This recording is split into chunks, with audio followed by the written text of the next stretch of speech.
and welcome to the 2023 edition of the International Conference for Sustainable Development. We are thrilled to be back in person today and to have you joining us in New York. And welcome also all of our international audience that are tuning in online. We have a fantastic lineup for today, and I'm going to start by thanking our sponsors who make this conference possible. So this would be the Sustainable Development Solutions Network, SDSN, the Center for Sustainable Development at Columbia University, the Global Association of Masters of Development Practice Programs, the Kapuscinski Development Lectures, GITI, and Siemens Gamesa. We're really grateful for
make a special shout out to Maximilian Schniepering, who is here with us today. He's the head of sustainability at Siemens Gamesa, as well as Rocío Millán, who has been the project lead of this program and done tireless work with Marta García-Aro from our networks team.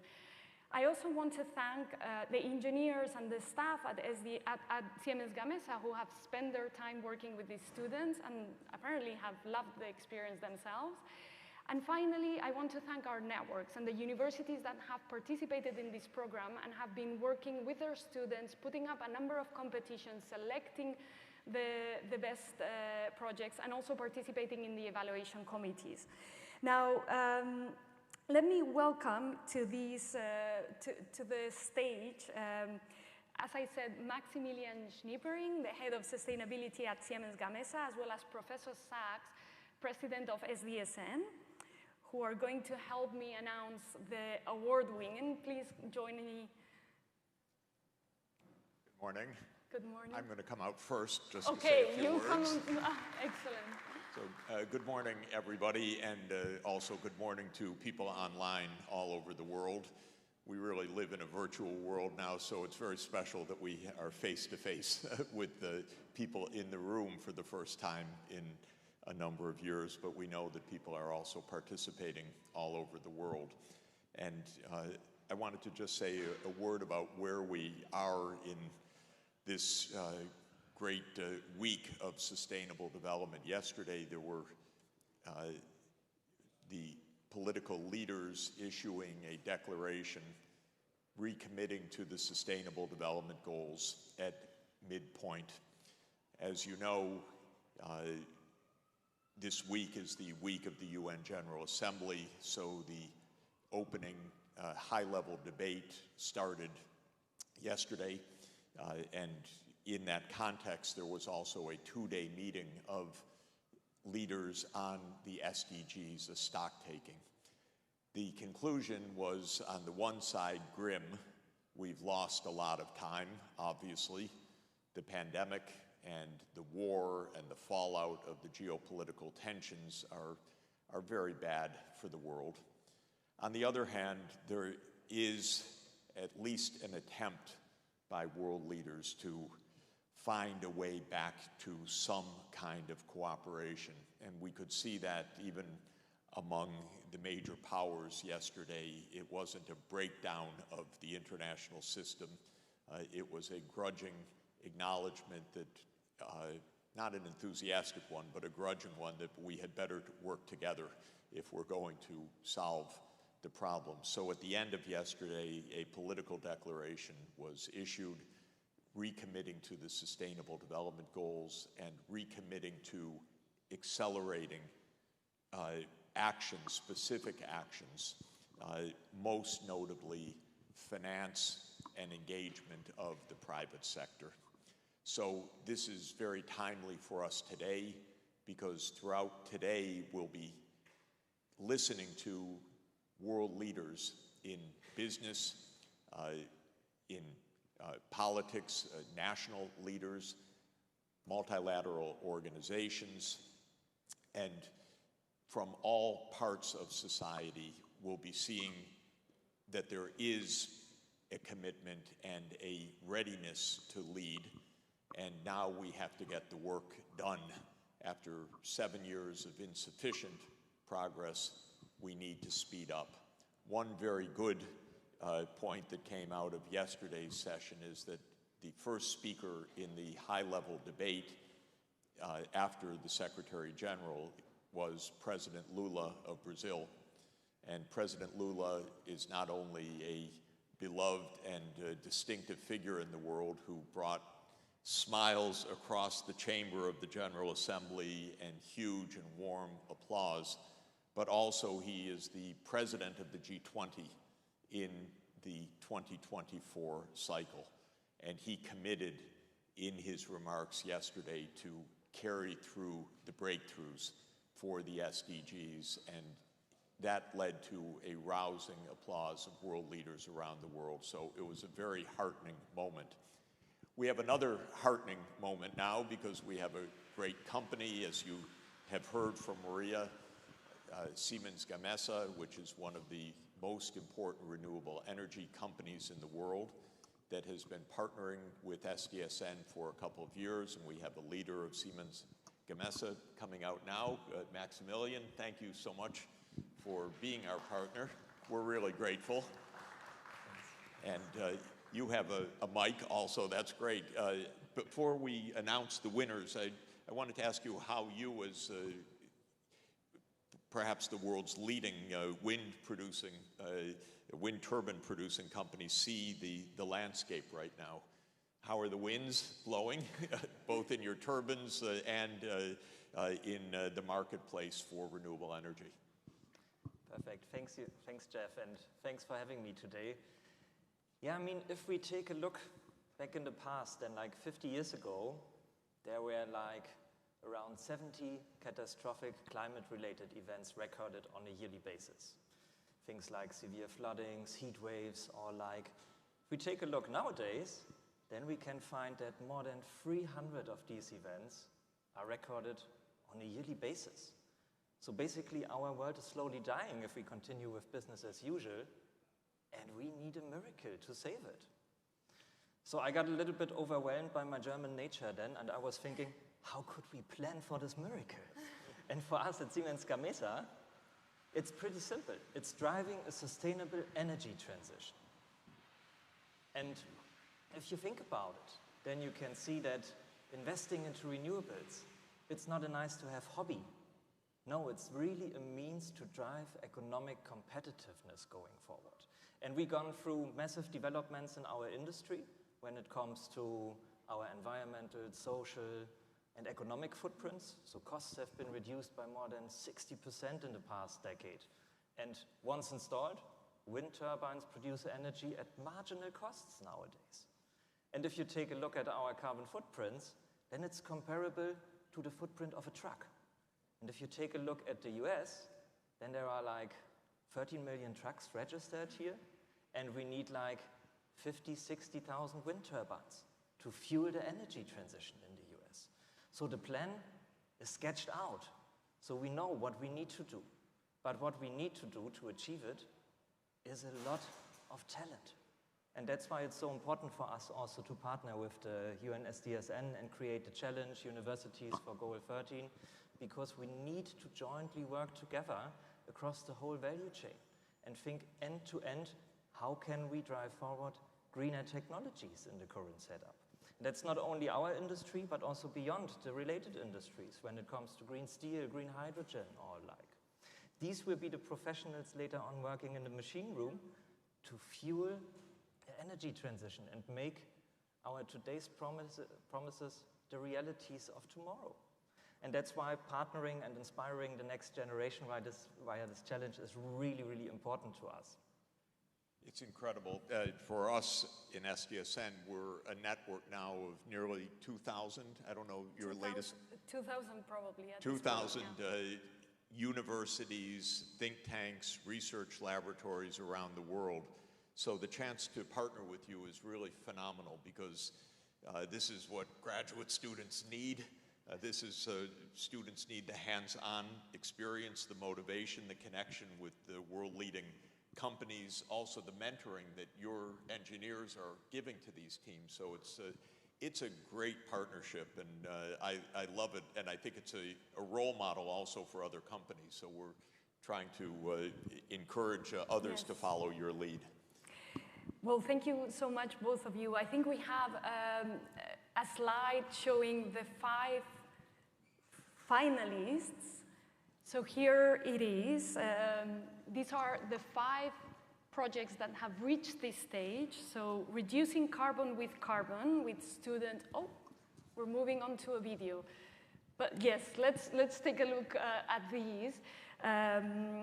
By students from Shanghai Yangtong University, Hotbox, developed by students from the Nelson Mandela University in South Africa, Gruniversity, developed by students from the University of Göttingen in Germany, Amaze, Amazon Biomass Estimator by students from PUC Rio in Brazil, and Egora, the energy marketplace created by students at Case Western Reserve University in the US.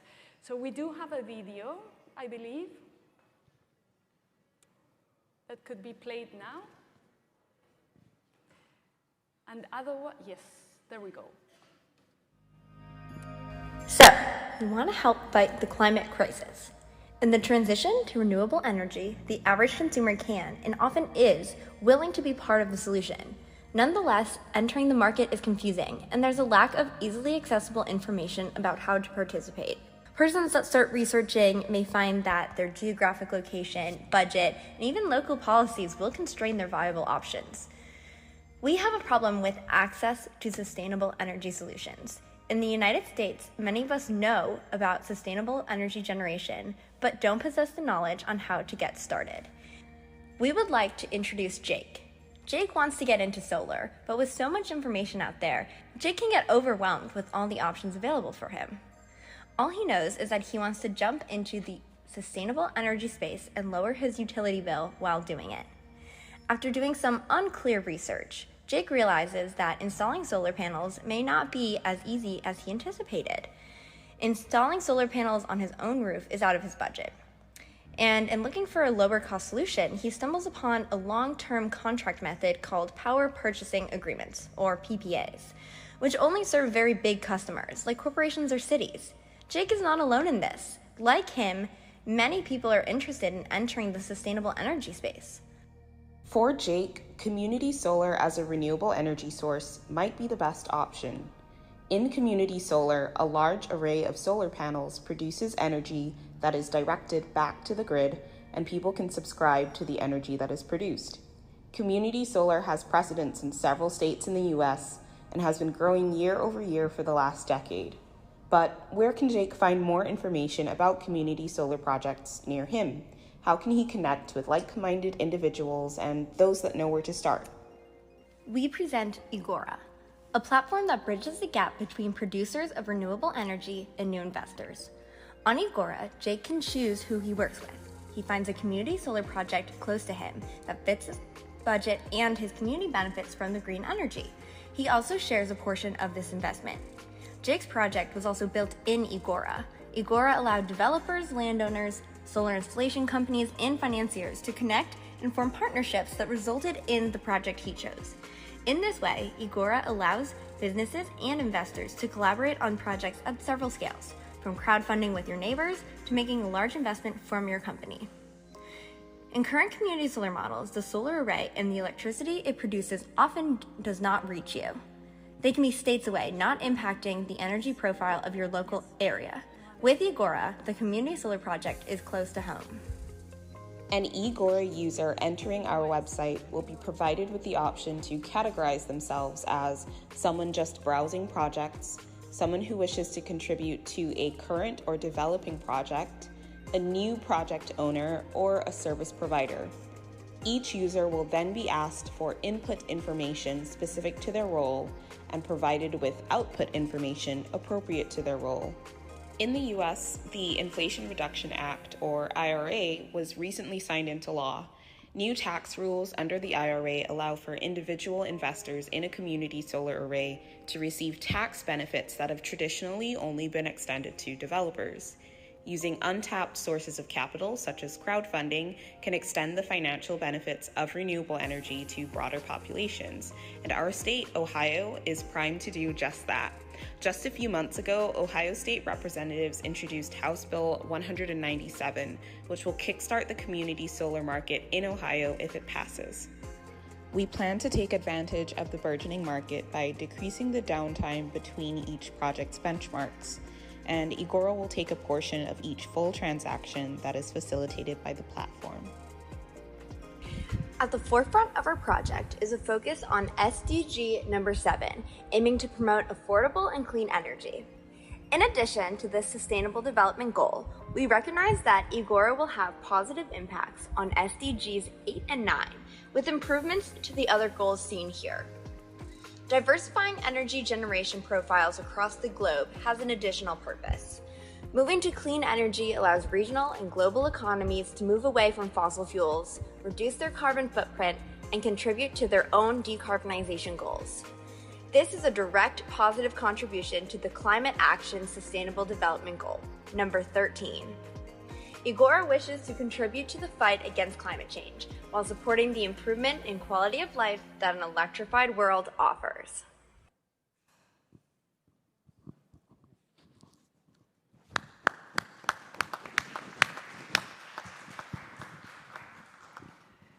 Well, I think we have an envelope to discover the winning solution, but I think we've learned it already. However, we do have a certificate. And I think we have a few of the students joining online, but let's just take a picture that we will share with them so that they can have their certificate.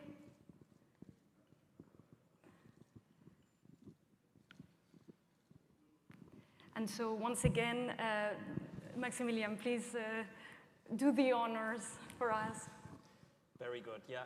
You could see that this is really an innovative solution that also was very amazing for us to review and work together with the students to further develop, because energy transitions, it's something that we also need to drive decentrally in the communities, and getting access to the knowledge how to do it is not easy.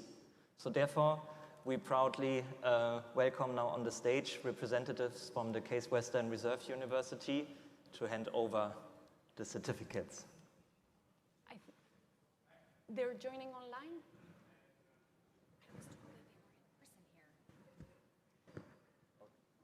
Oh, yes, please. Perfect. Come join us. I think you need to...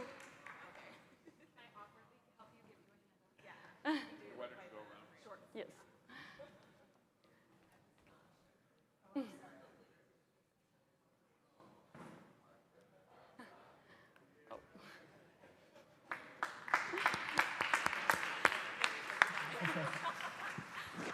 really delighted to see you give everything for the energy transition also to get here. Thank you.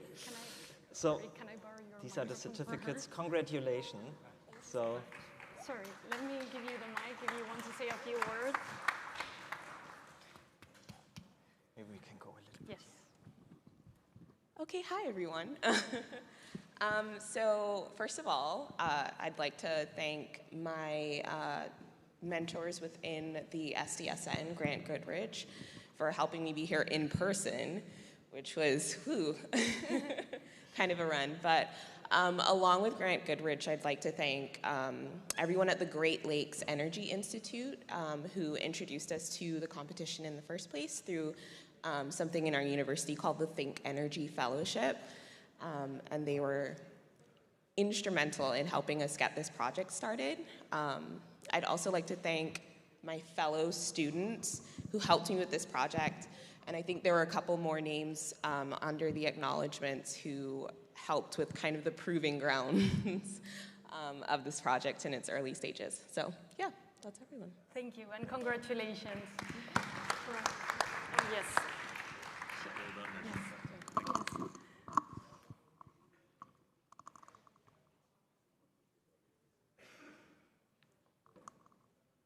Thank you. Please thank all your fellow students. Oh, yes. All right. Well done. Okay. Congratulations. Thank you. That's great. All right, Jeff, we'll leave you here. Okay. Thank you very much, Maximilian. Thank you again, and thank you, Siemens Gamesa, for their support. And maybe last comment from my side, it was really brilliant to see the passion from the students. That's really the passion that we need also going forward to drive the change that is needed and to maybe make the miracle happen. And that's why I'm also so happy to announce that there will be another edition, the third edition of our universities for Goal 13. So looking really forward also for the next year. Thank you. Very much.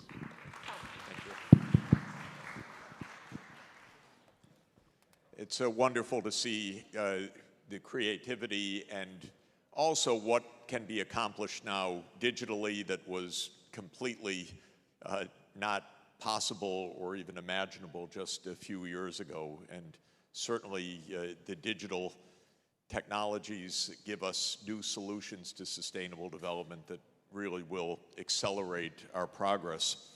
And one of the most important champions in the UN system of finding new solutions is the UN Industrial Development Organization. So UNIDO is the part of the UN family that has the mandate, the responsibility, and the capacity to propel industrial development for sustainable development. And we're really extraordinarily lucky to have with us this morning on the campus in a very, very busy schedule, the Director General, Gerd Mueller of UNIDO. Gerd, welcome. I want to express... Thank you for inviting me. You see, he's a big person in the international scene and a wonderful, wonderful personality and leader. Gerd has a very long, distinguished career as a member of the European Parliament, as a state secretary for the Ministry of Food and Agriculture, as the Minister for Economic Cooperation and Development of Germany, and now as Director General of UNIDO. And Gerd, I want to say thank you. We are partnering UNIDO and the UN Sustainable Development Solutions Network in hosting a new Council of Engineers for the Energy Transition, SEAT we call it, which is an innovative initiative with the home at UNIDO, headquarters in Vienna. This is a worldwide council of engineers with expertise across the energy transition, across all of the subjects of renewable energy, energy storage, hydrogen, and industrial development for clean industry.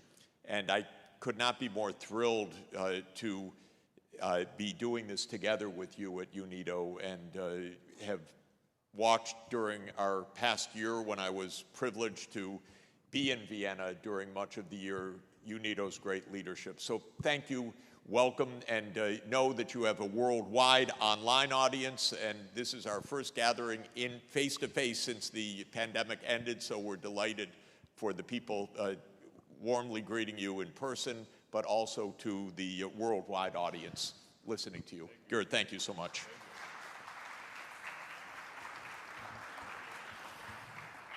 Thank you so much, ladies and gentlemen. Dear Jeffrey, it's a real great honor to be here, invited from you.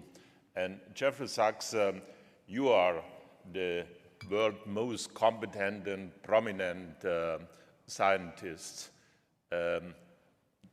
concerning all questions around sustainability, sustainable industrialization. I thank you so much for your great work the last 20, 30 years. And now I'm here, I'm invited. That's really a great honor. UNIDO is the UN specialized agency for promoting and strengthening sustainable industrial development. We are a specific agency with a lot of technical expertise in this sector. So, students, ladies and gentlemen, we are facing a world with many crises, a world with many wars, a world where a billion people go to bed hungry every day and live in poverty and hunger, a world where resources are scarce. Think about the water resources, think of the access to clean water, a world where Earth's Overshoot Day was on August the 2nd, meaning that if all people lived and consumed like you, like we do it in US or in Europe, we would need 3 Earths. A world where especially the global south is suffering the impacts of climate change and is hit the hardest. The poorest of the world are hit the hardest. Many of us here in New York, in the US, in Europe, and in the industrialized countries live on the sunny side. The situation is totally different for millions of people in the global south, especially in Africa and Latin American countries. But every human being has a right to live in dignity. So we must recognize that we share one world and bear responsibility for global developments. Our world is interdependent. Everything is connected to everything. We are one world, Europe, Asia, Africa, America. We are one planet, and we do have one future. If today 10% of the rich, mainly in the industrialized countries, own 90% of the wealth, and 20% of the people are responsible for 80% of the global environmental pollution, then, students, ladies and gentlemen, then something is not right with how cooperate we as one world. We need a change. We need to rethink, and this especially with a view to the future. What will the future look like in 2050? Young people, you will live until the end of the century. What will the future look like in 2050? First, the global population grows. We will have a global population then of about 10 billion people. The world population will grow by 80 million people every year. That is a country like Germany every year. And 2/3 of the population growth is happening in the developing countries. And by the end of the century, 9 out of 10 or then maybe 11 billion people will live in, not in America or in Europe, 9 of 10 will live in Africa and in Asia. The African continent will already double in size by 2050. This is a great opportunity, but also a great challenge. Why? 70% of the people on the planet then live in cities. There's a huge need for investments in roads, infrastructure. And on the African continent alone, Alone on the African continent today, the infrastructure of New York is being built every month. Can you imagine? Every month, the infrastructure of New York. And that will continue to be built in the coming decades. Second, looking to the future, 2050, the world food situation. The demand, Jeffrey Sachs, for food will increase by 50%. And SDG number 1 is end hunger and poverty. So we need a solution for this challenge. 50% by 2050. And yet I say a world without hunger is possible. What is necessary? We need an investment campaign in structural development, sustainable agriculture, processing. We need 50 billion. That is the research we did with Jeffrey Sachs, with institutes all over the world. We need 50 billion euro in the next 10 years, and with new technologies invested in new solutions in agri-tech, a world without hunger is possible. Let's do it. Third, sustainable energy for all. Primary energy demand will increase by 70% from now by 2050 as a result of the growing population and catch-up development in developing and emerging countries. So we need sustainable energy for all. Sustainable energy for all, because that is the precondition for economic development and job creation. Without energy, nothing is possible. No investment in health structure, digitalization, agri, industrialization. The basic condition is energy for this. But today, 800 million people do not have access to electricity. And 80% are still of this energy today is still based on fossil fuels. So the main question for the future is how, and that is what we are talking and thinking about in this technology group, how is it possible to decouple economic growth from CO2 emissions? That is the basic question. And second, what contribution be realistic? 80% today is fossil-based. So the second question is, what contribution can renewable energy, green hydrogen, realistically make to reach the world's energy needs? Think about this. Is it really possible, renewables only? Is it possible? I don't think the next 10 or 20 years. We must be open. Fourth, climate change. It hits developing countries the hardest, especially the African continent and Latin American continents. In the past, the industrialized countries have caused the most emissions, 10% of the world's richest people, US, Europe. The world's richest people are now responsible for 50% of total emissions, not the Africans. The G20 cause 80% of global emissions, 80%. So there must be the solution, the first important step. 54 African countries are responsible for 4% of world emissions. The fifth point, demand for jobs.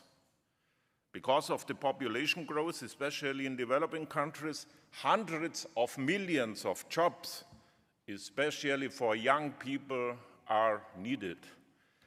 As UNIDO, we want to bring industrial policy, sustainable industrial policy, back into focus. Industry is the key driver for development and the engine for sustainable growth and job creation. Jobs, jobs, jobs. That is the question in African countries, in Nigeria, in Congo.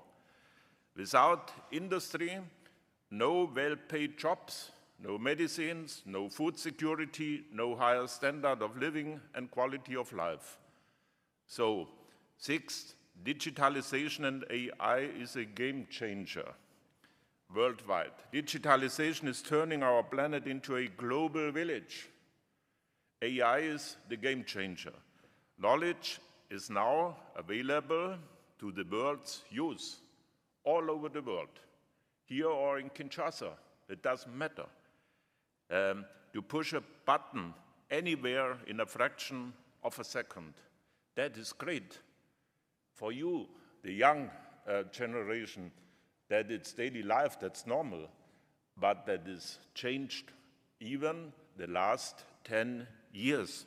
And the question for us today is whether the glass is half full or half empty.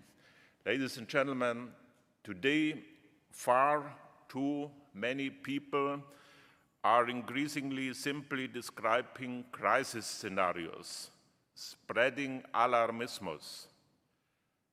That is not enough. We have today the technologies, the solutions, the knowledge, and the global capital for solutions.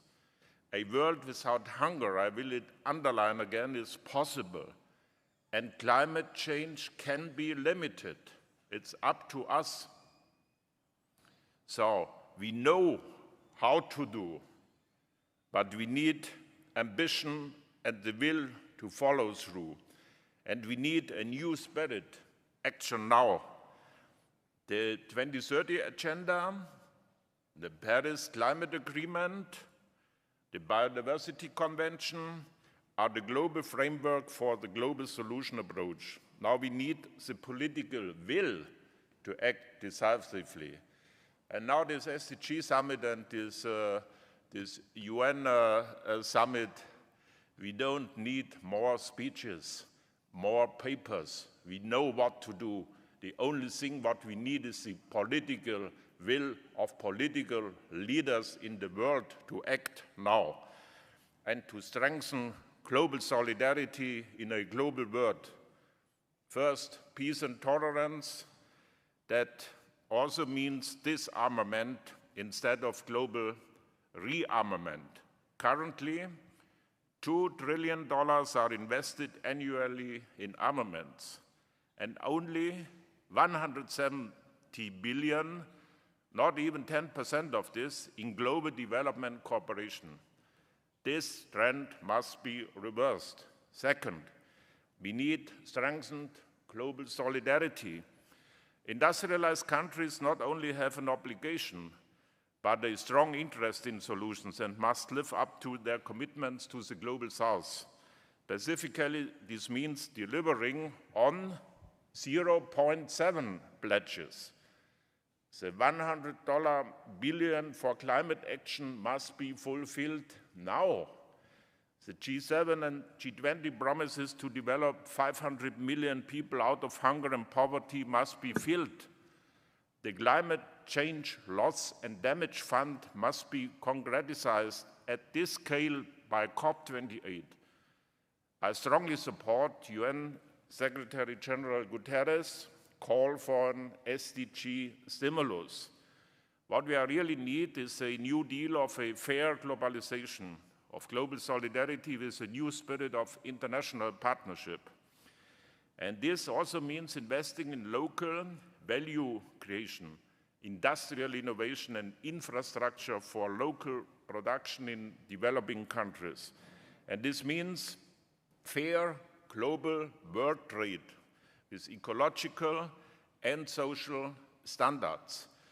Tomorrow I will leave for Costa Rica, one of the main coffee producers in the world. Think about this value chain. Where starts the coffee production and how is the situation for workers, for families, for children at the plantations? And where ends the coffee production here? They get 50 cents for a kilo raw beans, and we have to pay $10 or $15 then at the end of the value chain. I'm thinking, for example, of the mining industry and the plantation economy. Ladies and gentlemen, UNIDO is the partner of developing and emerging countries. We are a bridge for the transfer of technology, knowledge, and investments from industrialized to developing countries. At UNIDO, we want to bring industrial policy back into focus, because the question is how to create new jobs, hundreds of millions of jobs in developing countries. So UNIDO stands ready to serve as a global implementation partner in support of developing countries and SDGs, with a special focus on Africa, using the potential of circular economy, reducing waste, plastic and sewage emissions, ending hunger by investing in sustainable agriculture, new technologies, climate resilience seeds. We do have the solutions to increase the yield per hectare, to double it. And digitalization and vocational training, also especially the empowerment of women. For these purposes, UNIDO is establishing agricultural competence centers in close cooperation in various African and Latin American countries. So together we must change direction. We need a major course correction towards sustainable, inclusive industrialization. We have a transformed entire industrial and energy system. That is not only a challenge, that is even a chance. But for it, huge investments are needed in renewable energy capacity, hydrogen production, and carbon capture technologies. Digitalization and AI is a critical success factor in the way forward. As is transforming our food and agricultural system, which accounts for 1/3 of the global emissions. It is necessary to ramp up large investments in every sector of decarbonization. And industrialized countries, again, must take responsibility for all of this. Again, my message, ladies and gentlemen, dear Jeffrey, is the good news is we know what to do and how to do it. We have the technology, the knowledge for solutions, but we must act now. Above all, developing countries and LDCs need our solidarity, fair partnership and support. So let us cooperate, let us act and share ideas. Let us work in solidarity to protect our planet and humanity. Thank you so much.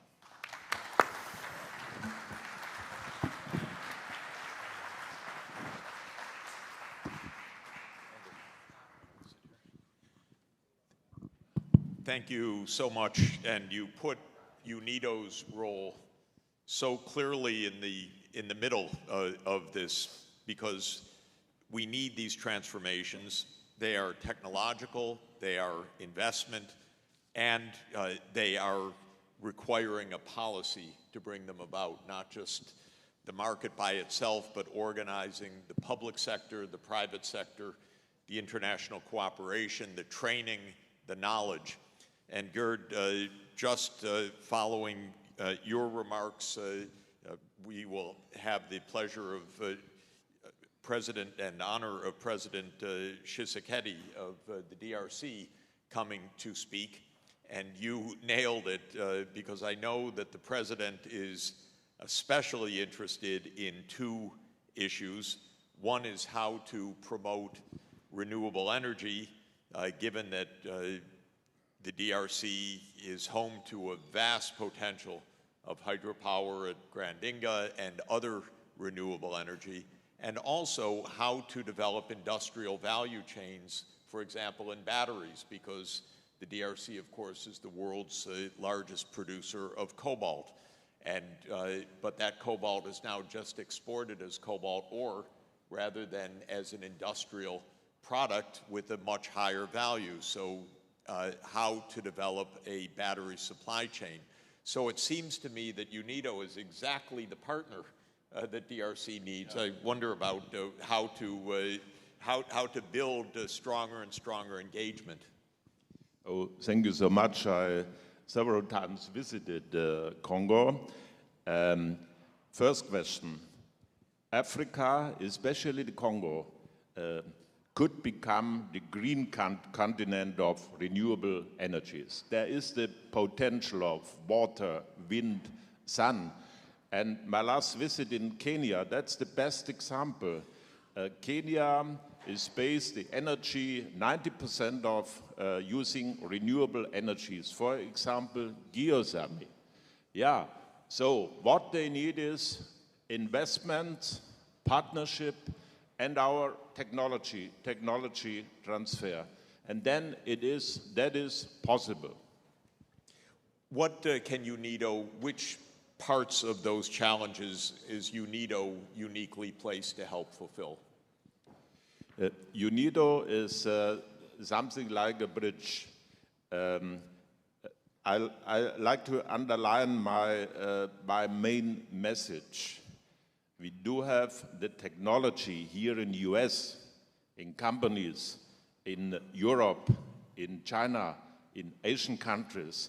So as a bridge, bring private companies, bring technology, bring university from industrialized countries with their technology and with their solutions to developing countries. Combine it, and then it is possible to start a new spirit and progress, especially in the sector of energy and industrialization. There are three big sectors. The first question is food security, and there we need investment in agri-tech. The second is renewable energy. That is the basic for every development.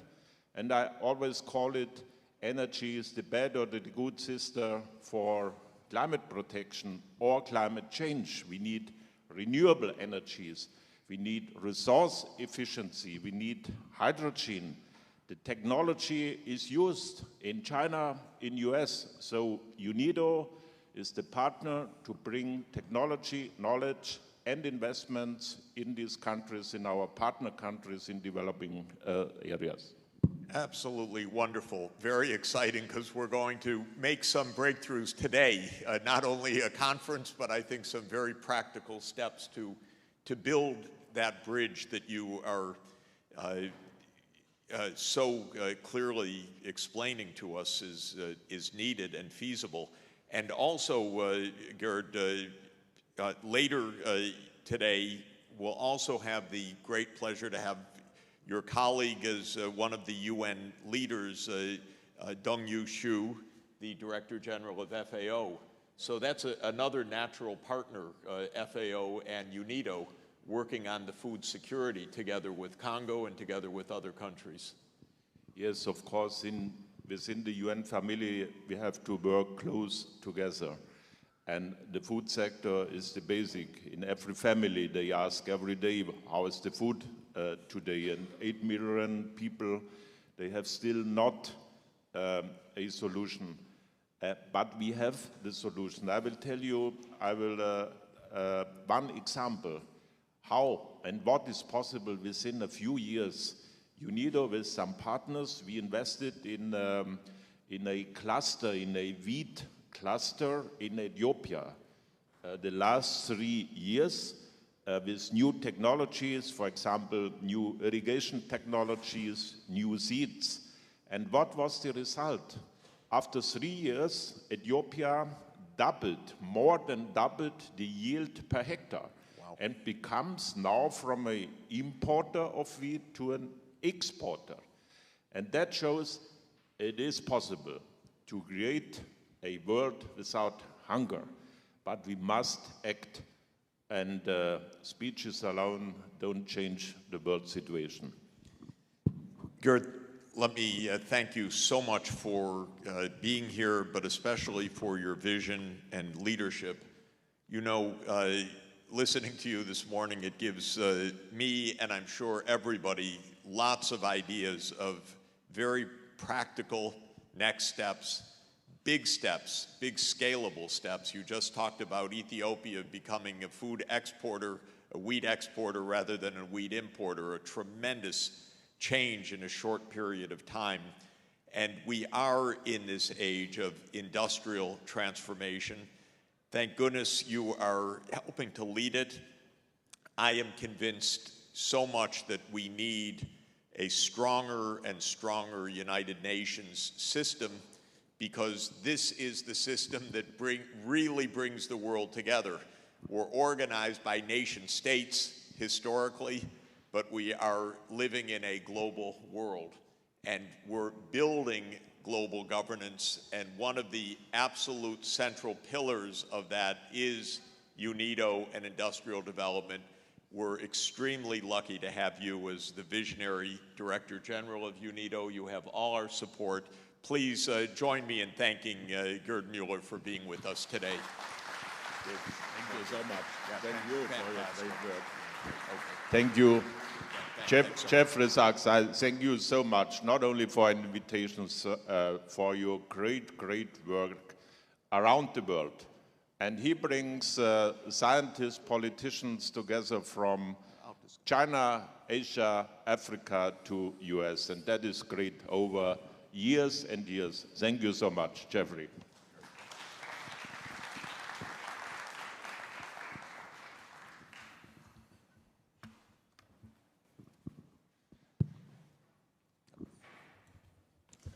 Thanks. We're awaiting the arrival of President Tshisekedi. He'll be coming in just a few minutes, and as soon as he arrives, we're going to be very lucky to hear from His Excellency. In the meantime, let me just say a few words more about SDSN, what we're trying to do, and where the world stands today. So, as you know, we are trying to make that global world work in a very divided world.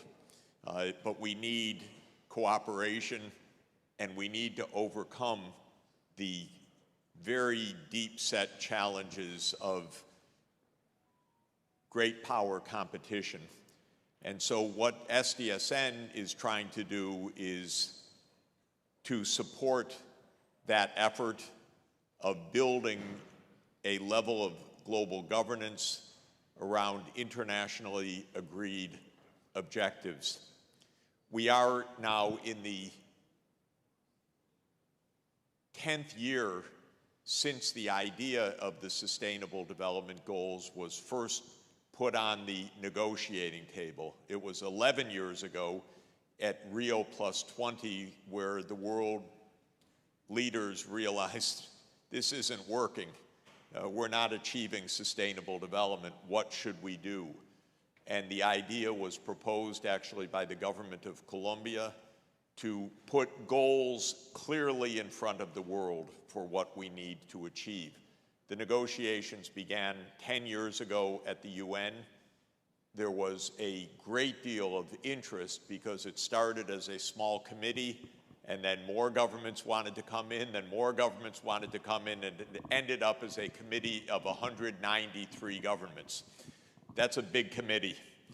They passed around the list, what should the goals be?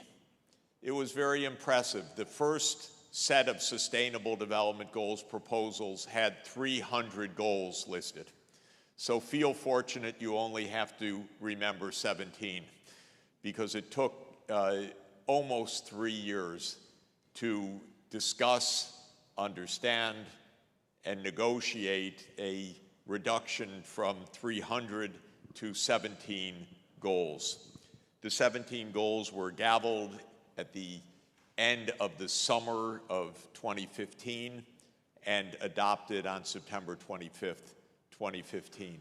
So we're just at the halfway mark of the period from 2016 to 2030. And on the one side, it's extraordinarily fascinating and promising how the idea of the SDGs has taken hold in governments around the world. I'm sure that the Director General would agree with my own experience, which is that in almost any place in the world, upon arrival to meet government leaders, you hear a presentation of how that government is committed to the Sustainable Development Goals. In recent days, I've been in discussions with a number of government leaders. Why aren't we higher on the rankings? How do we improve? This is very important for us. My prime minister said we need to be higher. How do we do better in sustainable development? So there's a great deal of not only interest, but commitment to the Sustainable Development Goals. But I would also say the international system, based on nation states rather than global cooperation per se, is not yet fit for purpose.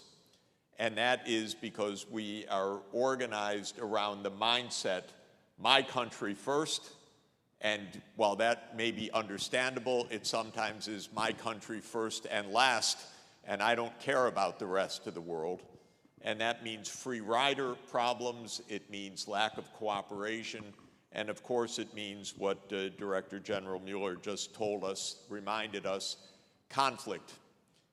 The incredible diversion of our energies, physical and mental, political capital, financial resources towards military conflict and violence. And the latest count, as you just heard, was that in 2022, the spending on the military worldwide was $2.2 trillion.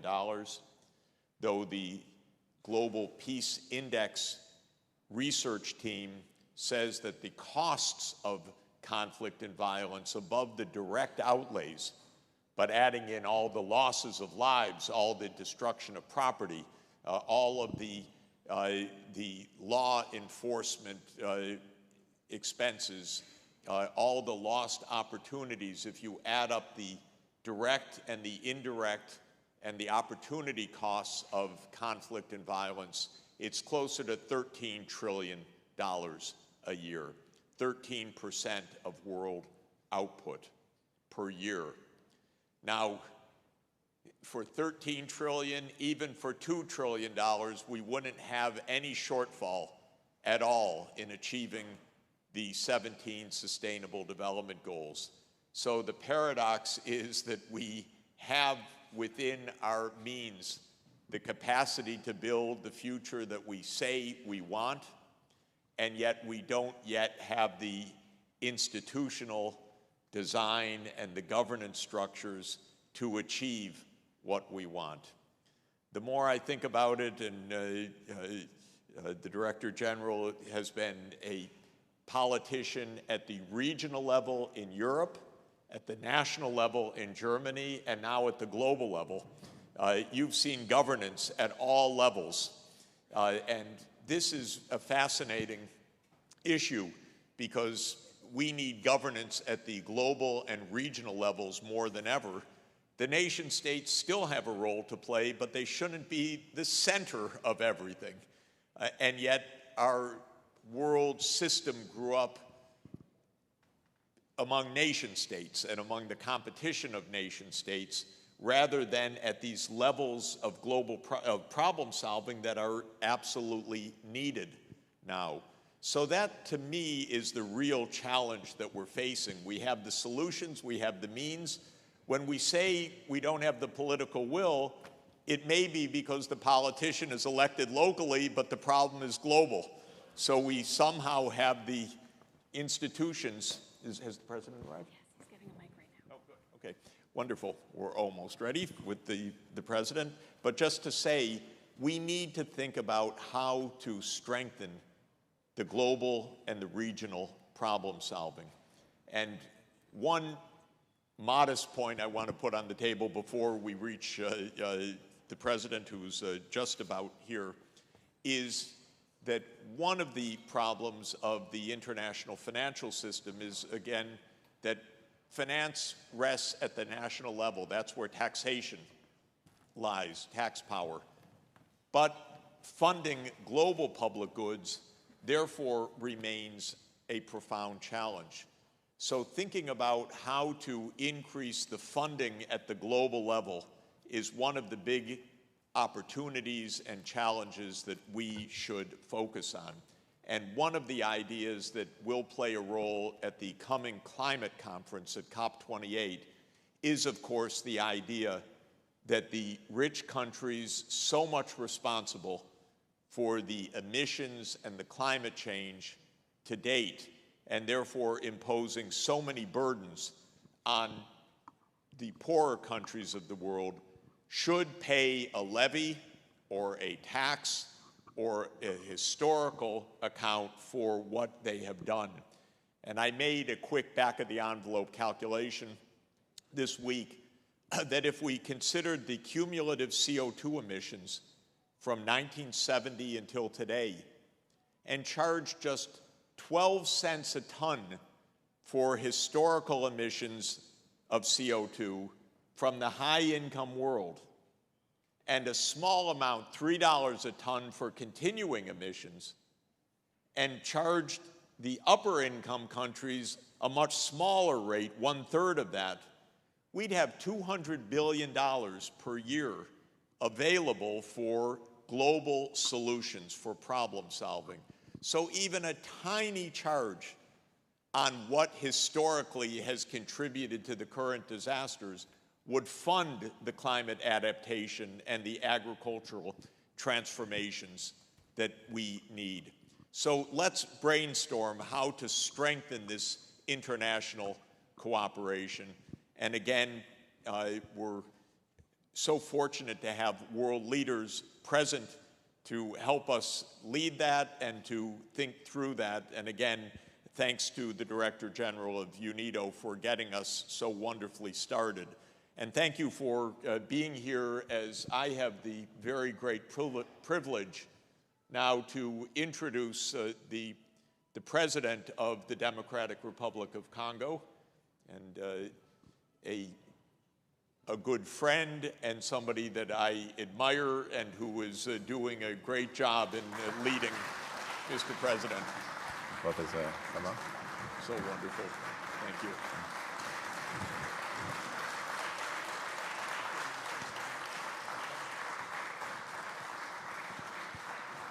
Mr. President, I think, will the President speak in just a moment?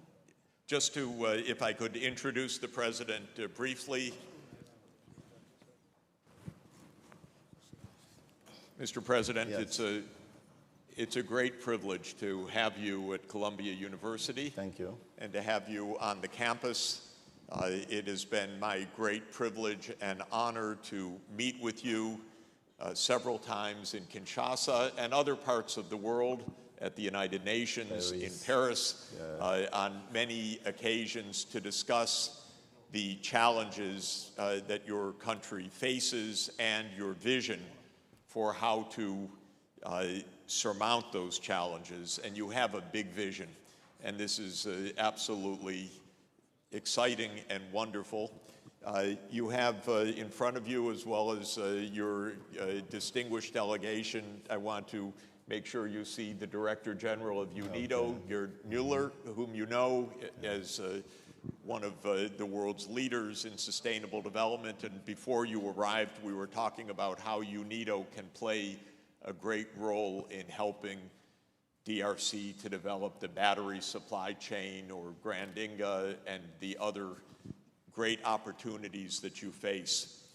Well, President Tshisekedi is leading a country with many, many challenges and many huge opportunities, because of course the DRC is a vast country with vast resources, with the great beauty, with great natural wealth, with remarkable biodiversity, with remarkable cultural diversity, and also a country that has been plagued in history with a tremendous amount of exploitation from outside, because the president inherited a country that really went through more than 150 years of outside exploitation and difficulty,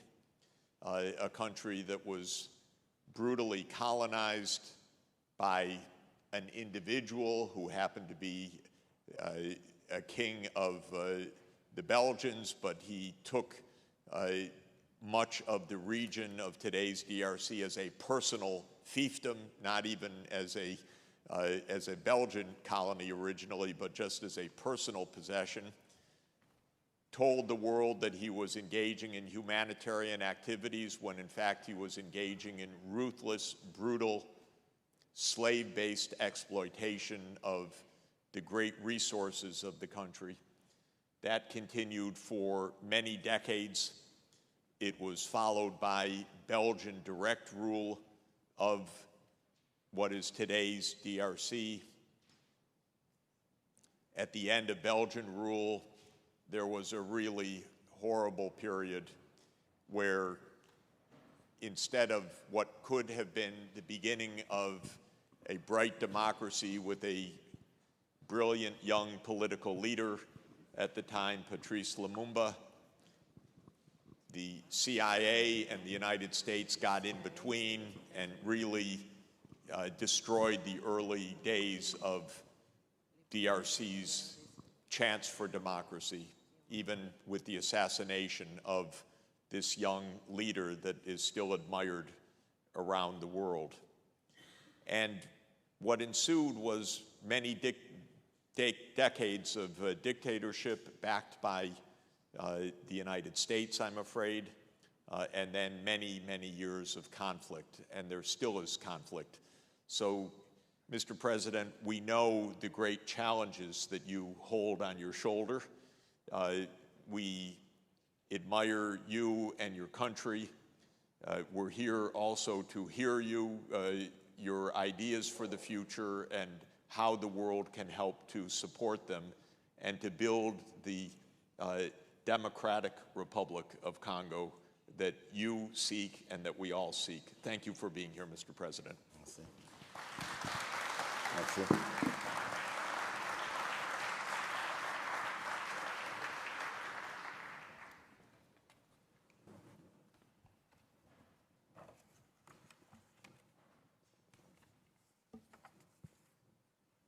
Mesdames et Messieurs, représentants des partenaires de la République démocratique du Congo, chers experts, distingués invités et participants, Mesdames et Messieurs, c'est pour moi un grand honneur et un réel plaisir d'être parmi vous ici à l'Université de Columbia. Je me permets de saisir cette opportunité pour exprimer ma profonde gratitude envers le réseau des Nations Unies pour le développement des solutions durables pour m'avoir accordé le privilège de prendre la parole à l'occasion de la 11e conférence internationale annuelle sur le développement durable en vue de partager les expériences et les solutions pratiques afin d'atteindre les objectifs de développement durable. Qu'il me soit permis de remercier également les organisateurs, the Global Masters in Development Practice, et en particulier le professeur Jeffrey Sachs, président du réseau pour des solutions de développement durable, pour son engagement sans faille et inconditionnel à la problématique du développement durable en République démocratique du Congo, mon pays. Je salue également la présence remarquée des représentants des universités, des gouvernements, de la société civile, des agences des Nations Unies et du secteur privé, venus de différents abords qui participent activement à la réflexion sur les principaux défis et opportunités en matière de développement durable à mi-chemin de l'agenda 2030 des Nations Unies. Mesdames et Messieurs, les rapports de suivi de progrès ODD 2020-2022 indiquent que les progrès en matière de développement se sont inversés sous l'effet conjugué des catastrophes climatiques, des conflits récurrents, de la récession économique et des effets persistants de la pandémie de Covid-19. Dans cette foulée, Les inégalités et la pauvreté se sont aggravées. La faim et la malnutrition sont en augmentation. Les besoins humanitaires et les déplacements des populations atteignent de nouveaux records. Les catastrophes climatiques et environnementales plongent le monde dans un risque systémique et existentiel des plus graves. Mesdames et messieurs, le principe « ne laisser personne de côté » est au cœur de l'agenda 2030.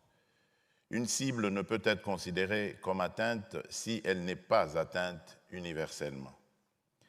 Ainsi, agir pour vaincre la vulnérabilité et la pauvreté en ne laissant personne de côté constitue donc une condition sine qua non pour atteindre les ODD en République démocratique du Congo. Des politiques courageuses et urgentes doivent être prises afin d'élargir les mesures de protection sociale et d'endiguer les inégalités des revenus, mais aussi pour soutenir les personnes vulnérables, dont les jeunes et les femmes. Accélérer les progrès vers les ODD reste un défi majeur pour un pays comme le nôtre. Pour répondre à l'ambition, il faut lancer une dynamique de passage à l'action qui implique de nouvelles formes de gouvernance favorisant à la fois une approche transversale et une mise en cohérence des actions conduites à différentes échelles par toutes les parties prenantes au développement. Cette vision et cette approche des ODD ont inspiré la feuille de route d'accélération des ODD adoptée par le gouvernement de la République démocratique du Congo en vue d'agir de manière plus approfondie, rapide et ambitieuse afin de provoquer une transformation sociale et économique nécessaire pour réaliser les ODD à 2030. Son objectif principal est de disposer, avec les sectoriels et autres acteurs de mise en œuvre des ODD, des interventions spécifiques à fort effet d'entraînement pour lever de manière efficace et durable les goulots qui freinent la mise en œuvre des ODD sur les prochaines années. Les propositions et engagements repris dans la feuille de route d'accélération des ODD se structurent autour de 6 axes prioritaires qui regroupent thématiquement les 17 ODD. Mesdames et messieurs, de prime abord, un climat de paix et une bonne gouvernance constituent un atout majeur pour la réalisation des ODD. Les institutions efficaces ont des effets positifs sur tous les ODD en permettant une meilleure allocation des ressources tant matérielles qu'humaines, un espace pour la redevabilité, la responsabilisation et la participation. La triade constituée de la bonne gouvernance, la paix durable et des institutions fortes permettent une meilleure jonction entre les 3 piliers de développement durable, l'économie, le social et l'environnement. Si des avancées ont été enregistrées sur le plan institutionnel en République démocratique du Congo, plusieurs goulots d'étranglement persistent. La corruption reste endémique. Aussi, les conflits persistants, principalement à l'Est, ne permettent pas un développement institutionnel. Il ne peut y avoir de développement et encore moins de développement durable dans un contexte où règne l'instabilité, la violence et le conflit, avec leur lot de souffrances pour les populations et leurs impacts extrêmement négatifs sur l'économie. Évidemment, la paix seule ne suffit pas. Il faut un engrenage qui permette au pays de prendre des mesures adéquates pour innover en termes de réforme. Ceci n'est possible que dans un pays où les institutions sont efficaces et les distorsions liées à la corruption bannies ou contenues. Le deuxième axe prioritaire de la feuille de route d'accélération des ODD concerne le développement des infrastructures énergétiques, hydrauliques, de transport et numériques pour soutenir la croissance. À ce propos, il convient de rappeler que la République démocratique du Congo a un potentiel énergétique énorme.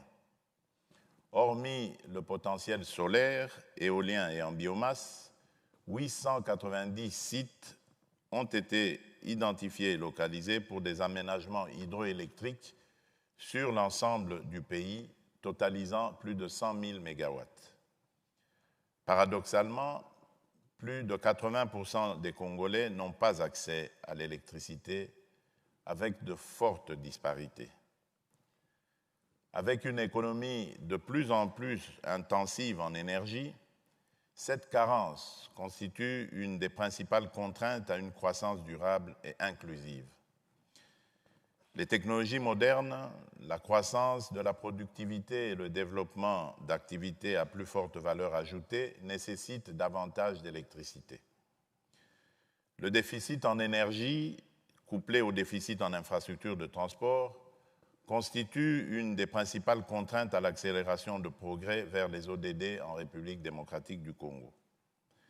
Pour un pays aussi grand que la RDC, en termes de superficie, la réhabilitation des infrastructures de transport endommagées reste une priorité.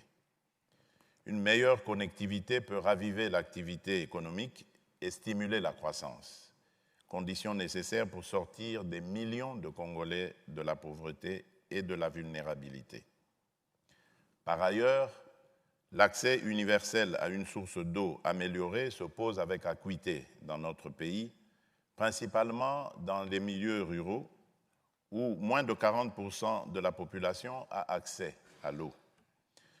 À première vue, le secteur de l'eau urbaine semble avoir relativement bien performé. À ce jour, plus de 80% de la population urbaine a un accès à une source améliorée d'eau, principalement par le service public national, la Régie des eaux. Toutefois, un examen plus approfondi révèle une image plus problématique. La croissance rapide de la population urbaine a conduit à une hausse du nombre de citadins sans accès à une source d'eau améliorée et la qualité de l'offre s'est détériorée. Le troisième axe cible le développement de l'agriculture et des industries de transformation pour assurer la modernisation structurelle de l'économie et créer des emplois décents et bien rémunérés. En effet, les années de mauvaise gouvernance, des conflits et instabilités ont conduit à l'effondrement de l'agriculture. Le développement agricole et par ricochet l'amélioration des revenus tirés des activités agricoles et des activités rurales non agricoles peut contribuer à la création d'un cercle vertueux dans lequel la demande que génère la croissance agricole crée à son tour une demande de biens et services produits localement et non exportables. Un des défis de la République démocratique du Congo est de rendre l'agriculture nettement plus productive afin de parvenir à une plus grande sécurité alimentaire et de permettre le développement d'un éventail plus performant et diversifié de capacités productives. La République démocratique du Congo devra œuvrer pour augmenter la part de production agricole dans le produit intérieur brut. C'est tout le sens de notre objectif de la revanche du sol sur le sous-sol. Le quatrième axe prioritaire réunit les propositions et les engagements orientés au renforcement du capital humain, plus particulièrement les questions relatives à la santé, l'éducation et la protection sociale. L'un des principaux moteurs de la croissance, de la productivité et de l'innovation est le développement du capital humain. Un système de protection sociale bien conçu et mis en œuvre constitue un élément puissant pour valoriser le capital humain, réduire les inégalités, renforcer la résilience et lutter contre la pauvreté. En instaurant des régimes universels de protection sociale, y compris des socles de protection sociale, la République démocratique du Congo peut garantir que personne n'est exclu et que la prospérité est partagée. Ainsi, l'étroitesse de la sécurité sociale en République démocratique du Congo constitue un réel goulot d'étranglement pour un développement qui ne laisse personne de côté. On estime seulement à 9,6% de Congolais qui bénéficient d'au moins un des éléments du socle de la protection sociale. Par ailleurs, la sécurité, l'accès à la santé et à l'éducation sont des puissants vecteurs de développement durable. Elles contribuent par leurs efforts transversaux à briser le cercle vicieux de la pauvreté et de la vulnérabilité. S'agissant de l'éducation, des progrès fort appréciables ont été accomplis au cours des années passées. La gratuité de l'éducation, instaurée en 2019, est venue davantage accélérer des progrès en récupérant des millions d'enfants autrefois exclus du système scolaire. Le nombre d'élèves nouvellement inscrits oscille entre 4 et 5 millions d'enfants et plus de la moitié de ces enfants sont des jeunes filles qu'on a pu ramener dans le parcours scolaire grâce à la mesure de la gratuité de l'enseignement. Toutefois, malgré ce progrès, le système éducatif congolais fait encore face à de nombreux défis. Autant la réforme de la gratuité a sans doute récupéré les enfants non scolarisés, autant elle a généré d'autres problèmes dans le système éducatif, parmi lesquels une pression sur les infrastructures. Donc nous devons faire face plutôt à un besoin croissant de construction d'écoles. Quant à la santé, la République démocratique du Congo fait toujours face à des défis cruciaux. Le paludisme et autres maladies endémiques continuent malgré des progrès enregistrés. Par exemple, pour la seule année de 2021, plus de 21 millions de cas de paludisme ont été enregistrés, dont 48,76% concernent les enfants de moins de 5 ans. Les infrastructures sanitaires sont non seulement insuffisantes, mais aussi délabrées et dysfonctionnelles et en manque d'intrants essentiels pour une meilleure prise en charge des malades. La couverture vaccinale, malgré les progrès accomplis, reste faible. Face à ces défis, les efforts sont centrés sur la mise en place d'une couverture sanitaire universelle. L'objectif poursuivi est d'assurer les services de santé de qualité et abordables, quelles que soient les capacités financières de chacun. Une fois mise en place, la couverture sanitaire universelle permettra ainsi de renforcer la solidité des systèmes de soins de santé primaire, réduire les risques financiers associés à une santé dégradée et accroître l'équité entre les citoyens. Sous ce registre de réformes visant à assurer la couverture santé universelle, il convient de noter qu'au regard des proportions inquiétantes de la mortalité maternelle et infantile à travers le pays, le gouvernement de la République démocratique du Congo a procédé au début de ce mois de septembre au lancement du programme de la gratuité de la maternité et des soins du nouveau-né.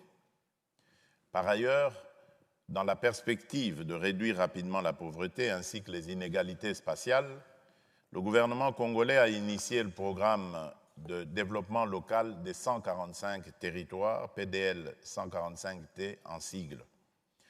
Ce programme, qui est actuellement en phase d'exécution, vise à réduire les inégalités spatiales, redynamiser les économies locales et transformer les conditions et le cadre de vie des populations congolaises vivant dans les zones jusque-là mal desservies par les infrastructures et services sociaux de base.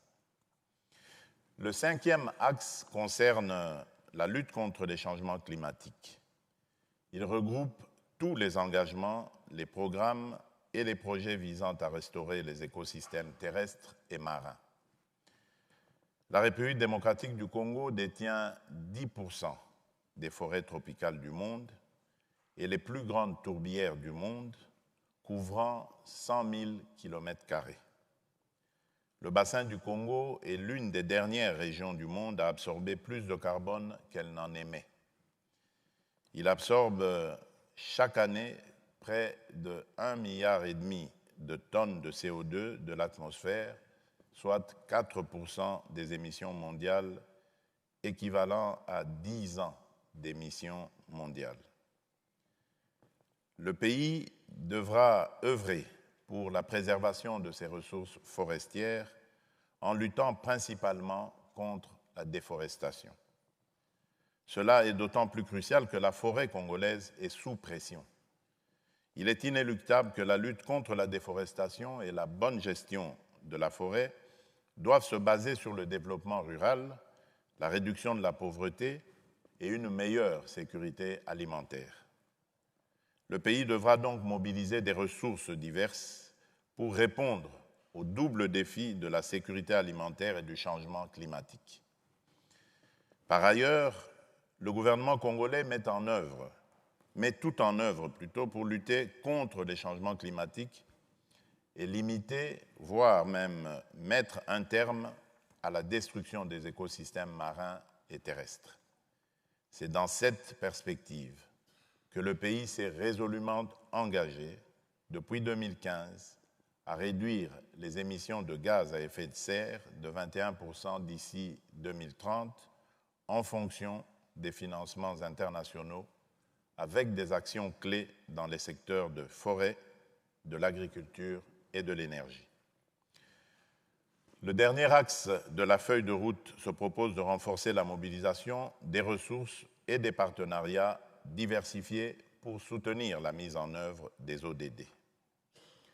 En effet, l'un des principaux défis de la mise en œuvre de l'agenda 2030 est le financement. Les ODD sont extrêmement ambitieux et exigent des moyens de financement colossaux, à défaut desquels il sera impossible de les atteindre d'ici 2030.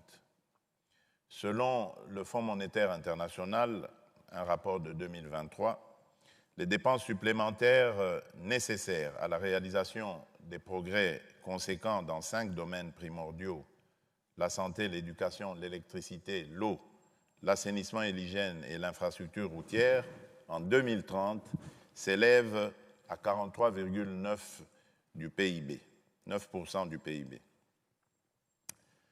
Devant de tels besoins, la République démocratique du Congo devra mobiliser les ressources internes et externes sur la base d'une feuille de route pour assurer le financement des dépenses nécessaires.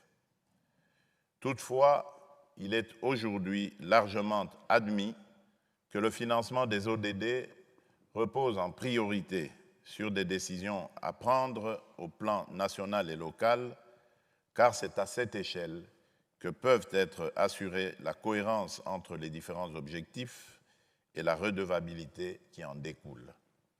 Aussi est-il indiqué de s'assurer que les ressources mobilisées sont efficacement affectées pour plus de résultats.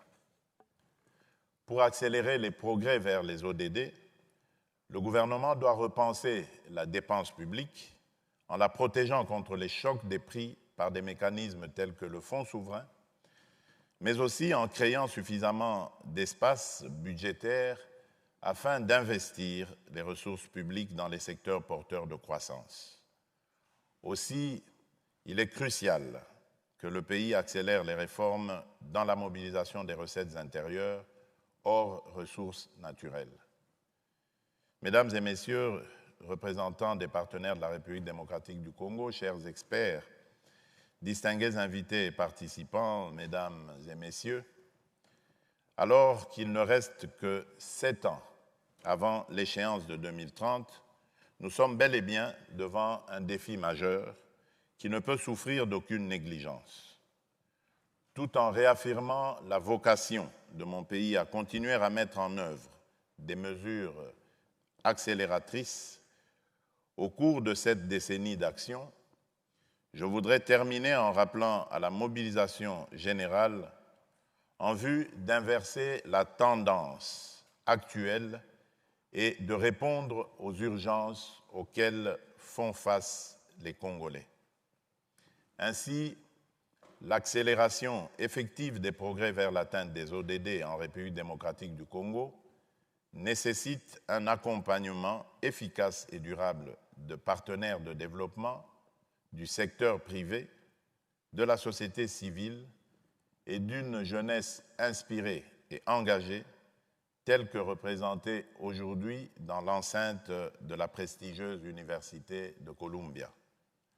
Je vous remercie. Thank you.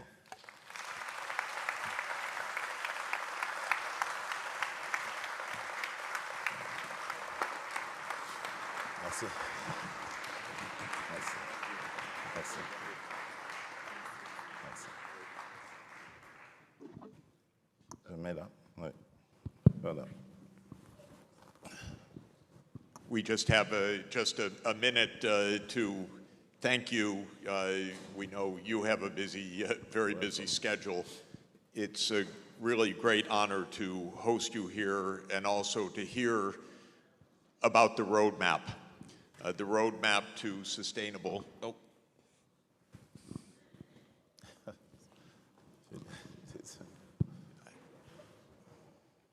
Mr. President, I was thanking you again and saying how gratifying it is to hear about the roadmap to sustainable development that you have laid out with the priorities of education, healthcare, green energy, sustainable agriculture, urban infrastructure, and digital economy. You've really laid out a comprehensive approach to the DRC's sustainable development. And you've also called on us for partnership, and I want to reassure you of that full partnership. We have a great commitment to your country. We have great young leaders, such as the one whispering in your ear, because Harmony Kobange is our graduate from Columbia University, so give her a round of applause. And she leads the SDSN team in Kinshasa, working with your team, Mr. President. So we're very, very excited and pleased. And you've laid out a plan of action for us to help you as well. I think when we reflect on a couple of the things the President has told us, it's extremely important. DRC is home to the greatest untapped potential for green hydropower in the whole world in the Congo Basin. Grand Inga has the potential, if you develop the Congo Basin, for at least 70 gigawatts of absolutely high-quality hydropower, the electricity that's needed to provide the electrification of the DRC and much of Central Africa, other neighboring countries as well. And the DRC, as an absolutely vast country, is also home, as you heard, to 10% of the world's tropical forests and home to some of the greatest biodiversity in the world, and also humanity's closest cousins, the bonobos and other great ape populations in this marvelous, wonderful habitat, this unique habitat of the DRC. So the DRC plays an absolutely central role in achieving the two great environmental goals of clean energy to stop the global warming and the protection of biodiversity. One point that I'd like to add in encouragement, you do have many, many friends and partners. And UNIDO is one of them. Another we saw yesterday, and I had the chance to speak with President Lula of Brazil. who will be president of the G21 next year. Remember, ladies and gentlemen, we now have a G21, not a G20, because the African Union has become a permanent member. Okay.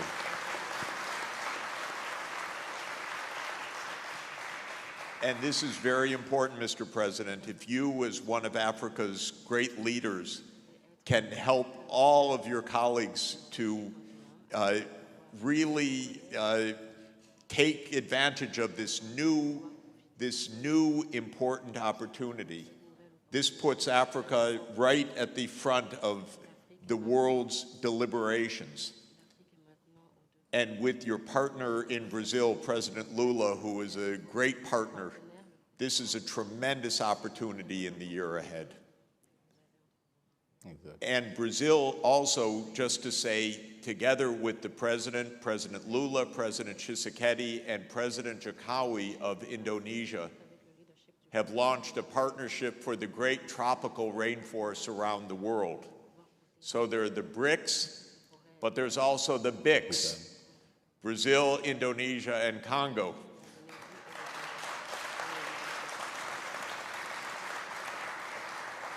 So, Mr. President, we want to conclude. If you'd like to say any more words, we've already asked you and kept you a little bit beyond time, but we want to thank you so much for being here and pledge to you the full support of all of us for the success of the Democratic Republic of Congo. Merci. Comment ça va se passer? Ça va le micro. Oui, pour la traduction, je parle, vous traduisez ou direct? Ça va. Merci, professeur. Merci beaucoup. Merci. Je ne cesserai jamais de vous remercier assez pour votre engagement aux côtés de mon pays. Nous avons plusieurs fois discuté de cette situation, du développement durable, et je sais que vous êtes un partenaire essentiel pour la République démocratique du Congo. Je laisse la traduction. Thank you very much, Professor, for your continued support to ensuring the sustainable development of the DRC. I know that you have a very strong support, and I would like to thank you for the invitation today. Alors, s'il y a quelque chose que je peux rajouter, c'est par rapport à la protection de nos forêts. Le professeur Sachs a expliqué ici ce que le Brésil, l'Indonésie et la République démocratique du Congo représentent dans le monde comme possesseurs de forêts tropicales. On a à nos trois pays 52% des forêts tropicales du monde. So the Professor Sachs explained the crucial role that the DRC, Brazil, and Indonesia play in order to protect the world's rainforest. Thank you. To protect the world's rainforest. As you know, these three countries hold more than 52% of the world's rainforest. Et comme je l'ai dit dans mon discours, la forêt du bassin du Congo est l'un des plus grands, plus importants poumons du monde, avoir la captation de CO2 dont il est capable. And as I put the emphasis in my speech, the Congo Basin, with its rainforest, has the capacity to captivate most of the world's global emission of carbons. Et donc, pour que cela puisse continuer et au besoin même s'améliorer, nous avons besoin non seulement de protéger les forêts actuelles, mais en plus de reboiser davantage nos forêts. So in order to ensure that we can continue, we need to ensure that we can protect our forest in order to fight against climate change. Et à ce propos, je voudrais attirer l'attention de l'opinion ici sur le fait que nos forêts sont en danger et pour diverses raisons que je vais étayer ici. And I would like to draw the attention to the fact that our rainforests are in danger, and I will explain why. La première raison, c'est l'activisme des groupes armés. Vous avez par exemple dans le parc de Virunga, qui est une des plus grandes réserves naturelles du monde, à l'est, qui se situe à l'est de la République démocratique du Congo, dans le nord Kivu plus précisément, où se passent actuellement des activités des groupes armés soutenus principalement par le Rwanda pour déstabiliser la République démocratique du Congo, piller les ressources naturelles de notre pays. Et ça a donné, à cause de ces activités, au déboisement, à l'abattage de la faune, à la destruction de la flore, et bref, à la déstabilisation de l'écosystème de cette réserve naturelle. So the first reason that I would like to draw the attention to is the fact that there is an armed grouped activism in the eastern part of the country. So for instance, in the Virunga Park, which is one of the biggest parks in North Kivu, armed groups with the support of Rwanda are contributing to the pillage of resources of our country, which leads in result to deforestation, to the destruction of biodiversity as well. L'autre menace à la déforestation, c'est la démographie galopante. Les populations qui croissent davantage s'approchent de plus en plus des abords des forêts et vivent de celles-ci pour avoir du bois de chauffe, pour le logement, ou parfois même pour leurs activités agricoles, les obligeant de détruire la forêt pour planter leurs produits. Une autre menace par rapport à la déforestation. In English. Oh, sorry. Désolée. Another threat regarding to deforestation is population growth. So as a result of population growth, we have population who live in this forest, use wood to cook, and also use the forest as in order to live there as well. And they also use the forest that we have to lead their agricultural activities. Et donc, nous avons besoin de mobiliser tous ces financements promis par les pays pollueurs, non pas comme de l'aide qu'on apporterait à un pays sous-développé, mais comme respect de l'engagement qu'ils ont pris eux-mêmes à soutenir les pays qui polluent le moins et qui contribuent d'ailleurs à lutter contre la pollution des pays comme le nôtre, et de nous aider à renforcer nos positions et nos capacités en aidant nos populations, en apprenant à nos populations d'autres méthodes de substitution devant préserver nos forêts. Et il y en a de ces méthodes-là. On peut aujourd'hui avoir des produits qui éviteraient de devoir couper le bois pour se chauffer ou pour cuisiner. On peut utiliser aujourd'hui des produits de substitution. On peut faire, par exemple, de l'agriculture, de l'agroforesterie, sans devoir détruire la forêt, comme c'est le cas actuellement quand on fait de l'agriculture sur brûlis, où on est obligé de brûler des étendues importantes pour devoir planter. Donc vous voyez qu'il y a des méthodes sans détruire la forêt, au contraire même en la reboisant, on peut maintenir le cadre de vie qui est celui de nos populations et les empêcher de détruire la forêt, au contraire même de leur apprendre à protéger celle-ci et à comprendre quelle est l'importance essentielle pour leur propre survie de cette forêt, de l'état de cette forêt. We need to mobilize funding as promised by the international community. So I would like to put the emphasis on the fact that this is not aid to our countries.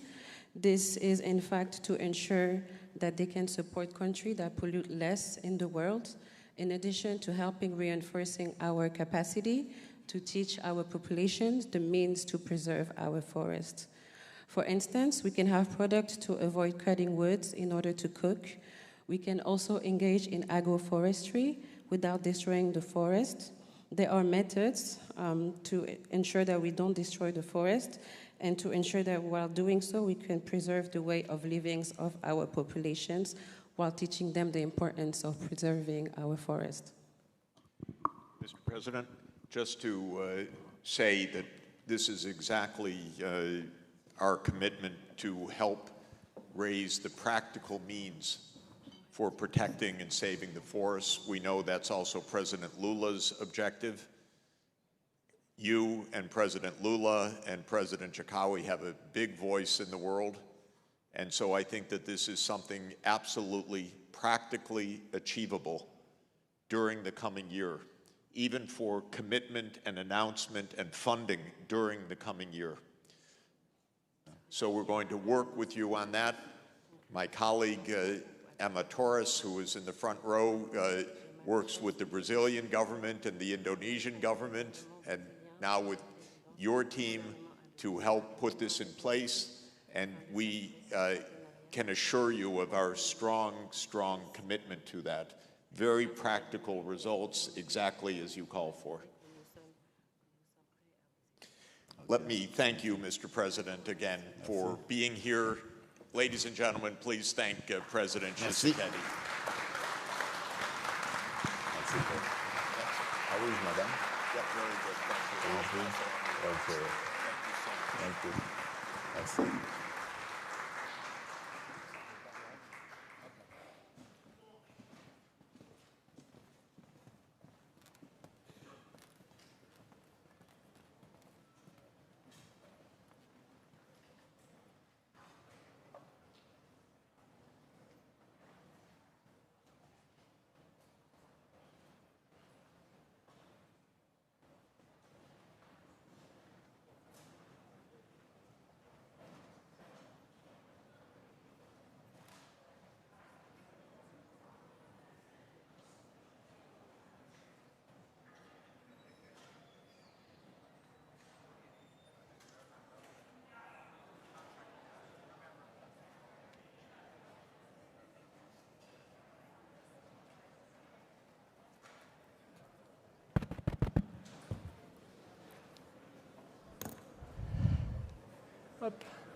So, without further ado, we will move to the next session of this International Conference on Sustainable Development. I would please invite all distinguished guests to take a seat.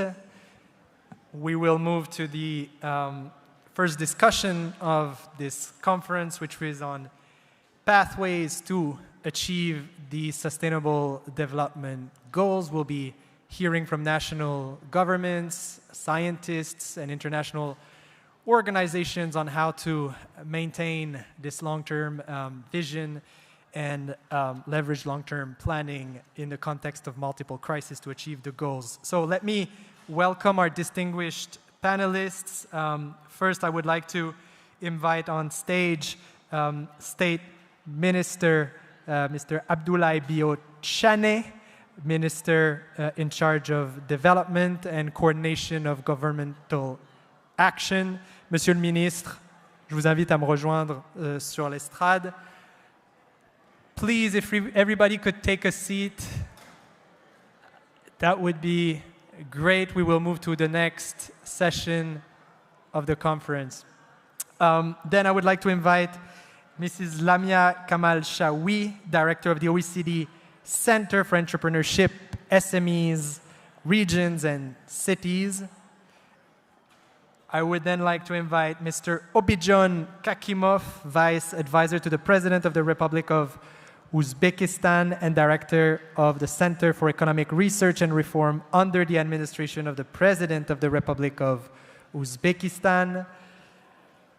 We will have, in principle, online, if she can get connected, Mrs. Simona Marinescu, Senior Advisor for Small Island Developing States at UNOPS. And last but certainly not least, I would like to invite Mrs. Shireen Malikpour, Associate Professor at Monash University and member of this very important group, this independent group of scientists that just released the Global Sustainable Development Report 2023 a few days ago.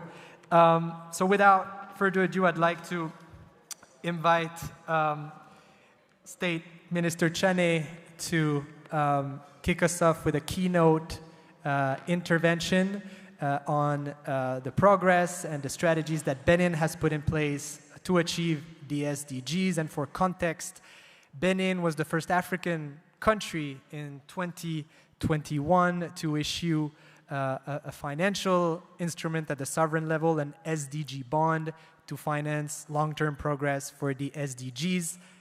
Monsieur le Ministre, c'est à vous.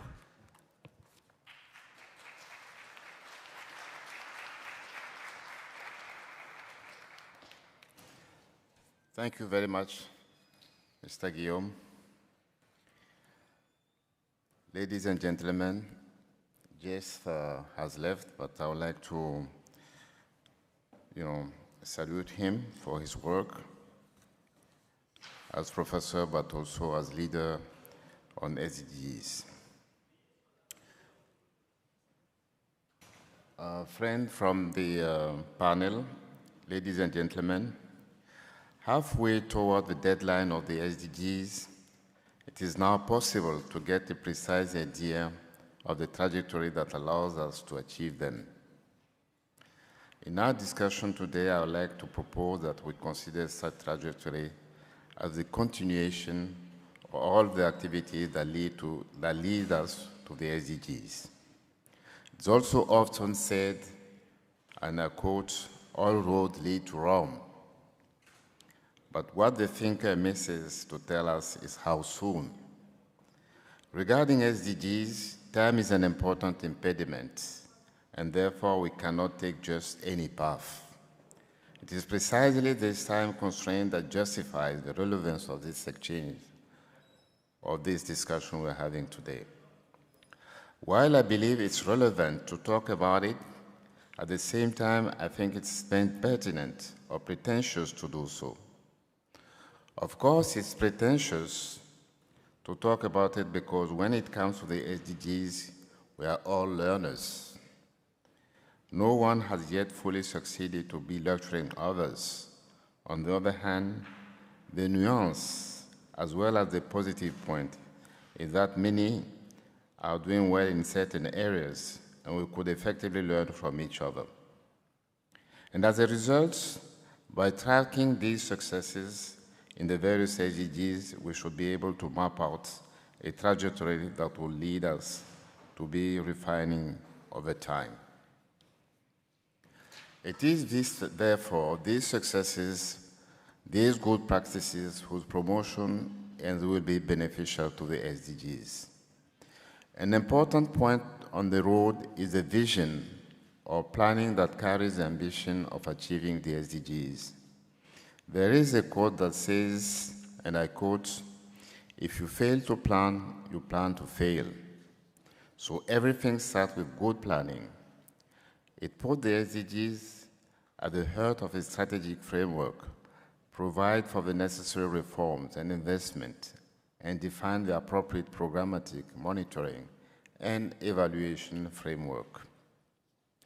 When we arrived at the Ministry of Planning and Development in 2016, some were surprised that our government took 6 to 7 months to define our strategic framework and program.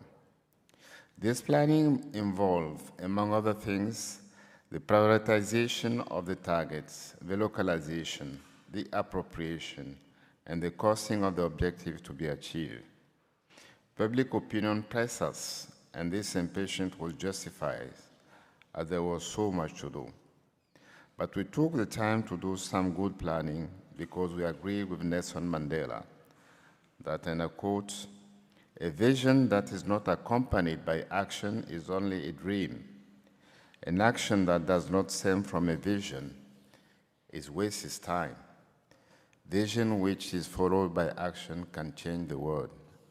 End of quote. Consequently, in Benin, we identified that 7 fundamental changes or transformation should drive our ambition to achieve the SDGs. Those transformations relate to the field of energy, digital, industry, education, health, gender equality, and demographics. Let me please elaborate on them. First, as far as the energy transition is concerned, this energy transition concerns all countries on Earth. Benin is stepping up its effort to ensure sustainable and affordable access to electricity for the entire population, with an energy mix of 30% by 2026. The installation of solar power plants and the promotion of off-grid electrification are core to this transition. Second, when it comes to digital transformation, it starts with the availability of the infrastructure. That is why Benin has placed particular emphasis on the nationwide coverage of the fiber optic. We developed digital users and the skills needed to support the country's digital ecosystem. This is through the creation of a school on digital themes, as well as the development of Seme City, a smart city project located in Benin, with the objective of becoming a regional pole of excellence in the higher education sector. The government itself is setting a good example with the implementation of intelligence administration projects, which aims to digitalize and dematerialize all procedures within the public administration. In addition, Benin in recent years has put the fight against cybercrimes at a national issue level. A special court dealing with these crimes is operational. The idea is to secure digital activity and thus promote services and uses that are likely to accelerate the achievement of the SDGs. Third, in terms of industrial transition, Benin is currently developing one of the largest special economic zones in West Africa, the GDIZ. The idea is to create a learning platform and reduce infrastructure gaps to enable rapid industrial growth, along with the creation of more than 300,000 direct jobs. Fourth, decent work can only be promoted if a profound transformation of the education system becomes a reality. Employment is the primary means by which public policies can lead to the eradication of poverty. This is what Benin has understood by making efforts to develop technical and vocational education and training to increase its share from 10% today to 70% in 2030.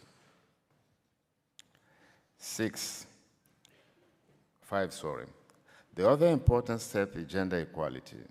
Benin has made the commitment to making a very rapid transition from a situation relatively unfavorable to women to a situation where they are fully and perfectly integrated into the country's political, economic, and social decision-making process.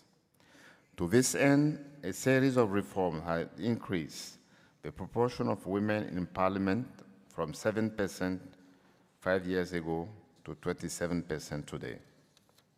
The National Women's Institute has been renovated to promote gender equality in all its aspects. A new family code was adopted to better protect women, and harassment in all its forms is combated, and a special court is set up to deal with these cases. Finally, countries, particularly those in sub-Saharan Africa, must further work to realize the democratic dividend. We have a large and young population which is still largely underutilized and does not yet participate sufficiently in the productive fabric. The search for demographic dividend and subsequent investments must lead us to strengthening human capital, better engaging women in the country's development process, and improving the delivery of public services in general in all countries. In this context, a national conference on population growth and the country's development is planned for next November with the objective to reach, in a consensual manner, the main orientation that must drive family planning in the strict sense as well as in the broad sense for better and responsible parenting. These are some critical steps in Benin's trajectory toward the SDGs. I hope that these are aspects that could inspire public policy in some of the countries. The real challenge is to be able to stick to this trajectory.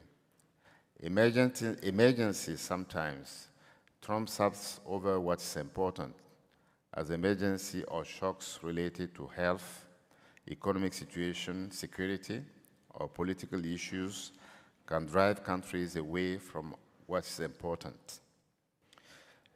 Ladies and gentlemen, let me conclude by saying that we are committed through investment and reforms to put Benin at the forefront of the best performers of the SDGs.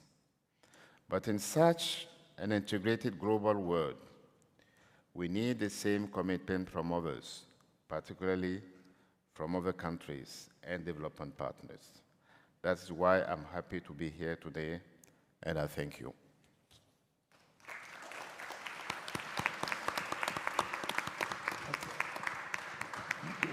Monsieur le ministre, merci beaucoup de nous avoir fait un lancement parfait. Thank you so much for kicking us off so well, and congratulations, of course, for all the efforts that Benin is doing to implement this agenda, and in particular for Benin's pioneering role in connecting SDG pathways with financing, including through its SDG bond. I know you have a very packed agenda. I believe you need to leave in a few minutes, but thank you so much for being with us today. Let's move on to the rest of our panelists. I think we have a great representation of different actors that are involved in some way or another in defining pathways to achieve these goals and that are committed to this agenda.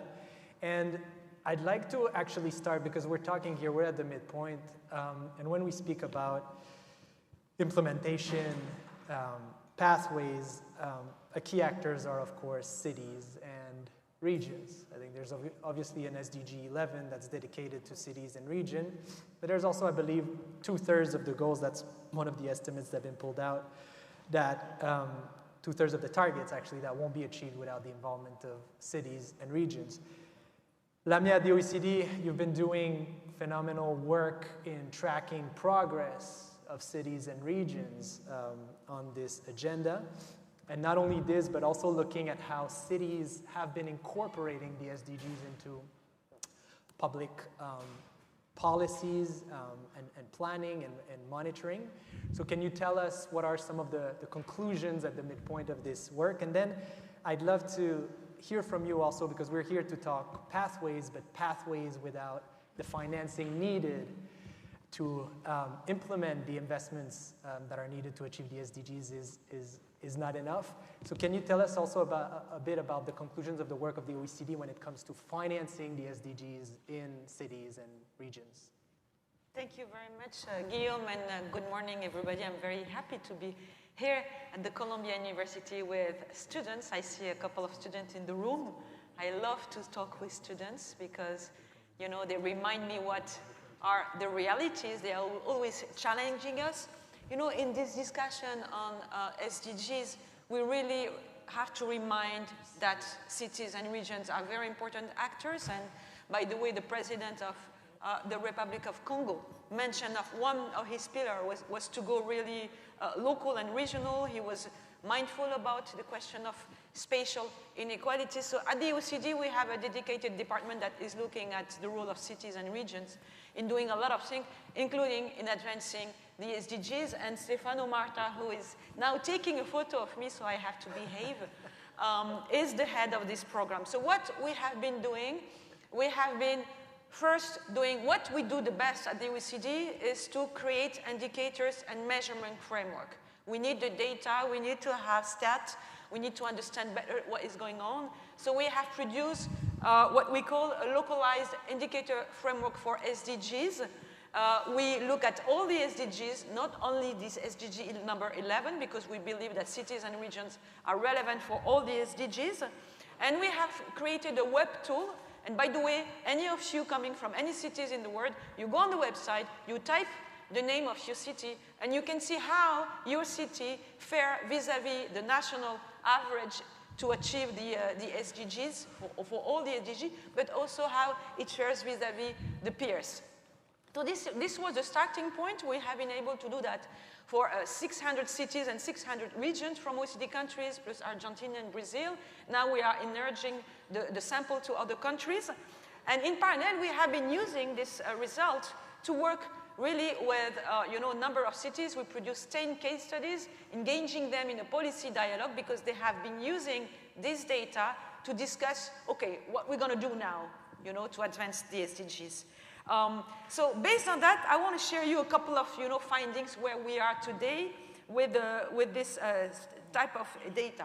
The first things that I want to say is that we have still a long way for many cities and regions to achieve the SDG. I'm talking about the distance, and we have seen, for instance, that 80% of all the regions have not yet achieved the SDGs in any of the 17 goals, and at least 70% of cities have not achieved the 2030 targets in 15 out of the 17 SDGs. And the areas where cities and regions are lagging the most, they are climate, they are biodiversity, they are energy, and gender. And there is the question of the fact that they have not reached, and then we measure the distance, right? So where are the distance the bigger? Well, we were surprised to see it was about industry and innovation, SDG number 9, and partnership, SDGs number 17. So these are very interesting findings because they can inform a policymaker at local and regional level. And you know that there is a dedicated SDGs for cities called SDG number 11, which looks at issues like housing, transport, inclusive and green growth.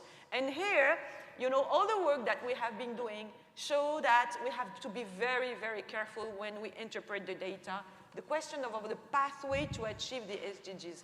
Not all cities and regions are starting from the same point, within countries and across countries. And I give you an example. If you have, a region located in a remote rural areas, the problem of transport become extremely acute. They are much more emitter of CO2 emission because they are using more transport, and it's not the case in metropolitan area. Housing, which is part of the SDG 11, has become a crazy crisis in many cities from around the world. We have seen, our data tell us that it's 40% higher to the rent is 40% higher in metropolitan area than in non-metropolitan areas. So here, when, they're not starting at the same point. So we have to be very careful about, we have to consider this type of granularity. Now, in terms of policy making, what we have been saying is that the cities and regions, and I'm sure you have been hearing a lot in the discussion here that countries during the pandemic, they were not really, preoccupied to advance the SDGs agenda. And what we have been doing, we have been tracking during the COVID pandemic what cities were doing, and the contrary, they were using even more the SDG framework because they found it as a very useful, tool. And now even more for the recovery, they continue, they like the tool actually, they enjoy it and they use it very effectively. And with SDSN, we conducted a survey, to identify more or less who are using that, and I give you just a couple of data. Half of the respondents in the survey, cities and regions, they said that they have established a dedicated strategy or an action plan for the SDGs, and around 40% say the SDGs, they were not using it, but they're gonna use it afterward for the recovery. So that's another important thing. a last point about, the importance of the SDGs. We have also to remember that it's really crucial for local policymakers because it helps address the question of synergies and trade-offs.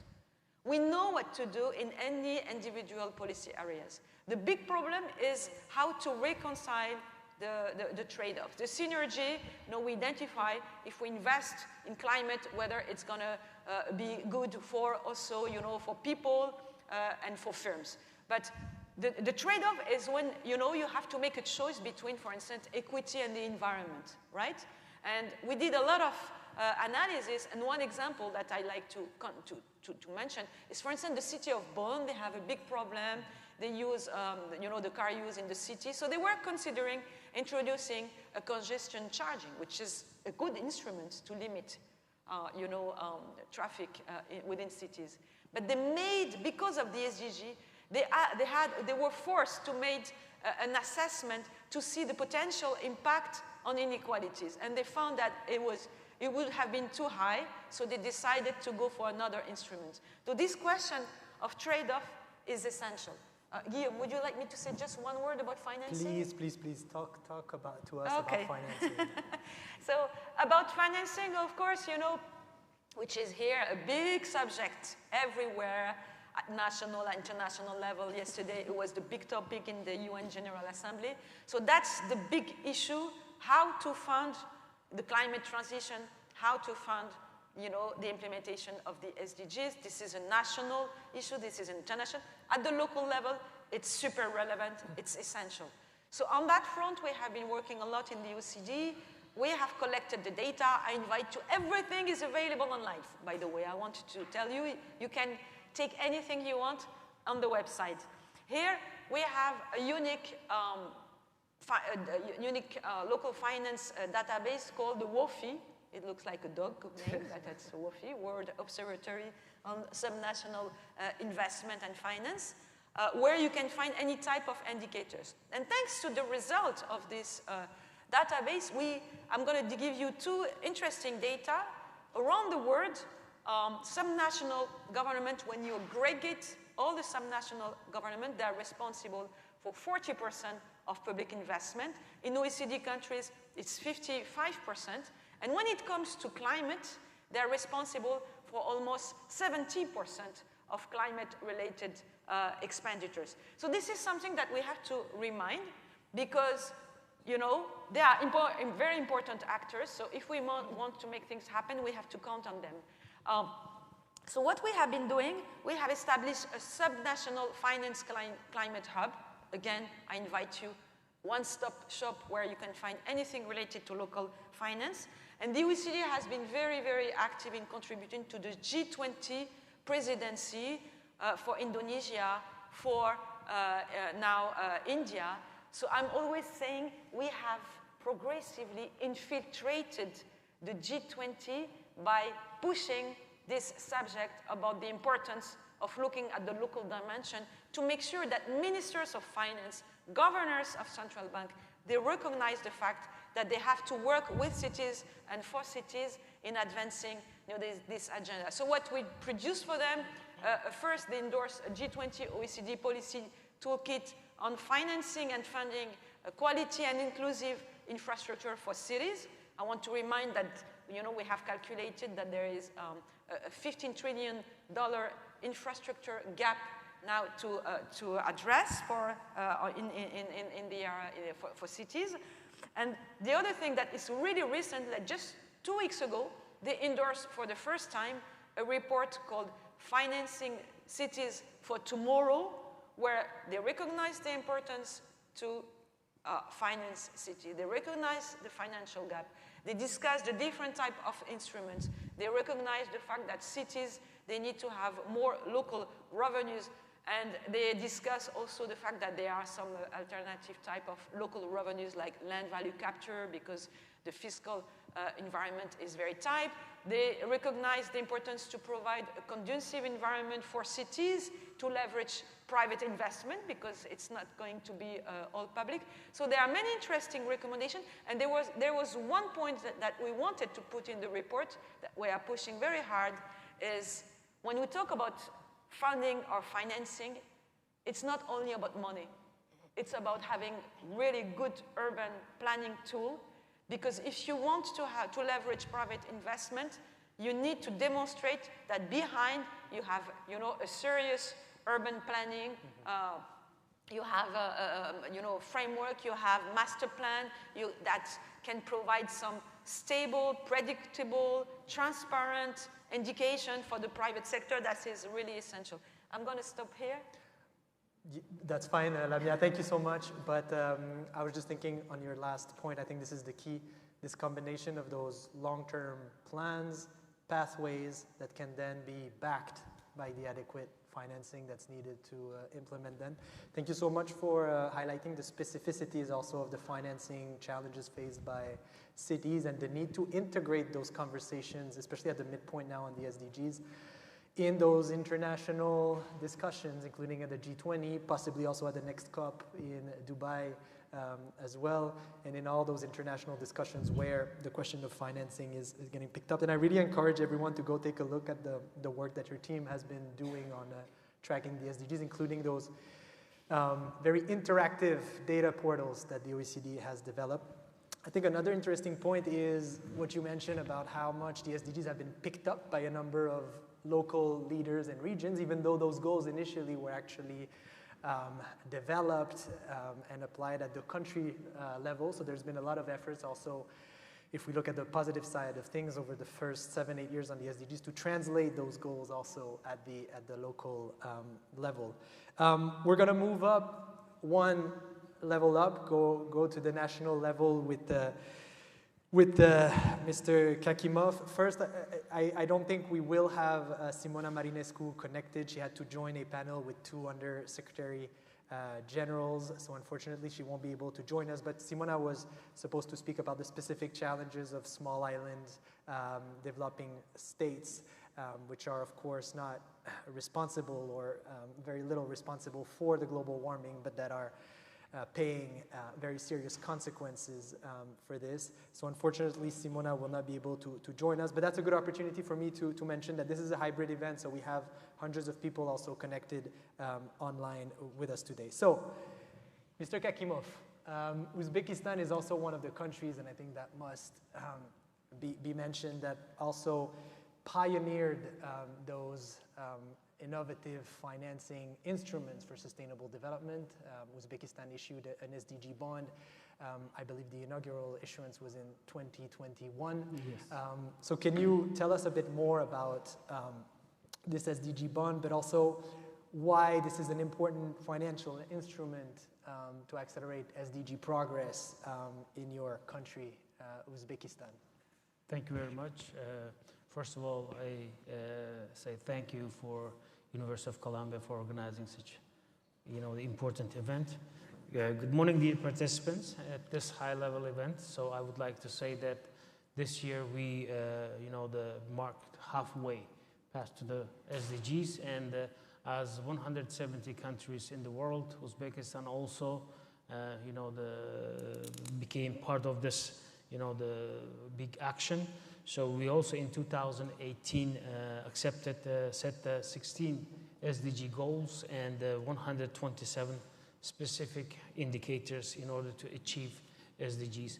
I'm not going to talk much about all indicators 16, but I will talk about some important ones. So the big changes happened.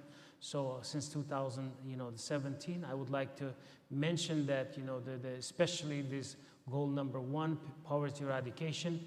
Uzbekistan made significant changes. For example, let's say in 2020, the President of the Republic of Uzbekistan announced that the poverty eradication as the main government policy direction in Uzbekistan. And we first accepted the poverty measurements. We first set the national poverty line, and now we are working on multidimensional poverty indicators.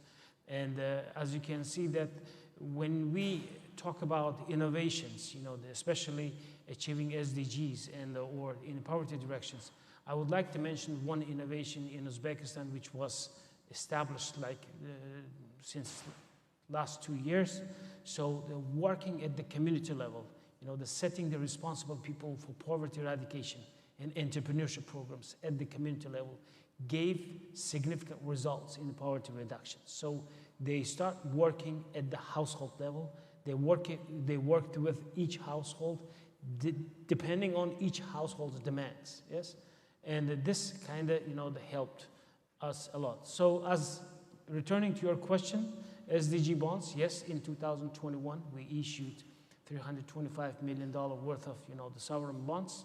So as you can see that these SDG bonds were very important in fighting or in achieving these SDG, the goals. So when we looked at the analysis of this, where we spend this money, it contributed 11 SDG goals, yes? If you looked at the regional distribution, almost all 14 regions benefited from this one. So if you looked at the large portion of these SDG bonds, where it's going to the transportation sector, health sector, education sector, where the key important areas of development process. So one more thing I have to mention that in this case, so the recent IMF study says that in order to achieve until 2030, Uzbekistan needs about 7.9% GDP additional fundings. So the large portion of these fundings goes to the 3.4%. This is for health sector, and 2.4% is the infrastructure, and 1% for water infrastructure. So as you can see that, yes, Uzbekistan made significant development in achieving the SDG targets. So we are on the track, but we still need this 7.9%. So this innovative financing, and especially if you compare the 2021, the market risks and the interest rates and right now, so that it creates significant challenge, not only for Uzbekistan, but also for all other developing countries who struggled during the last 2-3 years, pandemic and other kind of political events, which kind of, interrupting our, the economic development processes. So I think that, the more and more funding, and I would like to mention that more and more long-term concessional funding for developing economies will be more and more demanded in the near future in order to achieve our SDG goals. Right. Well, thank you so much for describing a little bit what Uzbekistan has been doing to connect its planning efforts with access to financing. Looking ahead at the next couple of years, what are some of the specific challenges and priorities for Uzbekistan to accelerate the implementation of the SDGs? And maybe to help me a little bit make the segue with the next speaker from the science community, how does the government of Uzbekistan partners also with scientific institutions and with science at large when it comes to implementing this agenda? Definitely. When you are in development process, so basically development is about the productivity. Productivity is based about science. So that's why the government of Uzbekistan closely cooperates. And one of the main challenges in these next, for example, let's say the decade for all developing economies, it will be human capital. So for example, developing the human capital, scientific development, innovative development will be kind of most important part of the the development process. As this development of artificial intelligence creates more and more challenges for us. For example, when you say that what will be our upcoming challenges for the development, I would like to mention that if anyone doesn't know about Uzbekistan, Uzbekistan is located in the Central Asia. So Central Asia, it's between the two rivers, Amu Darya and the Sirdarya. What I would like to think that in the next 10 years, the biggest challenge, not only Uzbekistan, of the all Central Asia, will be water issues. Because the global climate change, it's reducing the global, the water supply. For example, let's say a recent study of our center with the Berlin economics, for example, let's say it will create additional challenge, not only cutting the water, it also creates what? Environmental damages also. So additional to this water scarcity, so we have a neighbor, which is Afghanistan. Yes, Afghanistan is also kind of, tries to, create this new canal, Koshtepe, it's called, and if this canal will work, so this the Amu Darya Basin River, the level of this Amu Darya Basin River up to the, if it goes up to the 3rd level, it will be decreased up to the 30%. As you can imagine that this 30% decrease in the water supply, it will create, first of all, significant decrease in the value added in agriculture sector. Second, huge unemployment sector. Third, we will lose lots of arable lands. So this will create another challenge for the food security. So that this will be another challenge for the food security. Another issue I would like to mention that it's the energy efficiency. Yes, so the region can be fully energy autonomous because region has lots of energy resources. But at the same time, we have commitments before the Paris Agreement to cut our energy emissions, and Uzbekistan committed. So until 2030, increase renewable energy sources up to the 40% of its energy supply. So another one is like kind of, as we mentioned, the recent political, the tensions creates kind of, the challenges for the transportation channels. So the recent announcement yesterday, at the presidential meetings, Central Asia plus, the United States, President of the United States also mentioned that, this Trans-Caspian transit channels will be more important. And in order to develop this one, it requires more and more investments, especially these investments will be coming from developed nations. Thank you. Thank you so much, Abidjan. Also for, yes, I think we can give him a round of applause, and congratulations to Uzbekistan for all its efforts to implement this agenda. Thank you also for highlighting the importance of partnerships, global, regional, with neighboring countries, so that we work together to implement those goals. Okay. Let me now turn over to you, Shireen, and already I can congratulate you for the release of the Global Sustainable Development Report 2023. I believe you were the lead authors for Chapter 3 on the pathways to achieving the SDGs, which is good to have you here on the session, but also Chapter 4 on accelerating transformations. So can you first, this is probably related to the Chapter 3 of the report, but can you summarize a little bit for us when we look at the models that are available out there on the potential SDG scenarios and the projections? What are those models telling us, and what are some of the biggest opportunities when it comes to making rapid gains on the SDGs based on these scenarios? Sure. So maybe just for the audience, if you're not really familiar with the Global Sustainable Development Report, I can just say a few words what it is. So it's a science policy report that is produced now by an independent group of 15 scientists who are appointed by the UN Secretary General every 4 years to produce the report. So we had one report back in 2019, and this is the second report in 2023.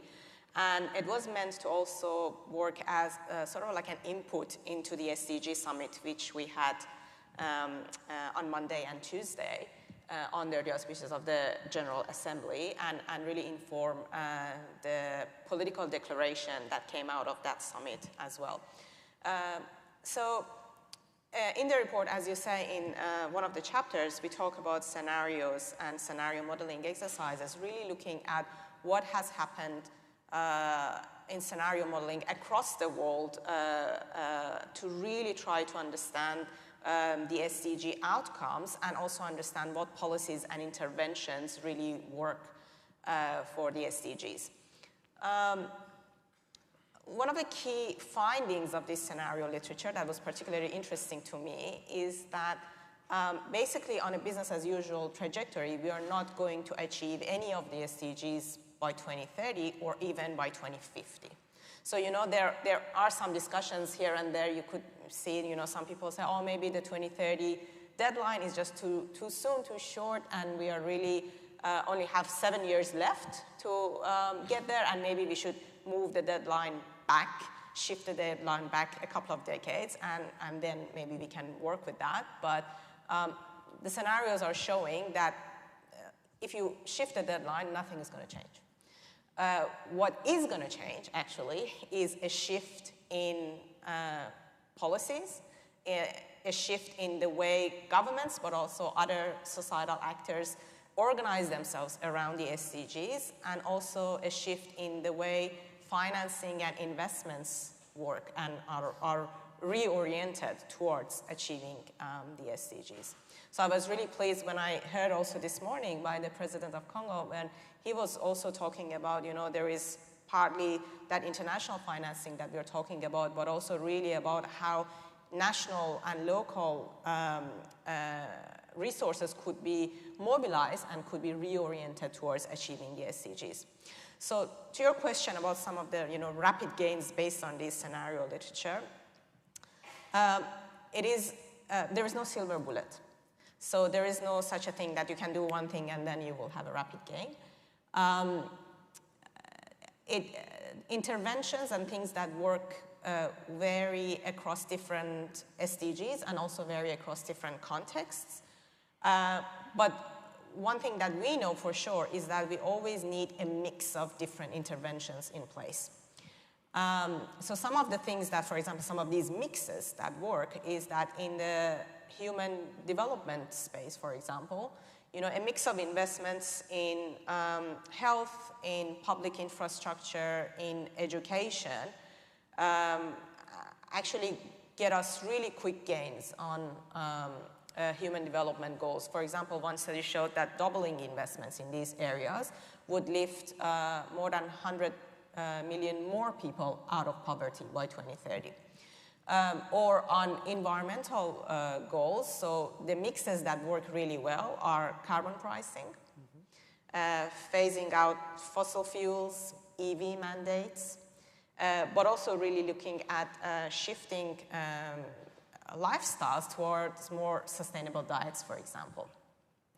So these are the things that we know work, but really the tough questions are about implementation of these interventions. Because we know that a lot of these interventions involve very sensitive political navigation, and highly contested political issues are involved in these. But also they involve reorienting investments, as I said before, and also for all of us as citizens, as people, really changing lifestyles. And these are really, really tough issues, and that's why I think that sometimes, the kind of scenario modeling that we're seeing now, which is happening very much at the global level, is very useful for giving us that perspective for global governance and what needs to happen at the global scale.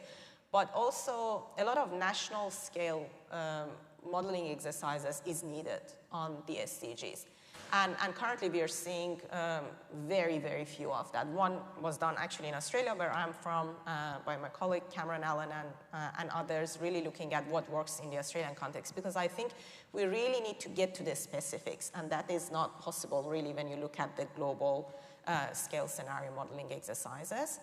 And what Lamia mentioned around, we know that, what works in a particular sector, but when you start looking across different sectors and across the different SDGs, because of those synergies and trade-offs that are involved, a lot of the problems arise actually there. And again, national scale scenario modeling really gets us to those specifics and let us think about those synergies and trade-offs in a particular context, considering some of the existing policies and capacities that are in place, and can show us some more useful pathways for accelerated action in the next 7 years. Fascinating, and as always, the GSDR is such a great resource to understand, the state of scientific evidence and the literature on the SDGs. We've been talking a lot about financing as one of the big levers for accelerated action. I believe in the GSDR, another lever that's very much discussed is the role of innovation as a potential accelerator of progress on the SDGs. You discuss in chapter 4 this concept of the S-curve for innovative ideas. I'd like you to talk to us a little bit about what might be some of the levers that can be further leveraged to accelerate the emergence and acceleration of innovations, because I think there's maybe some good news here building on what has happened over the past couple of years where we might be able to build on this to accelerate progress. Yeah, so the scenarios, what I was just talking about, really tell us about the what, right? What needs to be done, what interventions and policies might work, and what type of outcomes could be achieved with different policies and interventions. The S-curve that we present in the following chapter in the GSDR tells us about the how. It provides a temporal view on how transformation processes evolve over time. And it can be used as a very useful heuristic, if you like, to really analyze where we are at in the transformation process and where we want to get to, and in order to do that, what needs to be done, and thinking really strategically about managing and navigating this transformation process over time. So what is the S-curve? The S-curve basically says that transformation processes typically go through 3 distinct phases. If you think about the S shape, the first phase, the bottom of the S, is the emergence phase.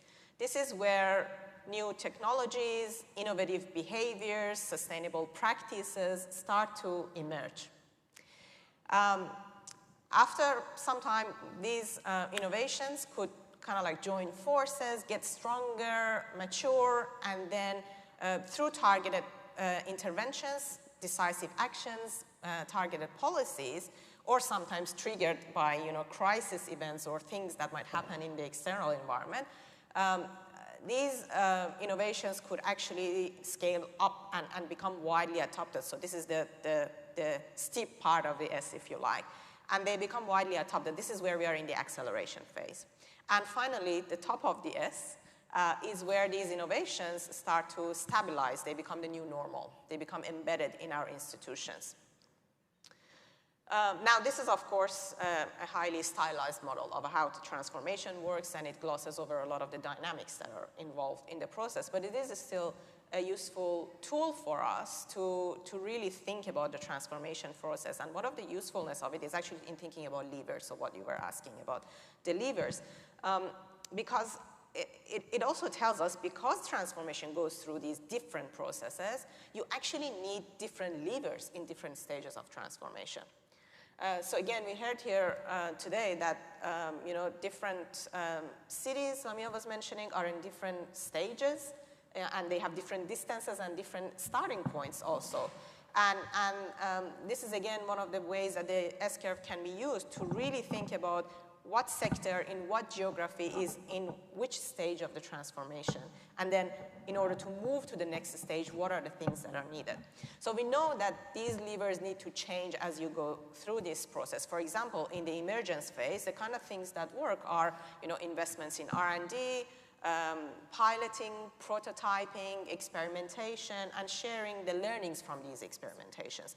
But you cannot get too far just by doing that. If you actually want to get to the acceleration phase, this is where you need really decisive actions by governments, shaping markets, setting targets, setting standards, regulating business, and for, again, the civil society really building coalitions and advocating strongly for change and holding governments to accountable for that process. And of course, in the stabilization phase, again, you need capacities for maintaining the outcome so that you don't face a backlash, for example, or things can be, before they're completely embedded and institutionalized, they can just go out of the way suddenly. So this the curve really helps us also think about these levers in a more strategic way and try to really change the way we target issues and we navigate transformation based on where we are at in the process. Fascinating. Well, thank you so much. There's this and much more in the Global Sustainable Development Report, but congratulations again to you and all the co-authors of this year's GSDR. Really a great resource. So it's going to be time to close this panel. We've heard, we started from the city level, then to the national level, then to more the global level and what scientists have to say on pathways. So please join me with a big round of applause for our panelists today. Thank you. And Lauren, colleagues, handing it back over to you. Thank you. Thank you so much.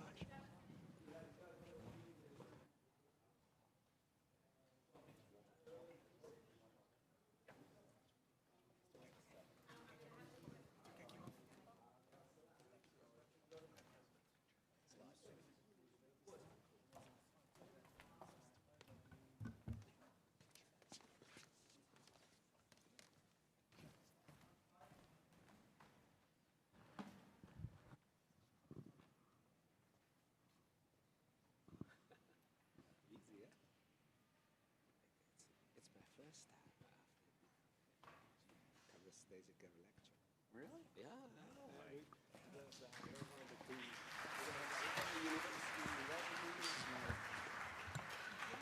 Such a great. Well, I was in France at that time, so I couldn't meet you there. But I will let you know how good it was. It was fantastic. Thank you.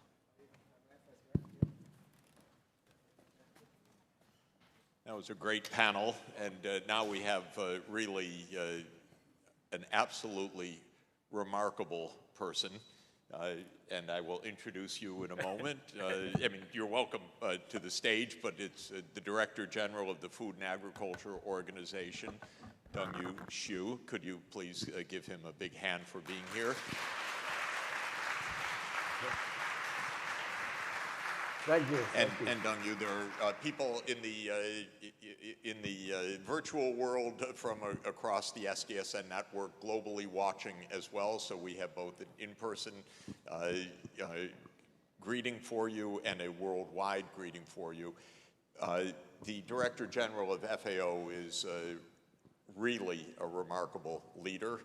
We're going to learn a lot. I always do every time we sit down. I was just learning in the back about wetlands. Maybe he'll tell us a bit about that. But he is a terrific, really a great scientist. And he was the vice president, vice president of the Chinese Academy of Sciences. He's been a senior figure in China's agriculture, which has got stupendous successes, many of which he has developed and promoted. And Dongyu Xu became the Director General of the Food and Agriculture Organization in 2019.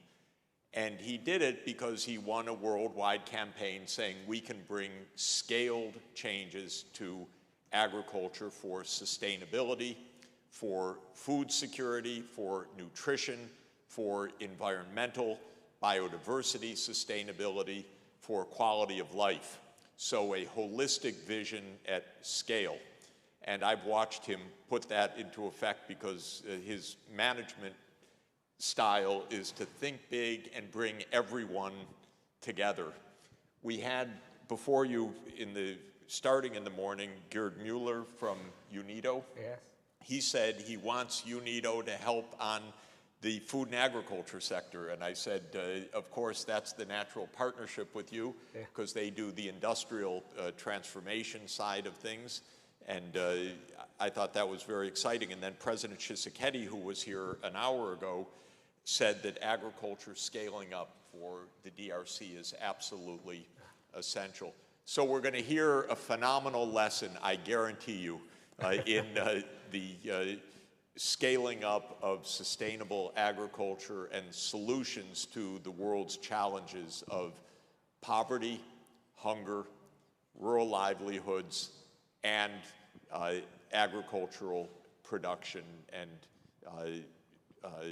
food security. So thank you so much for being here. It's an incredible. Oh, by the way, when he ran for re-election, of course, it was overwhelming support for being re-elected in 2023 because of his tremendous success as Director General. So we're very honored that you're here. Thank you for coming. Thank you, Professor.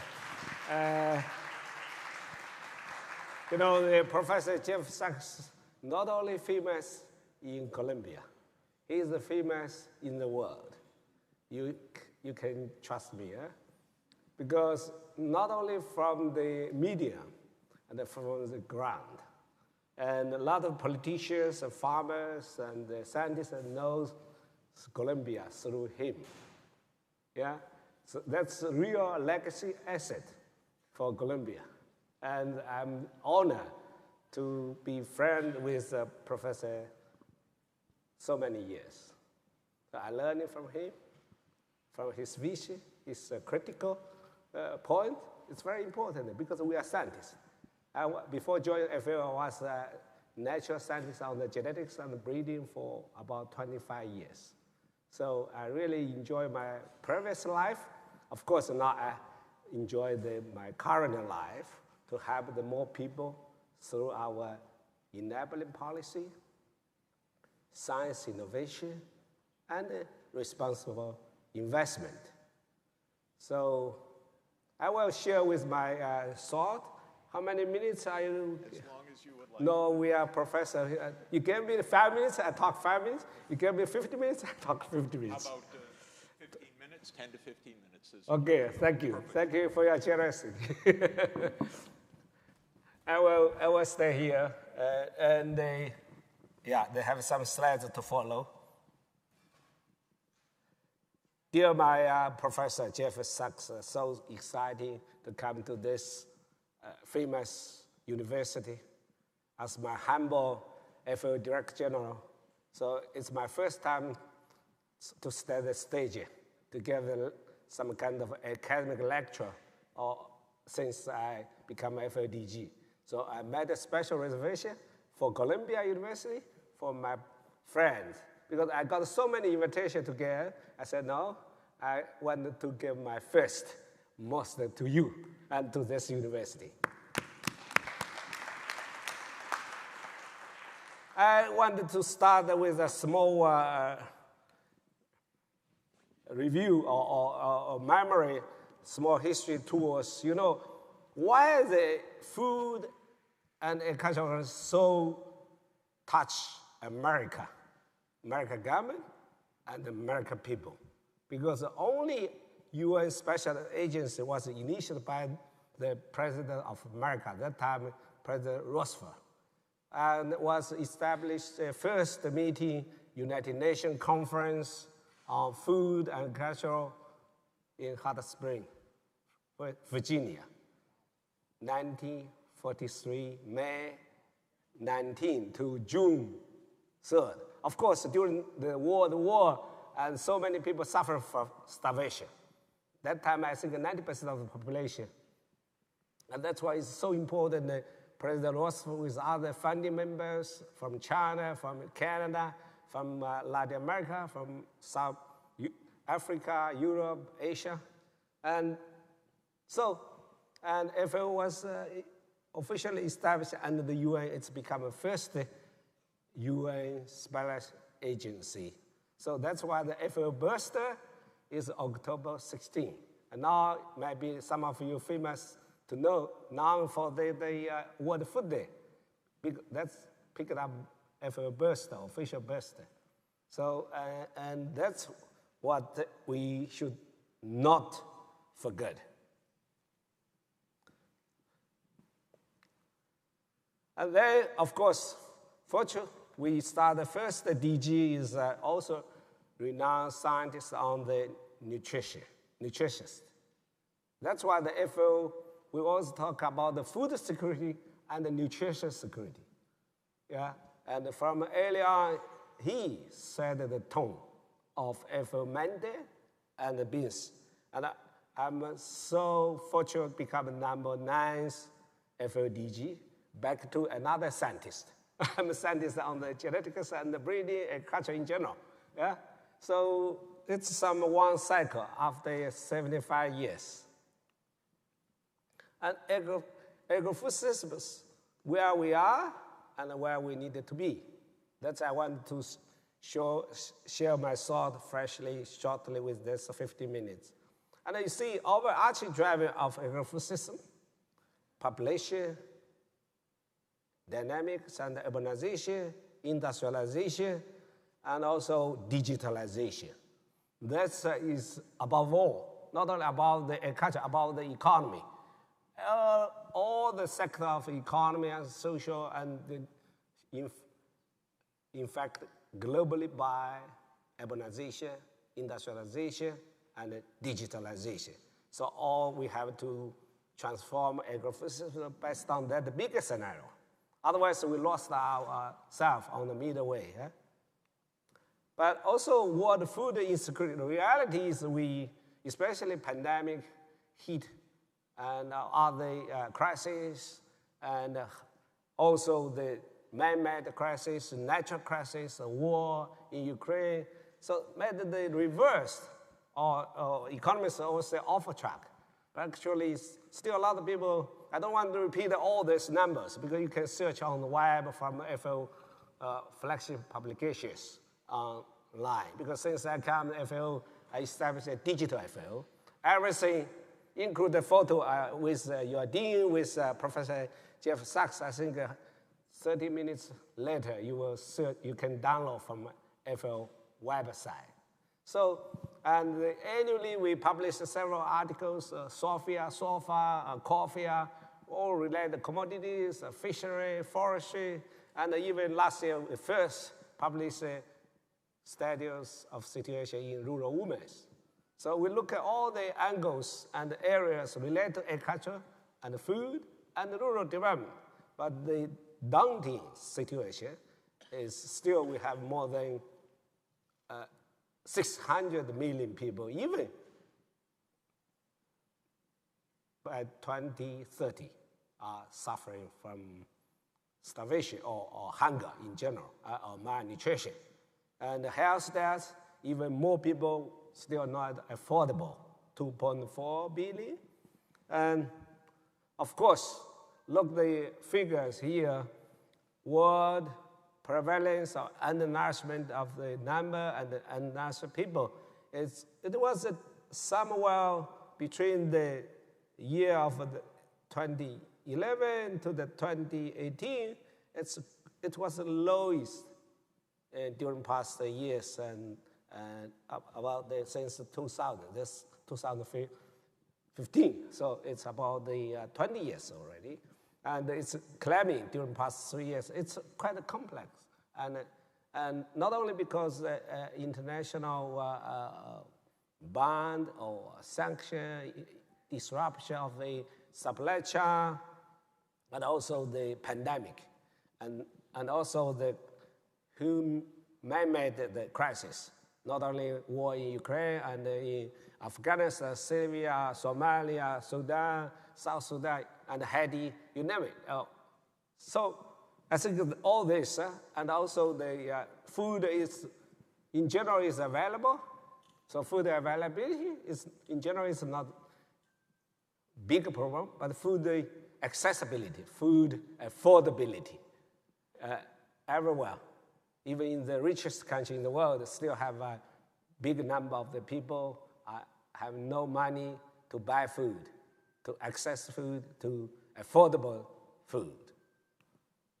And that's the projection of the global number of undernourished people. So you can see, I hope best scenarios will be by 2030, it's less than 500 million, but probably, most probably around 600 million will be still suffering from the malnutrition.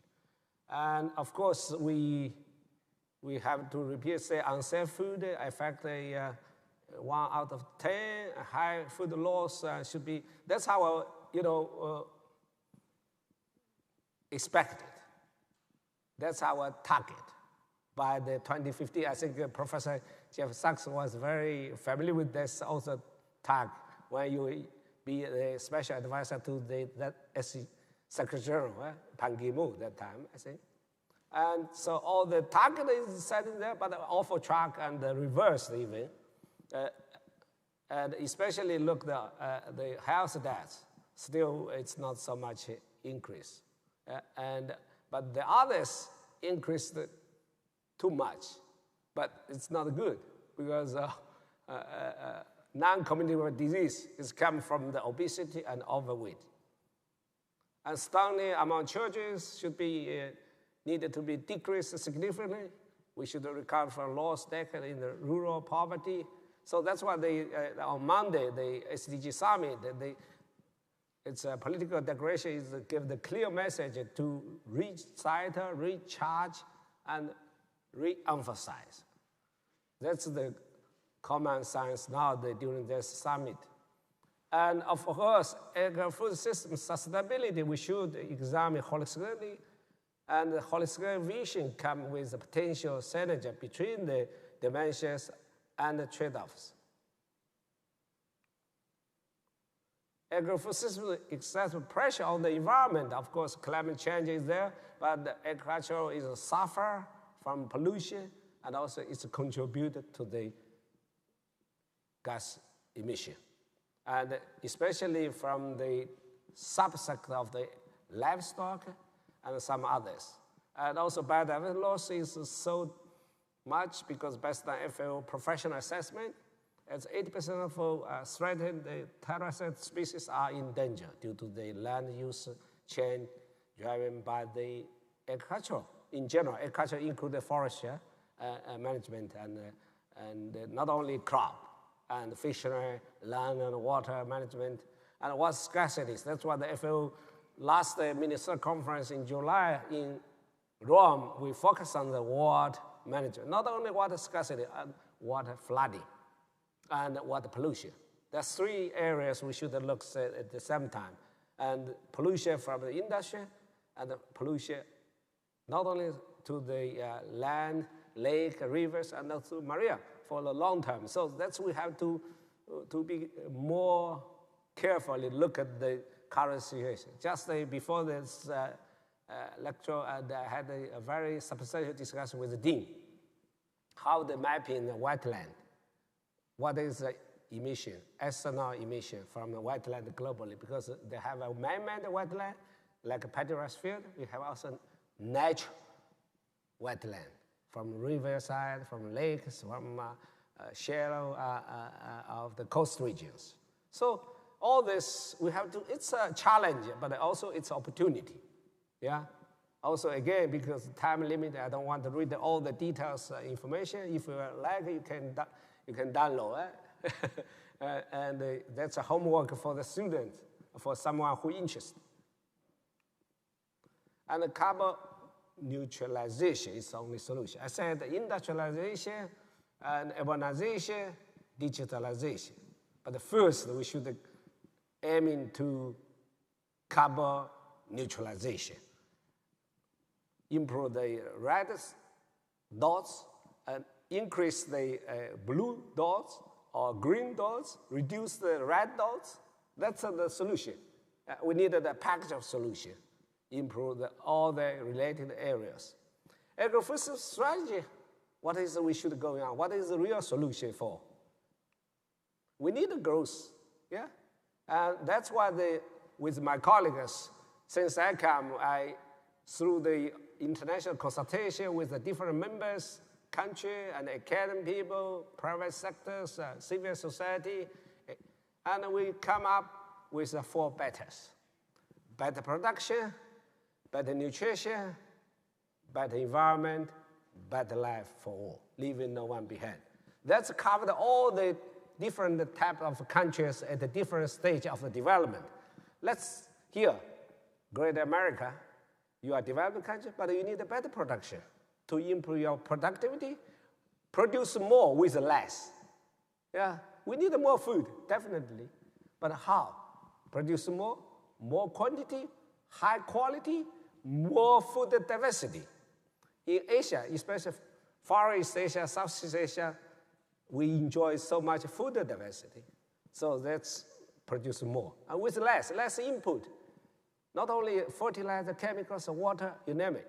And also less negative impact on the environment. So that means better production, better nutrition. Also, not only nutritious food, we need more edible fibers, vegetables, fruit, and also more balanced formula, and also good habits or consumption patterns. And that's better nutrition, and not only for poor, and also for rich people. And then the better environment, not only for general environment, and also agro environment, and also your living environment. And that's a real better environment, which agriculture, forestry, horticulture, you can name it, livestock, all this area of fishery, we can contribute to the better environment, and then end up with a better life, not only livelihood improvement, better life quality at a different stage. Yeah, Professor, we are a little bit senior, but we're still young at heart, right? And we need the health life. And what is health life? Based on the science, based on nutrition, based on the proper consumption, and with others. So, and we need to accelerate innovation, technology, data, complements governance, human capitals, institutions. If you are interested, you can visit the FAO website. We have released this document about 2 years ago. But you look at all the linkage between 4 Betters with SDGs, and SDG 16 and 17 is partnership. So we build up the hand-in-hand initiative. We include all the key partners from the public, private, academia, civil society, not only UN system and international cooperation. We need to work all the key partners together, and then each SDGs, we need a holistic design and how to work with other SDGs, because the nature is not divided by SDGs or 17 or 20. It's even in the small community, you need the holistic design. Yeah? And of course, COVID-19 pandemic come and the other crises, the war in Ukraine, all this, it's really early warning for this planet, for our human being. But we have found the solution based on science, based on the scale deliverable, not based on the demonstration pilot project. That's what the scientist or professor interested. Yeah, we need to start that pilot and a small demonstration. But for the social, economic, environmental movement, we need a scale, deliverable, tangible results. That's why I always strengthen collaboration with the local government and the national government. And FAO is ready to work with all the key partners, with the university, with the academy, with the private sector, with the civil society, of course with the government and others, UN agencies. Why FAO is become more and more important? Because our funders and our funding members, we started build on the food security, yeah, and the nutrition, and also look at the agriculture at large. It means relate the environment, relate the life. And we can do more together. And that's why since I come, I started change FAO, restructure FAO. We established 3 layers. First is the functional divisions. It's pillars of FAO and all the related. And the office to coordinate internal, external. And then we have all this platform. I established a World Food Forum for welcome all the partners and the key players to come to debate, to share your experience and knowledges, and also bring the resources and capacity buildings to the members.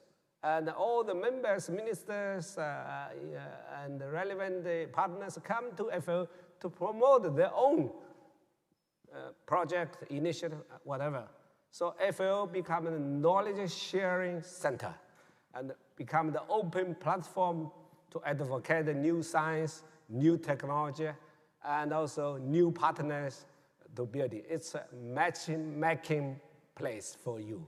So welcome all the students graduated from Columbia University, others, to use the FAO not only as an internship, as a resource of knowledge products. Thank you for your attention.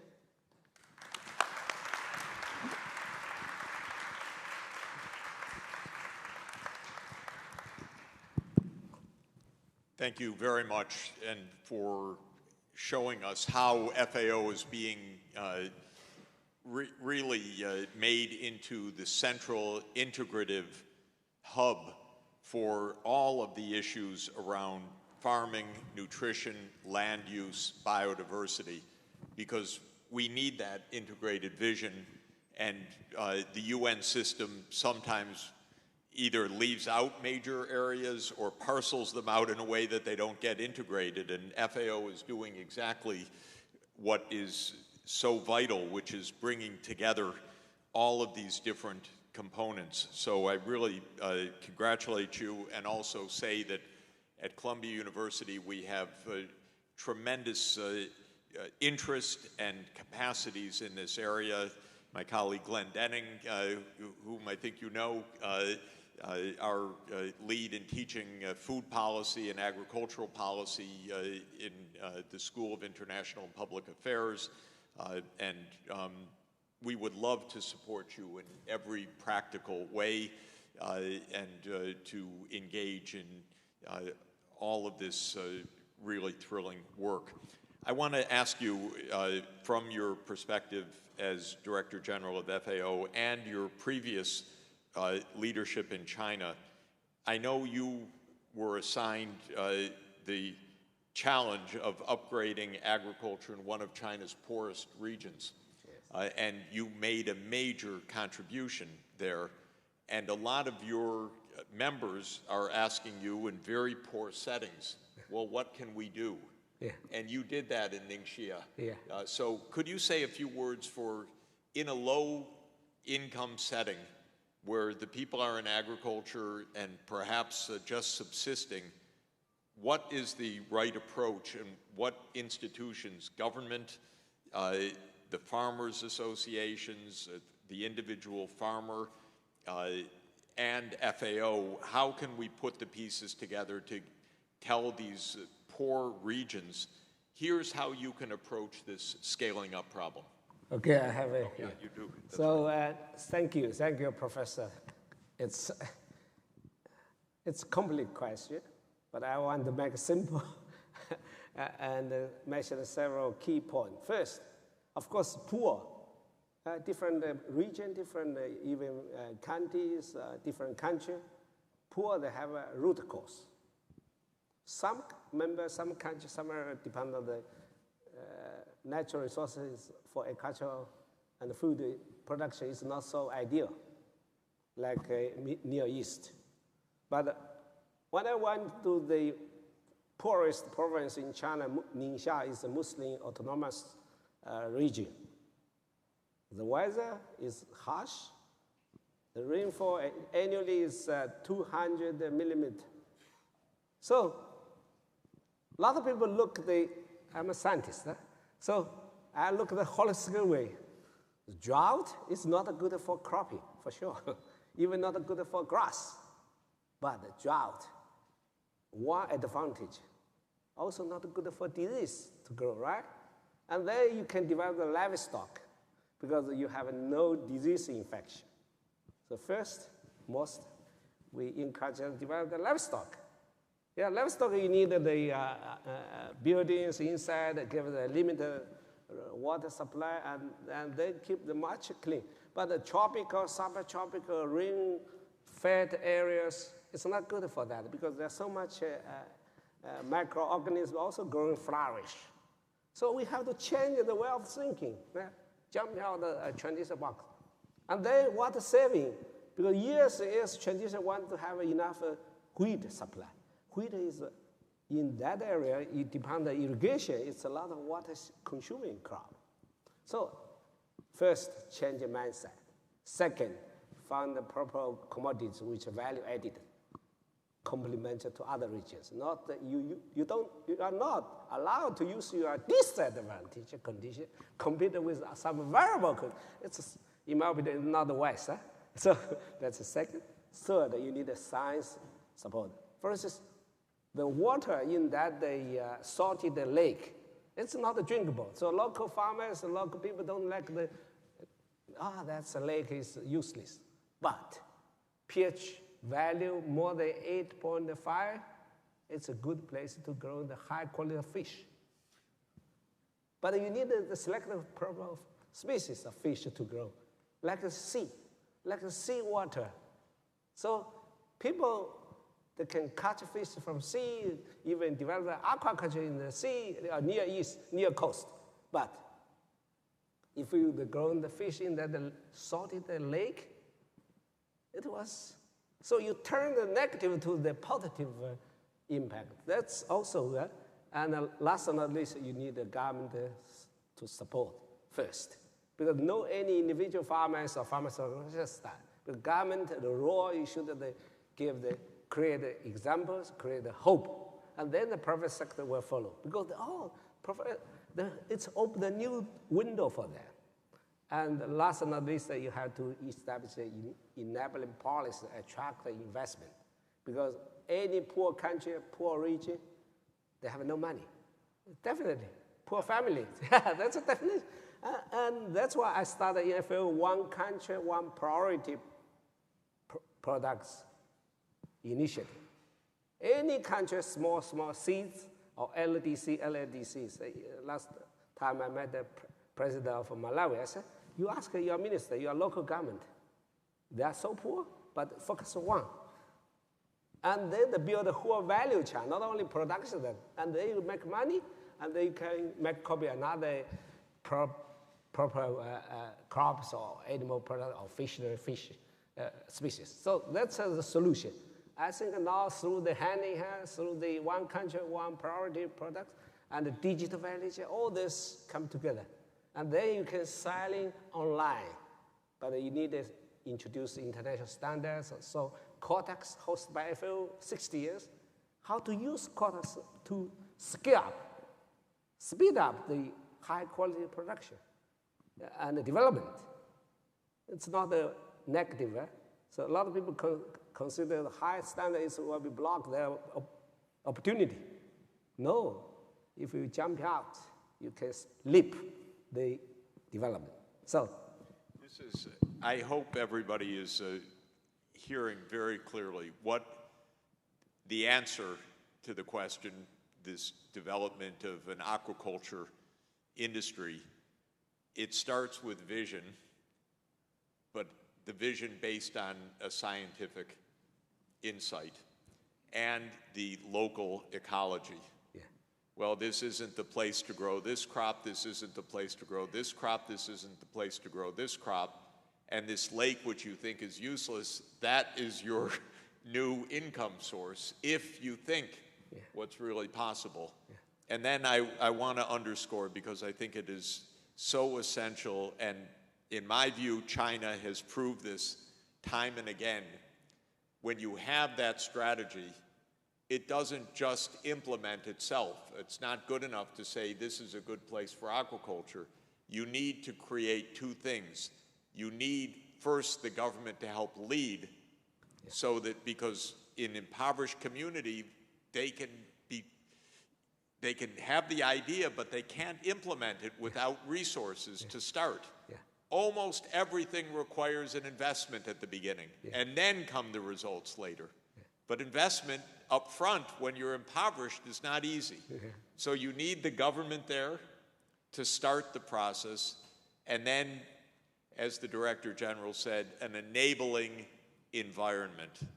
And that means all of the rest of the ecosystem of transport, regulation, guidance, and so forth, so that this new industry comes together. I love the idea. I was with the president of Malawi yesterday, President Chakwera, and he absolutely said, we must develop agriculture. So he's listening to you. So this is a natural partnership where you can make a breakthrough, because Malawi wants it, needs it. The president's very intelligent, very determined, and I know that that can make a huge difference for them. Yeah, that's why I committed and determined to come to FAO, because I want to share not only my personal experience, also 40 years experience accumulated in China during the open door and reform or transform agro-food system and rural development. I think it's smallholder farmers. I come from the smallholder farmers family. My family, 8 people, only 14 mu, not the 15 mu. 15 mu equal 1 hectare. A slight 1 mu less. But we have to make life. President Lula asked me, why, how? I said, yeah, but you are a politician, you need the horizontal, you are economist. A lot of people think the horizontal way, expanding, from 1 hectare to 10 hectare. If you give me 10 hectare, I will have enough food. No, you only have 1 hectare. How to build up a vertical solution. For instance, give you 1,000 square. If I come to your campus, I ask you 1,000 square, I can make rich. How? Build 10 stores of the plastic house, not need a greenhouse because no heating necessary in the winter, but I can start build the sprout vegetables, 10 stores. And within 2 weeks, I can deliver to the hotels. Use all the less germinated quality of seeds. It's all the garbage from the seed company. And they sprout vegetables, you name it, brassica oleracea or tacon or even peanuts, sprout of peanuts. I can sell you 1 square meter, $2. I can make $1 profit. Only spring water. So you need the business model change based on science. Science is you can make you rich and happiness. Science not only scientific paper, printed or not online in the headlines of scientific journal.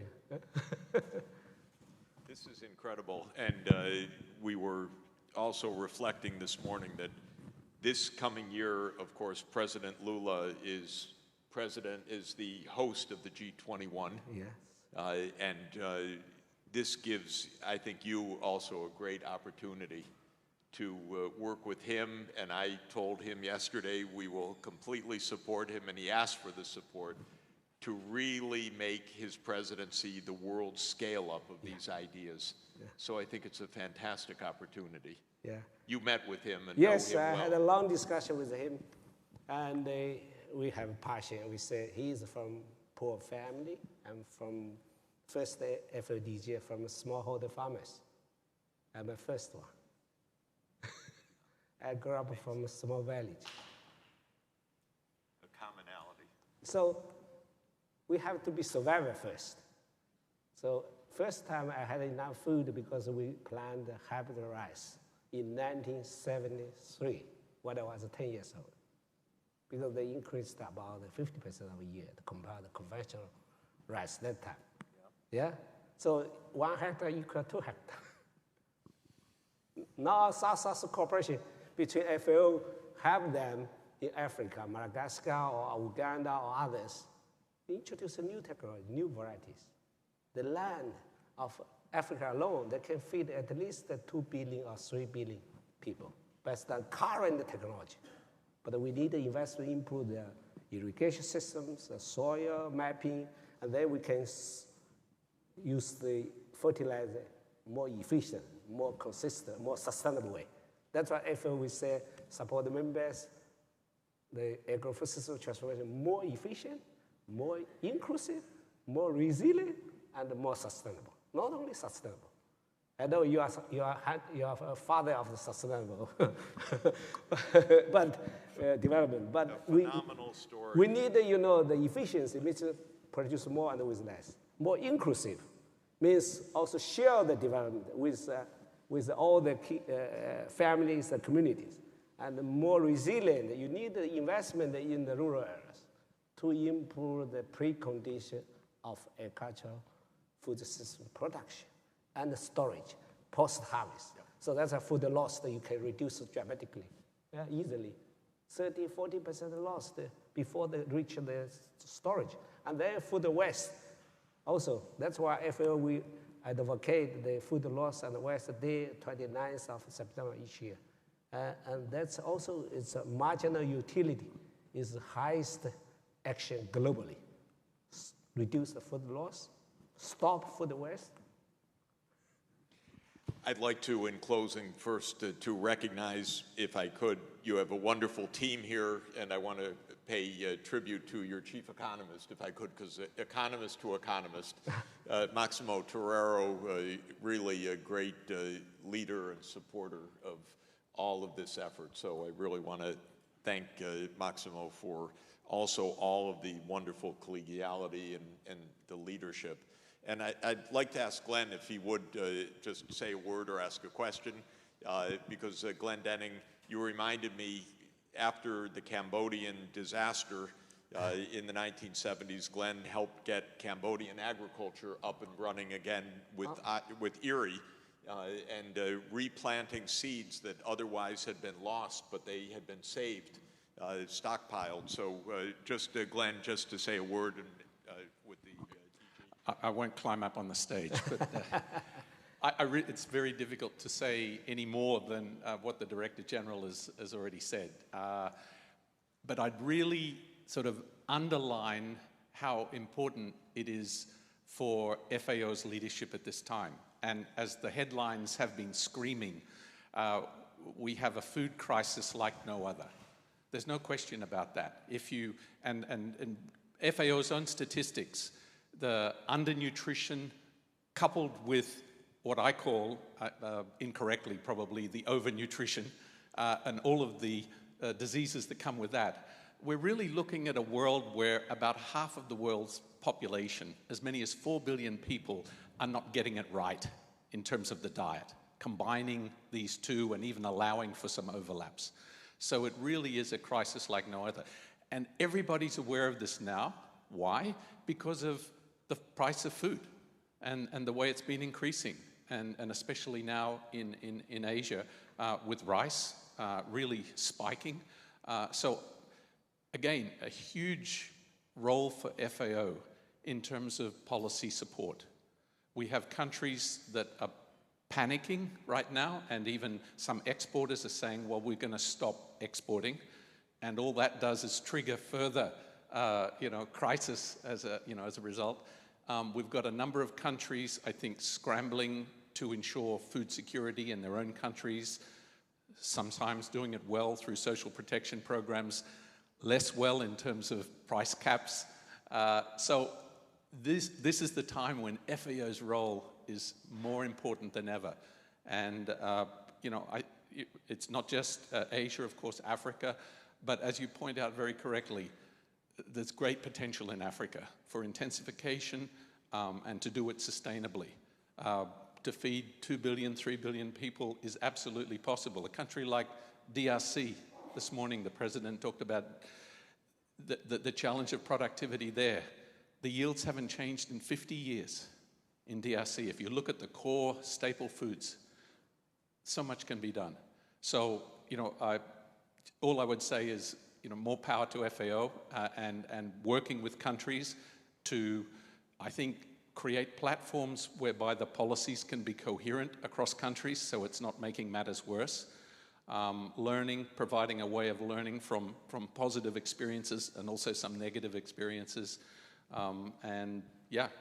Being here to, as you rightly pointed out, we're not going to hit the SDG 2 by 2030, but we should be at least thinking about what can be done 2035, 2040, and beyond. And there's a big role for FAO there. Thank you.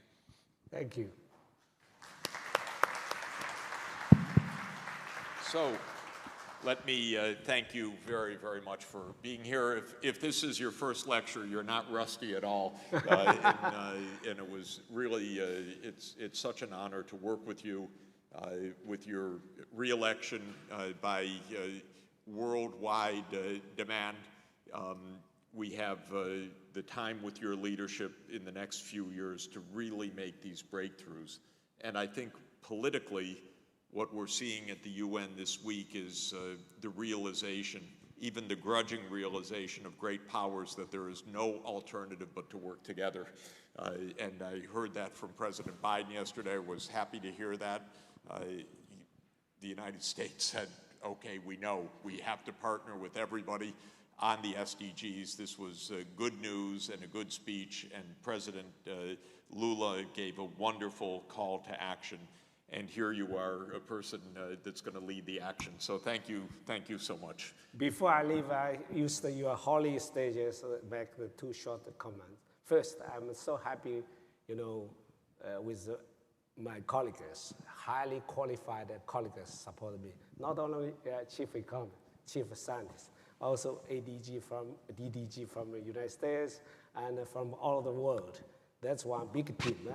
Without the high qualified team, and also appreciate all the members support me.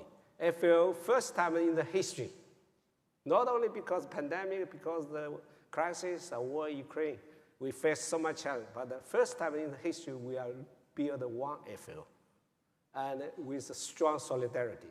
In that aspect, I really appreciate the American government, relevant agencies, university, not only Columbia, also Mississippi or others support me.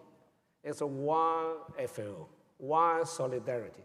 I got support from China, Japan, and Europe, Africa, of course, Latin America, you name it. And also some even small state. I said in Chinese, we always joke. Ant, A-N-T, ant meat is meat. Elephant meat also is meat, no matter big or small. So I really appreciate big or small contribution. But here in America, I should publicly say, America during the past 4 years, no any dollar delay and double the volunteer contribution. Japan also, China of course, and Europe also still keep increase.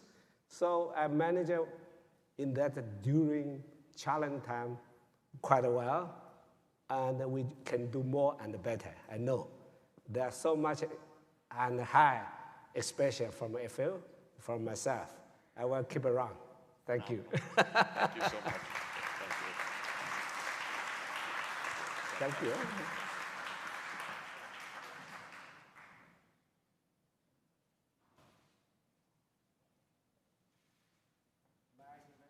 Our colleagues come stage to have a photo with you. Let's go down. We'll go. Okay. Okay. Thank you, everybody. Thank you. Thank you.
Check, check.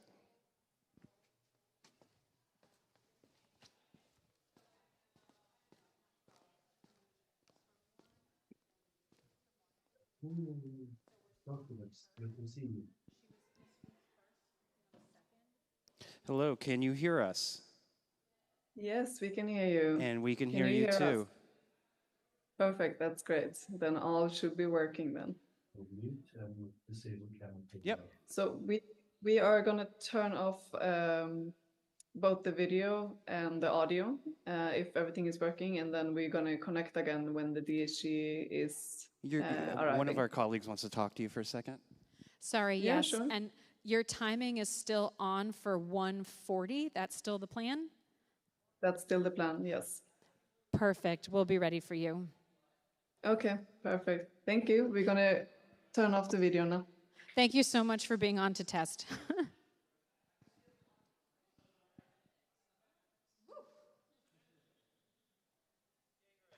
hooray. All right. 6 more hours. No problem.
I hope everybody enjoyed their lunch.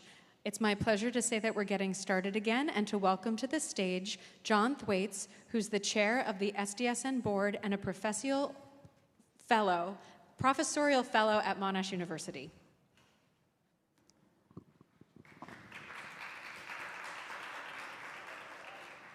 Well, welcome back, and this will be a great session.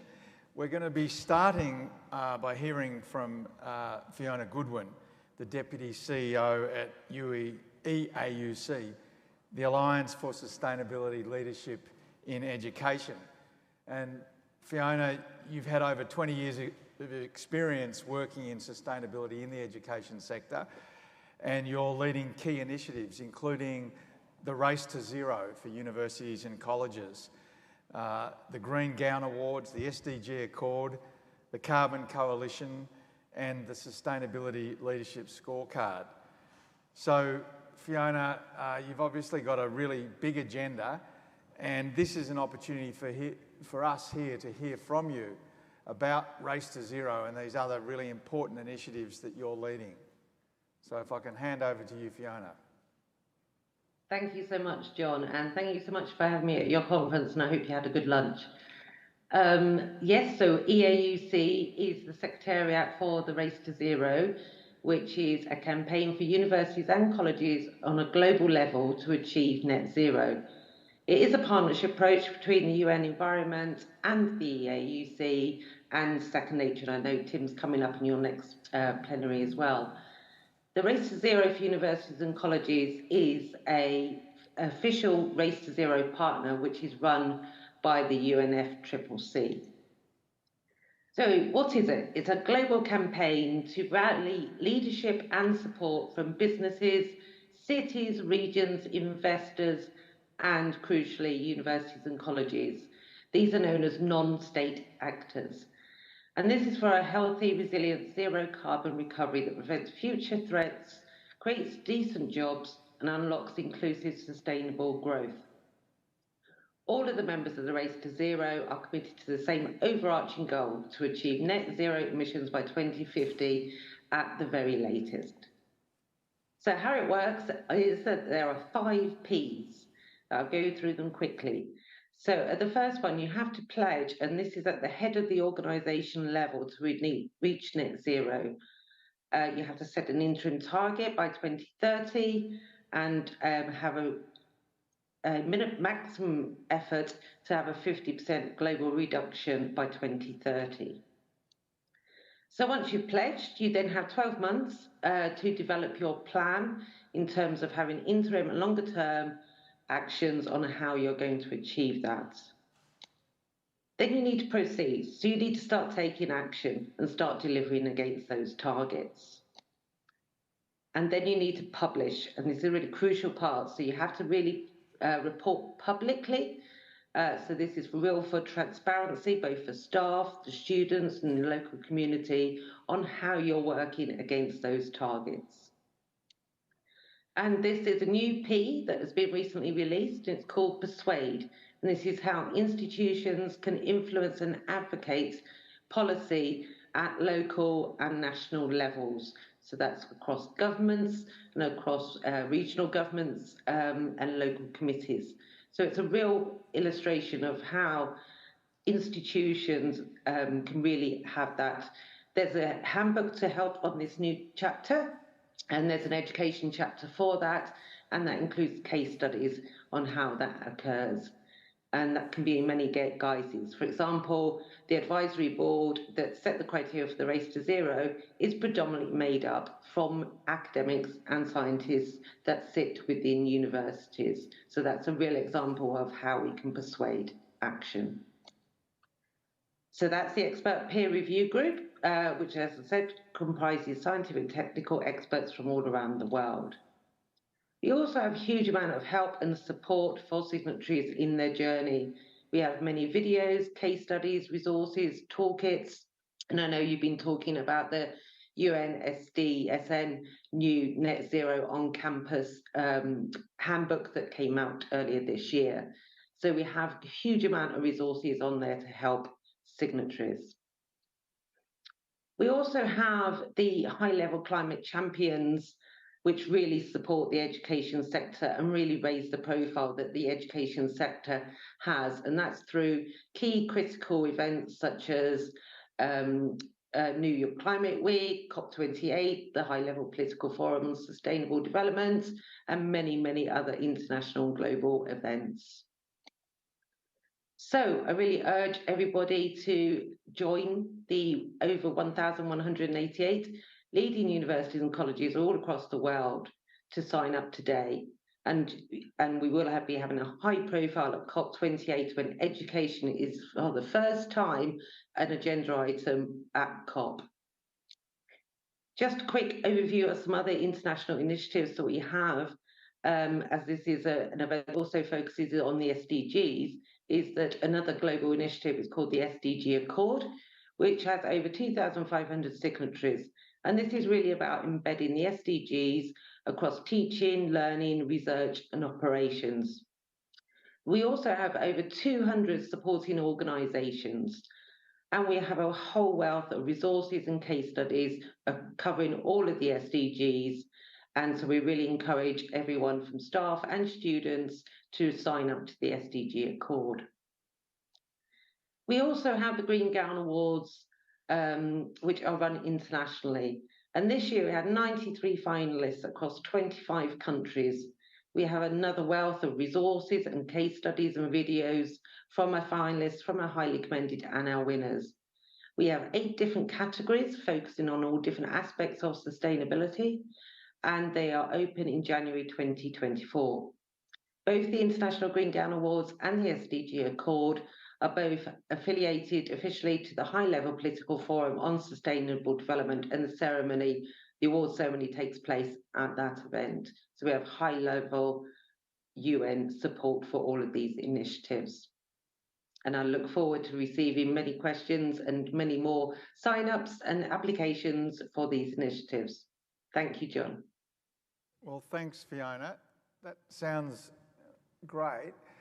I wonder if you could tell us, what do you see is the role of students in the race to zero, and how can students get involved in accelerating the programs that their universities are undertaking? Absolutely, students have a critical role.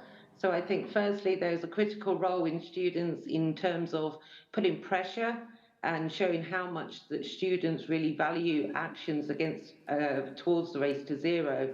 So go and talk to your institution. If they're not yet a signatory, please persuade them to sign up and commit to being part of the Race to Zero program. And also, if they already are a signatory, go and find out how you can help. They'll have lots of initiatives on campus and lots of different initiatives that students can take part in. So really get to go and speak to your institution, go and get involved. You can really make a difference.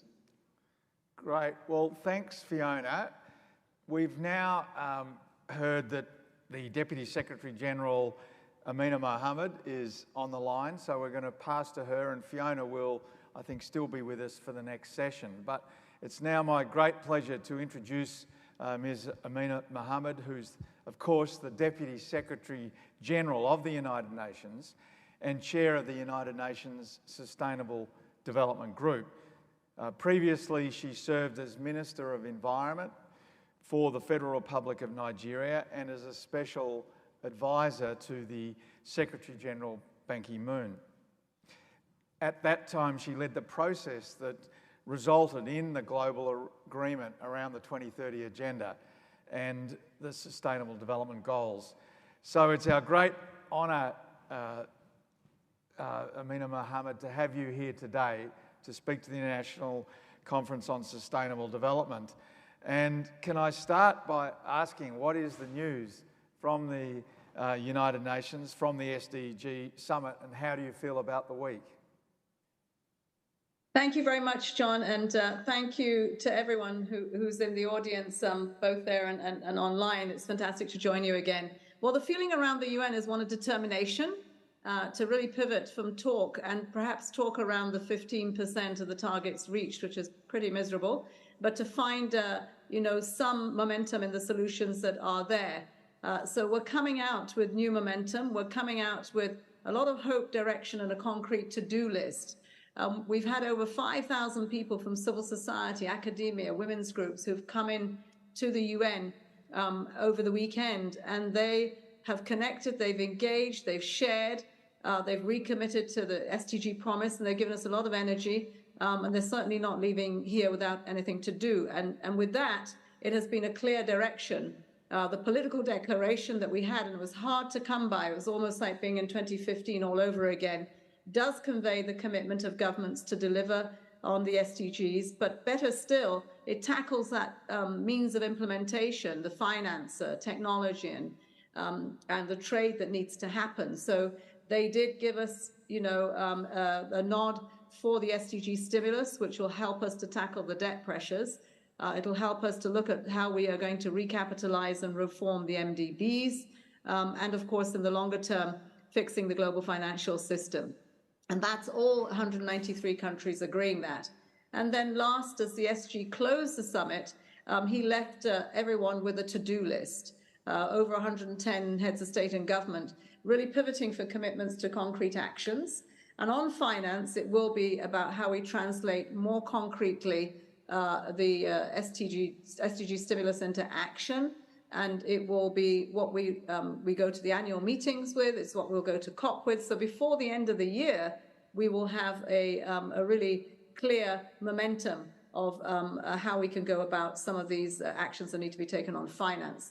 On implementation, we've seen a lot of momentum behind about 6 different transitions that we've spoken to, from food, systems, energy, digital, education, social protection, and to nature. So lots to take away, determination and grit there. It is the stakeholders really that have provided that momentum, and really countries have heard, and we're hearing them ask our country teams, the UN, okay, how can we take this forward? Well, as you said, Deputy Secretary General, we've got a long way to go with only 15% of the commitments on track. But out of the last few days, have you heard solutions that are particularly inspiring and you think can be followed across the world to help us increase that implementation much faster? Yes, we have, and we continue to harvest them. I'm just coming out of a room on the discussions for how we're going to operationalize the loss and damage fund that was pretty historic coming out of COP27 before we get into COP26. And so we're still harvesting. We did see 8 member states announce concrete plans to drive the energy transitions that are so urgent right now in our climate action. We also heard very clearly how economic policies are being anchored in preserving nature for the benefit of all. So a recognition that the triple planetary crisis goes beyond climate. It is also nature and pollutions. And then building on the July Food Systems Summit stocktake, which was really quite amazing, the number of plans that are now in engagement with companies on how to transform those pathways from production to the supply chain and access to finance. Really good combinations of seeing the programs and the financing. But also we've seen data being picked up here and technology. This is really important for us. We've seen with technology the use of AI in the food systems, again, commitments to support that in countries. So when someone's talking about a smart farm, it's not just theory, that they can actually take that out there and show you how that could be done. We've also seen commitments made to the urgency of investing in students and teachers. And these are a number of new UN tools that were unveiled to support member states on delivering the commitments they made last year on transforming education. There was a high-level panel meeting of teachers, and this is really quite important because in transforming education, teachers really have to be at the forefront, and sometimes the discussion is about technology being at the forefront, but they've all got to go hand in hand, but we've got to have a transformation also of the teaching constituency. We had 7 countries announce their progress on what we have, which is the Global Accelerator. That's really about enabling framework for developing decent jobs and social protection.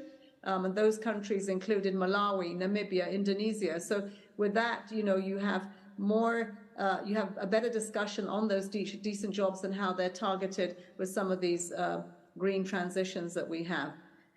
We saw the launch of the SDG Digital Acceleration Agenda, and here 2 digital use cases for each SDG and new pledges from our ITU and the Inter-American Development Bank. They're really stepping up to investing in more digital solutions. And you'll know that we've got the Digital Compact that the SG will pull into our common agenda next year to help us put some guardrails around what is an incredible potential, but could also be pretty dark.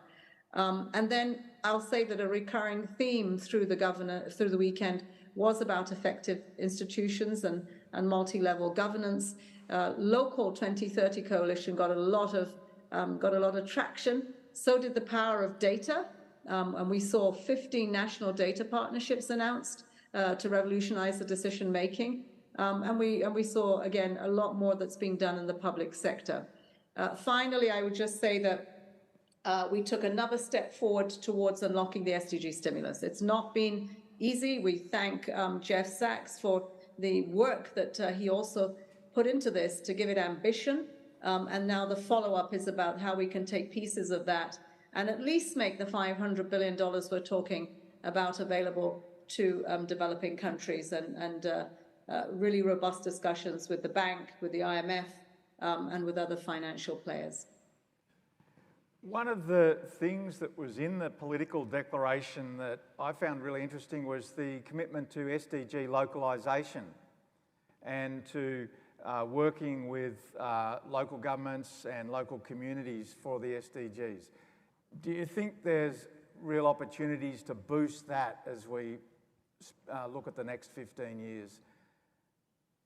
It's been the most difficult part of this agenda to discuss, because if you want to do Local 2030, you've got to do it with institutions. This is about the foundation of a nation that is building itself up and out and including everyone.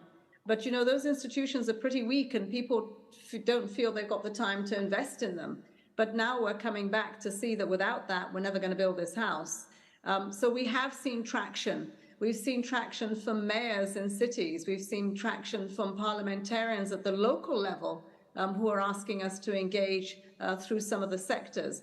But we've also seen education and health. And these are all local and basic first charges to your social contract. And so I think, yes, finally, we are turning the tide to get back to basics, to start from our foundations in Local 2030. And I think that will come out, and it won't, there is not a one-size-fits-all. The regions differ in how they deal with this. Countries differ. But we're getting a lot more specificity to it now, and the UN consortium of agencies and stakeholders will carry that forward. I think we're going to start seeing that in some of the VNRs that we bring to the UN every year around July. We've started to see local VNRs, Local 2031. So, yeah, there's a lot of work to do at the local level, take us to scale. Mustn't lose its connection to the rest of what happens at the national level, and then plugs and plays the international opportunities. But short, long answer to that is yes, we're very enthusiastic about what's happening at the local level. Next year, around this time, we'll be having the Summit of the Future. What's your hope for that? And perhaps you could tell us a bit about the Summit of the Future and what your hope for it is. Well, the SG put on the table at the request of member states a couple of years ago, UN at 75, what next? And that's really what the Summit of the Future is about. It's giving us thoughts that we're witnessing some major changes. We're also witnessing that, what we've been doing in 1945 is no longer fit for purpose in 2023, nor will it be in the future. To embrace and respond to this new era of technology, the connectivity, climate change that's crossing borders at speeds that we cannot keep up with, but populations that will be moving into cities. So it's a different remit that we're going to have to respond to in institutions and, of course, financing frameworks, peace agendas, no longer working, and we can see this collapsing everywhere. We're 75 years old on our Human Rights Charter this year, and we're seeing rights regressing for women, for young people. So the common agenda just brings that common thread of all those issues we see ourselves facing individually and collectively. And I would say there are probably three big issues that we will carry forward next year. One, of course, around the means of implementation, addressing the fact that international financial architecture is broken. It's not fit for purpose. It doesn't do justice to an equal world that doesn't leave anyone behind. And that's okay, because it wasn't meant to when it was designed in 1945. But today, we have to imagine that we woke up and faced our 8 billion population with what we have today, potentials and challenges and crises. What sort of an international financial architecture would we design? It's not tweaking the existing. It's really having a major overhaul to make it more responsive. And then we've got to face technology and the era, the digital era. And that's moving so fast, whether it is AI or quantum computing, whatever it is, there are no guardrails for society to benefit the full potentials. There's so much more concern and a distraction on what could go wrong. And so here again in our common agenda, we want to be able to put the digital era to the best use possible for our young people, especially our women, close the divides, but put those guardrails around it. And that's in the digital compact that we are putting on the table for people to get their teeth into. Last but not least, the context of this, I mean, beyond the climate crisis, which is obvious for everyone, and when we are trying to deal with that with the Paris Agreement, is of course peace. And with peace comes the new peace agenda. The UN was set up for that we would know no other war. What do we have today? We have frozen wars, we have terrorism, we have unconstitutional changes in government that people celebrate. We have a war in Europe that we never imagined could be possible. So obviously we've got to rethink the peace agenda and what we have to offer. And our responses that worked in the past no longer respond in the same way. And so these are some of the things we want to pick up. To say that the UN after 75 years has a youth office is a really big deal. Now we are really trying to say that network multilateralism needs to have young people at the center. Science needs to be in there. Business needs to come in the door. But, you know, for an institution like this that is this old and very much a bureaucracy, change takes time. And the UN is looking at, and I ask you to read this up and give us your feedback, what we call the Quintet of Change, UN 2.0, how we use that to change mindsets, that will also use tools that will help us think into the future and provide the necessary substance behind the hope that we are always convening for in this multilateral world. Well, Deputy Secretary Amina Mohammed, thank you so much for spending this time with us. You've honestly set out a lot of the big challenges, but also I think left us with a message of hope too, as we move into next year and the Summit of the Future. So will everyone thank Deputy Secretary Amina Mohammed. Thank you. Thank you so much for having me, and good luck, and I look forward to hearing the outcomes. We need them for sure. The SDSN has done an amazing job in this ecosystem to support the work that we do, both here in New York and Geneva, but more especially, I have to tell you, at the country level. So thank you all so much for hanging in there. Let's try to keep the promise of 2030. Thank you.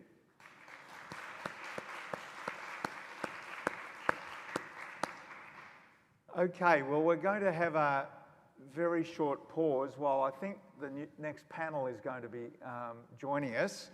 And on this panel, we're going to be really continuing the discussion about net zero in universities and the opportunity for universities to lead the decarbonisation transition. We've had Fiona Goodwin on the online, and I think Fiona's still with us. But have we got the panel ready to go?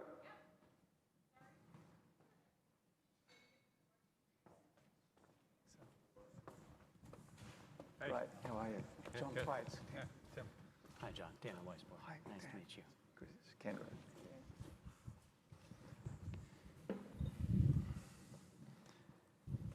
Great. And Fiona, are you still on the line? Not sure. Okay, well, this session, as I said, is really a chance to talk about the role of universities in the net zero transition.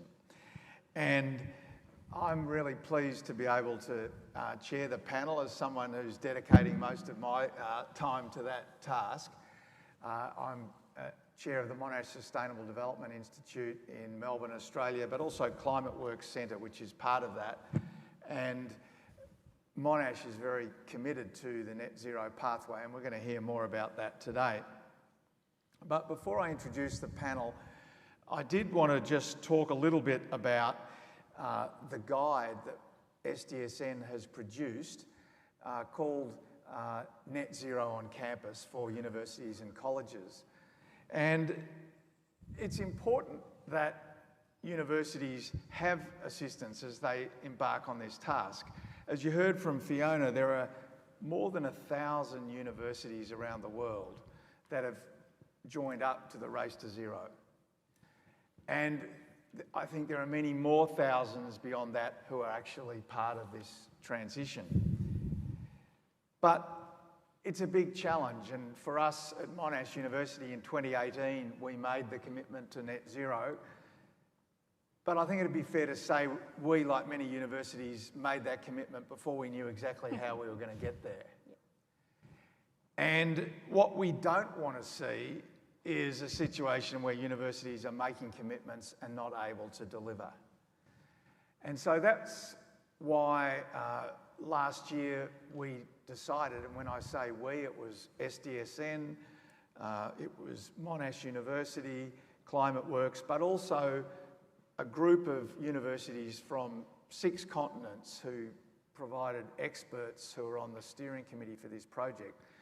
We decided that we should put a guide together for universities to use.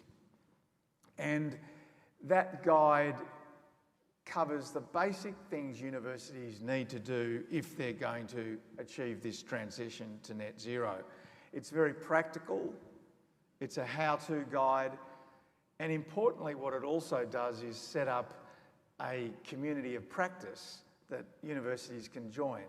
So if you go online, you can see the guide, but you can also join up as part of this community of practice. And we believe that by doing this, we're going to share the information amongst universities around the world that will lead them to successfully get to net zero. I think the other thing that we've learnt as we've done this, though, is that really it goes beyond the university. It's not just about universities getting to net zero, it's about how universities, as part of the community, can help the community transition. Our university at Monash is part of a precinct with commercial and industrial operations that annually have a GDP of $9 billion. And we believe that we can help that whole precinct move towards net zero. And hopefully the guide can help achieve that. So that's a bit of a backdrop for this conversation, and I think Kendra, who worked on the guide, will talk more about it as we go through this discussion. But now I want to introduce our panel and to start raising some of these issues that universities are facing as they move to net zero. And the first, I want to introduce Tim Carter, who's the president of Second Nature, a US-based non-profit with a mission to accelerate climate action in and through higher education. And as president, Dr. Carter provides strategic leadership for the organisation, including designing pathways for the 400 schools in Second Nature's Climate Leadership Network. So, Tim, it's wonderful to have you, and I might start by asking you, Tim, just tell us a bit about Second Nature and how it's helping achieve net zero. Sure. Yeah, thanks, Tom, or John. It's great to be here and great to be invited to spend time with everyone here, and look forward to your questions later on. So Second Nature's been around for about 30 years. We actually started with assistance from now Envoy Carey, but John Carey and Teresa Hines helped start us. And at our beginning, we were focused on sustainability for education and education for sustainability. So it's an integration of those two concepts. Since 2006, 2007, we have run a program called the President's Climate Leadership Commitments. And this is a commitment that senior leaders of institutions make, college, university presidents and chancellors, to do 3 things on their campus. First is to achieve operational carbon neutrality. Second is to expose all their students to some form of climate action. And third is to increase the amount of climate research. So these president's commitments have been in place since 2007, so about 15 years. And so we've, as a network organization, had experience running and managing a network of schools that have committed to really aggressive climate action. And John, you mentioned this, before they even knew what that meant to really execute. And I think there is actually an important role for senior leaders to be ambitious. It's one thing to sign up for something when you know you can accomplish it. It's a little bit different to say, we're going to push into an area that we're really unsure about. And that's what these presidents did. It started with 12 presidents, and now it's hundreds and hundreds of universities here in the US that have made that commitment. And now that we're 15 years in, we can say, was it successful or not? Was that theory of change right? And when you actually look at the schools here in the US that have made the commitment and the ones that haven't, the schools that made the commitment have about 45% less carbon emissions and 27% less energy use than those that haven't when you compare them apples to apples. So it really does matter. It does matter that senior leaders are bought into these activities. And what we also know is that the context has changed. Whenever these institutions were committing to action, there weren't net zero commitments by local governments by and large. There was very little ambition on the corporate side. And now that has all changed. So now our institutions are much more, John, what you're talking about, engaging with their community stakeholders, engaging with other partners to accomplish these broader societal goals. Great. Well, I'll pass now to Kendra. So Dr. Kendra Wasilek is the Program Director for Net Zero and Sustainability at Monash University, where I'm also based. And Kendra leads a passionate team of sustainability experts who are helping Monash deliver its net zero commitment.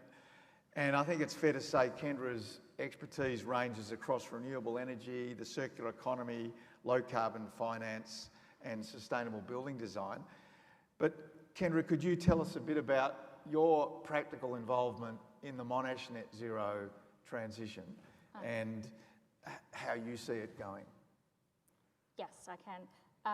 So yes, my team of passionate sustainability leaders. Some of them are getting up at 2 a.m. to watch, so I have to call them out. Vanessa, Ruth, Jenny, Shane, Ryan, and Lulu, because I can't do it all myself. But yeah, as you said, we're responsible for the campus operations part of the sustainability strategy.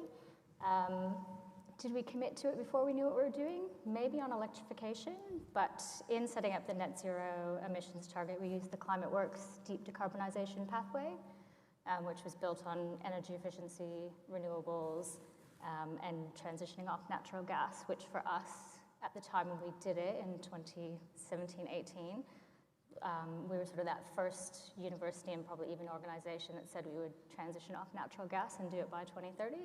And that's probably the one that gives me the most gray hair at the moment. We've been progressing, we've been doing it. We haven't put any new gas in buildings since 2018. It's just a really big challenge of the amount of existing infrastructure to change that.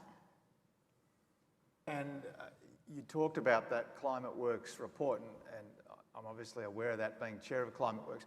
I think that demonstrates how university research, applied research, can help get universities started. So they've got a good base in that they've got a lot of experts within the organisation to provide the knowledge base to start. Did you find that a help? Yeah, absolutely, because it sort of laid out, we've developed the pillars over time, but it set out those initial 4 pillars of things that we would focus on. So under efficiency, we've done all of our lighting, we've done our heating upgrades, we've got off-site renewables and on-site renewables, and then electrification is the big one, and offsets was the end. We've added some additional pillars in there, but definitely having that roadmap set out as what you need to do was very helpful. Yeah, those 4 points to decarbonise. First, energy efficiency, so be as efficient as you can. Second, renewable energy. Third, using that renewable energy to electrify everything. And fourth, reducing non-CO2 emissions. So it's a pretty sort of simple recipe, but it's when you then have to translate that into action that it starts getting more complex.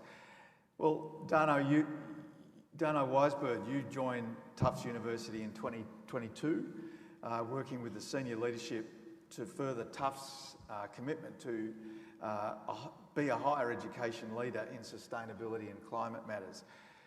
You're working across the university to bridge education, co-curricular and research activities. And prior to being at Tufts, you were at Smith College, where you held the position of Associate Vice President for Campus Planning and Sustainability and COVID-19 Administrator. Well, can you tell us about your experience, I guess, both at Smith and Tufts in this journey? Yeah, I'm really happy to be here, so thank you for the invitation. It's really nice to meet people in person who I worked with on the Net Zero on Campus project. So Smith College was one of the institutions that signed on to the President's climate commitments in 2007, and I think we can honestly say that we didn't know what we were doing. And we did a climate action plan that is, I believe it's still online if you want to see what I would consider a not very good climate action plan. And we redid it and redid it over and over again. And in the spring of 2022, the institution approved its largest capital investment in its history to essentially electrify its campus in a cold environment. So that project is under construction and will go online in a year from now.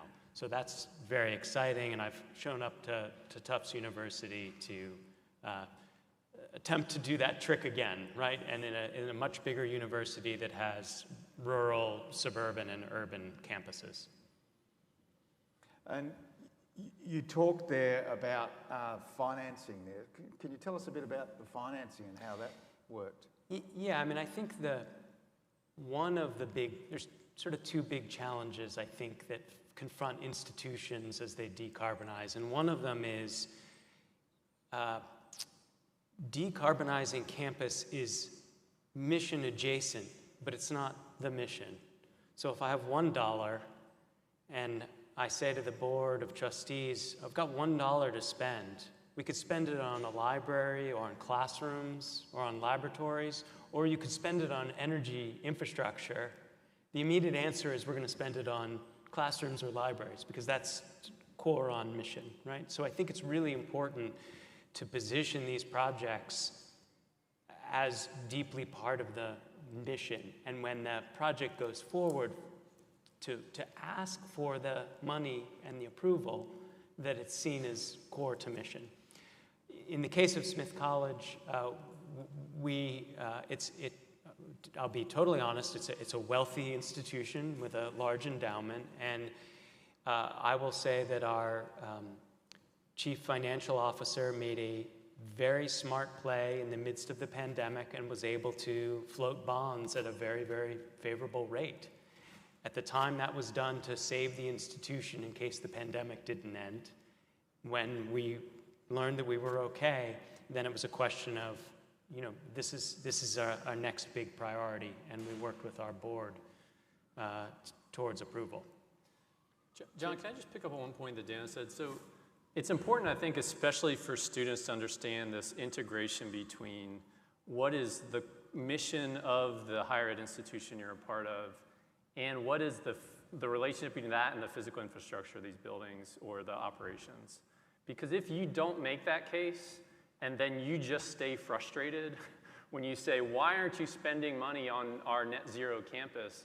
And the administrator, the president, the provost is saying, because we educate students here, and our buildings are like a byproduct of that, but it's not really the critical thing that we do is like take care of it, like we have to have them, but it's not the most important thing. You are missing a huge opportunity to leverage both of those things. Because you can say, we need to practice what we teach, and the way I'm going to experience this, this educational curriculum as it relates to my future and the future of the planet is to have a place where I can explore and study and learn that itself is a laboratory for all these things that I'm learning out of this book. So I think it's like a lesson for the students about this integration that often is missed, and a great place for students to advocate for this integration of both of those things. And if I might, I mean, I think that to get over that hurdle that I mentioned about how institutions spend money, in our case, because we had been deeply integrating the planning work with faculty research and student learning, when we went to the board, it was students who walked through the complex technology, and it was students who walked us through the complex policy environment that we are in now. And so and facing the board in that way, the board didn't have to ask, do students care about this? Do faculty care about this? Is this part of the mission? We sort of were showing, we didn't have to tell. I think that's a really important point, that students can have a huge impact on the decision-making process. And I know in Australia, and I'm pretty sure it was the same in the States, the whole divestment movement was quite influential. Students were saying to universities, why do you own shares in fossil fuel? And universities were grappling with that. And at the same time, students were saying, well, what are you doing to turn our campus into a safe, decarbonised campus? And in the next iteration, as we're implementing, what role do students have? You know, perhaps, Tim, do you see? Kendra, do you want to I start? was just going to say, definitely reiterate what you're both saying about that wider value case, and not just about the buildings, but it is the wider value case that there's research and teaching linked to it. But definitely at Monash, it was that the protests from students around divestment from fossil fuels. It was a coordinated effort amongst, I think, 9 or so Australian universities, and that really big pressure. And that's my understanding that that's set up the ESG, the first ESG committee and ESG report, where we started laying out these targets that we're going to do around divestment from fossil fuel and net zero emissions. So definitely the advocacy of the students. Yeah.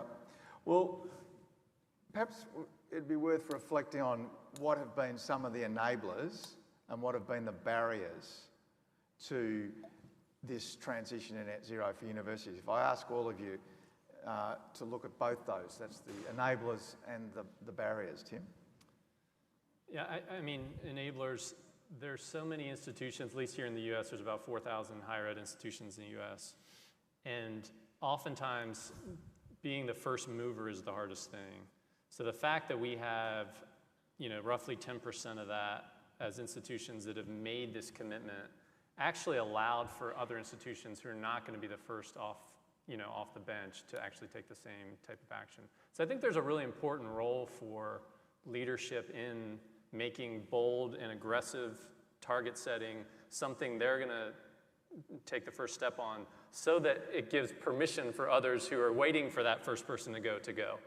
And that's kind of part of movement building, but it is, I think, an effective way, if we think about enabling, to continue progress, is through having and ensuring that some people are able to lead, and then that gives permission essentially for others to lead. Here in the US, it's so diverse politically that certain parts of the country, you're just never going to have anybody even leading on climate, because they can't even maybe say climate in their state. But you might have an institution saying, we're going to lead on innovation, which, by the way, we're going to implement through all of these climate activities that you in Massachusetts or in New York are calling climate leadership. We're going to call it something else, but it's the same activity. So giving permission in those places for institutions to follow in different ways, I think, is really important.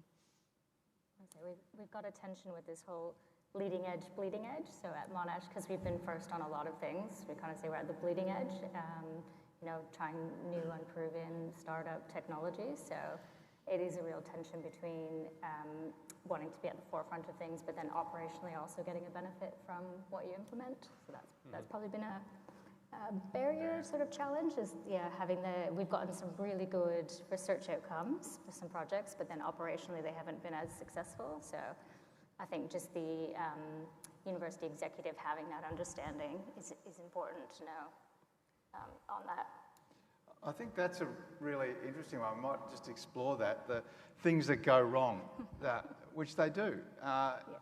And part of the reason, once again, we did this guide is to help people understand that, and that there are case studies. Not everything works, but one of the roles of the university is to take risks that probably government or businesses don't, and to do more innovation in the way we do the net zero transition. So, Kendra, are there areas without going into too much detail, Which one do you want? but what sort of lessons do you think you've learnt from things that haven't worked as well as we'd hoped? Yeah, I mean, it's my air crash investigation analogy, that it wasn't one sort of thing, it was a whole series of little things that caused it to not go well. But it has been, as I said, you know, new startup technology that probably overpromised, underdelivered, latent conditions, so that we do have the benefit of the university that you can play around in the environment, and we don't have the same commercial pressures as a corporate. So yeah, there's learnings that are out of latent conditions, and what you think might plug in doesn't actually plug in. And then actually changes in operational procedures and processes. So just because we put in, you know, high-end technology to manage energy flows between buildings, we didn't then do changes to how the services team might actually manage that technology and use it. So it's that transition from concept to ongoing operation. Right, and Dano, what would you say are the enabling factors and the barriers in your experience? You know, I've sort of radically changed my theory of change. I think initially when the idea of creating an office like mine or Kendra's was envisioned, there was this notion, not incorrect, that the institution was performing here and students were learning that we should be operating here. And so we had a gap, and students were having cognitive dissonance between saying the world should be like this, but they look around at campus and they see it's here. And so our initial job was to go close that gap and to say we're going to take the imperfections of the institution and perfect them. It turns out that's difficult to do. The institutions it's hard for institutions to be much ahead of the society that we're in, the culture, the economic system. So I've sort of changed and twisted on that and said, rather than trying to close that gap, I want to exploit that gap and open that up to teaching and learning for students and for faculty research. And when we do that, an interesting thing happens, which is then it's seen as part of the mission, and then you start to close the gap. But it's because of that sort of co-creation of the solutions and the participation and the creation of kind of a campus-wide ethos of that this is about education and the development of knowledge, not about sort of an operational effort to make things better. And it's a subtle, but it turned out to be a very important kind of innovation that we made initially at Smith College, and one that my great team at Tufts and I are trying to pull together. And how did you actually achieve that, though? Because universities are set up generally in a fairly siloed way, where operations are in one part and education's in another and research is in another. How do you bring those three components together? I think there's a lot of different ways to do it, and it really is about, you know, deeply thinking about, there's no question that universities are deeply siloed between their operations and the academics and the administration. And so we need to think creatively about ways to bring that together. At Smith College, we literally merged our Academic Center for the Environment and our Campus Sustainability Office. We pushed them together. I became the administrative director, and I had a faculty colleague who became the faculty director.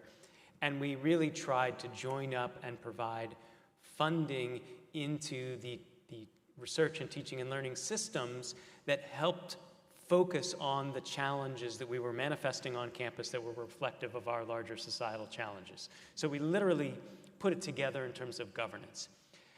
At Tufts, it's a much bigger institution, and so we're thinking about it much more in terms of the programs that we're developing out of the Sustainability Office that are really focusing on curricular integration, focusing on research integration, and teaming up with the folks who are developing the larger academic plans and the visions of a learner in the provost's office and saying, here are the ways that we can help execute on this larger vision of the institution about preparing students for a world in which these are the proxies for the really complex, difficult conditions that they're going to enter into. And we can help.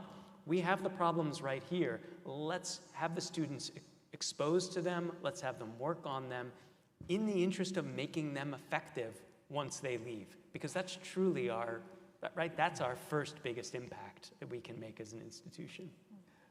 So just talk a bit more about that. So are students involved in this as part of one of their subjects or a curriculum, or how does that work? Yeah, it can happen in any number of ways, and it's a little bit more art than science to make it happen well, but I'll give you a couple of examples. At Tufts this semester, we're really focusing our curricular engagement program around our carbon footprint and the development of a carbon roadmap for the institution. So, for example, we worked with the procurement office to get all of our procurement data because we have under-investigated our supply chain, or our Scope 3 emissions, our supply chain-based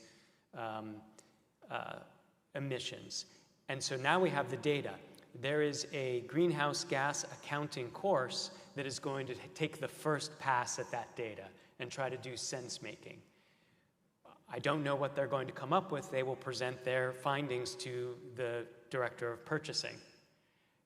And we will then have a story to tell to campus about our own purchasing data and our own students co-creating some sort of an analysis that helps make us better and helps them learn something about the really complex world of supply chain emissions. Yeah, and Kendra, how have you seen students involved?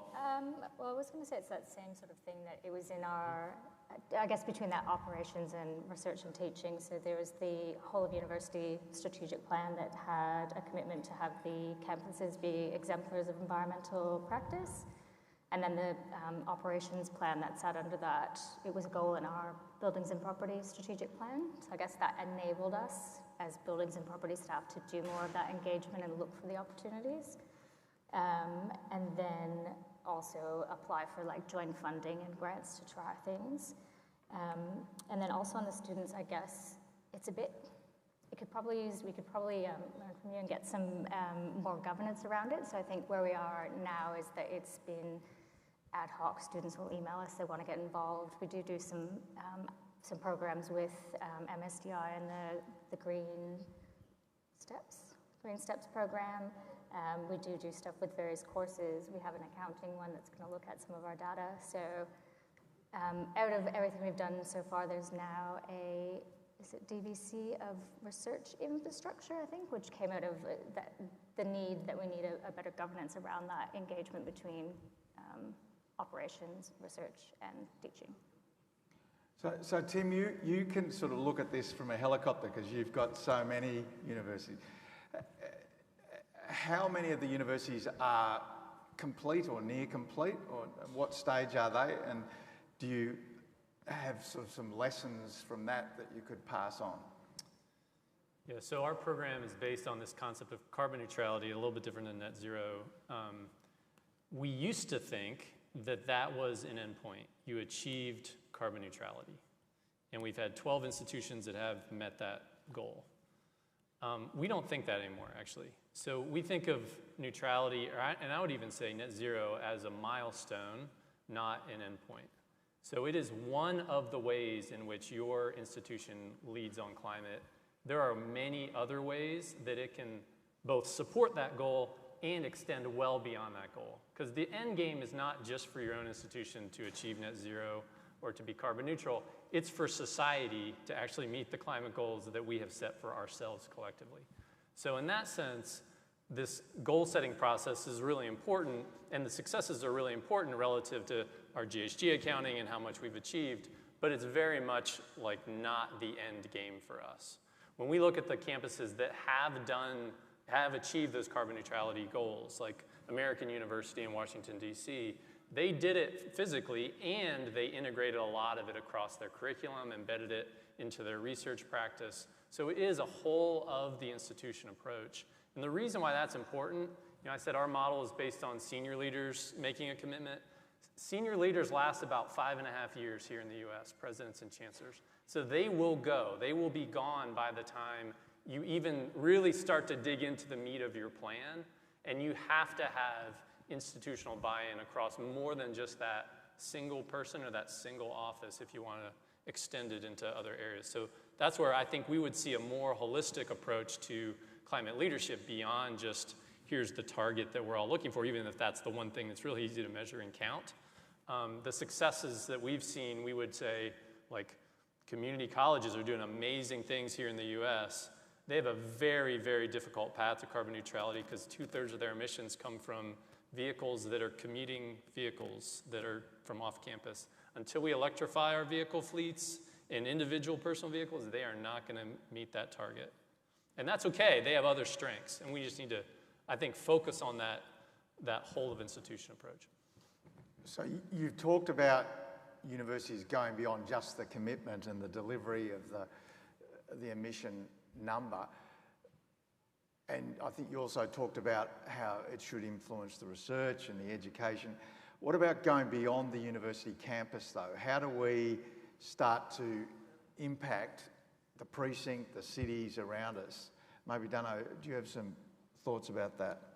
Yeah, I mean, we are in 4 different municipalities, and the United States is very broken up into very small pieces of governance. And we are interacting with those communities all the time on a wide range of issues. And we are we're in a really important codependent relationship with our communities. And right now, we talk to them quite a bit about, one of our communities has just made a net positive commitment as a community. Great. I said, do you know what that means? Well, we're working on it. It's like, well, we might be able to help you with that. I think, we are, it's harder for us to mechanically integrate, I think, in the way that it sounds like maybe Monash is. But I think in terms of thinking through policy and thinking through the ways that we can collaborate on policy development, and because we're sharing the same goals, but the way we get to them is quite different. And there's a lot of room for overlap. We're going to host a little mini conference with our communities this coming in 2024, specifically on new approaches to electrified district heat. We hope that, because we're a district system, we hope that our communities will sort of start thinking about, we have a district expertise, and maybe they'll start thinking about district solutions. But Dano, doesn't it matter where you're located? So now Tufts is in basically Metro Boston. Smith is the middle of nowhere. So your relation as a campus, so Columbia, middle of the city, upstate New York campus, very different. So I guess I would wonder your relationship with your community when your infrastructure is shared in very different ways. How would you think about that? Yeah, right. I mean, I have a good colleague who says, show me one university and I'll show you one university. I mean, they are right. It takes a while to sort of identify what's your unique offering in relationship to your local community. And it might be mechanical, it might be policy, it might be, we lent our local community a building because one of their schools had a structural problem and they had kids on the campus. There's a lot of different ways that this happens around the world. And it's really important that we, when we think about the mitigation work, that tends to be a little bit more in our campus. When we start thinking more broadly about resiliency, that's always in collaboration with our communities and our regions. And so we're going to tip outside. Maybe you achieve net zero, but you suddenly tip outside and you're in relationship with your community and you're thinking about how are we going to manage the conditions that we're going to be in together. Yeah, because I think even though you say we're going to be net zero by a certain point, it doesn't matter if you're a little island of net zero, you're still in a bigger system around you. So. One thing that we've learnt at Monash as we're looking at beyond Monash to the whole precinct is that it's not just an engineering challenge. It's very much a social science challenge too. Getting the governance right, getting support from the community, having contractual arrangements between the different parties. And it's quite complex, but universities are in quite a good position to trial that.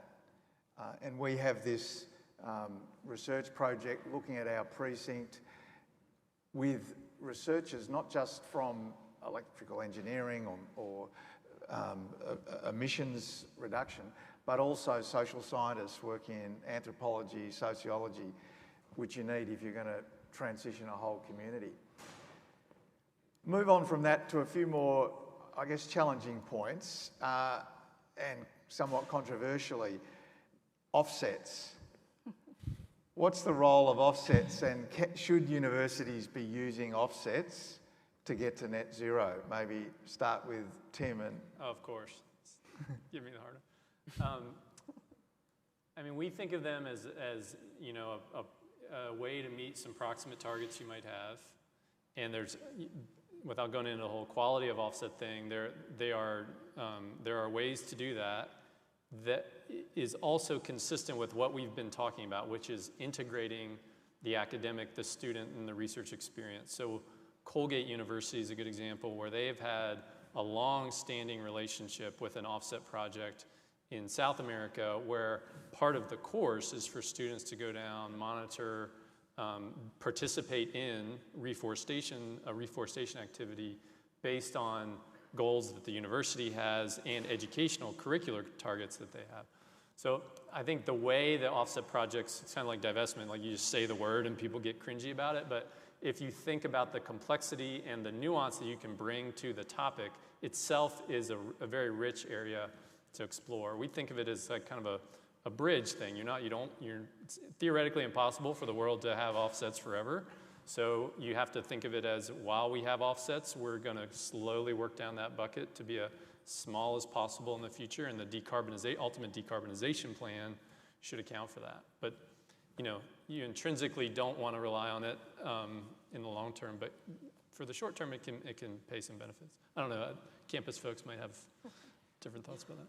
Yeah, I mean, we shouldn't use them, right? We should strive to not use them.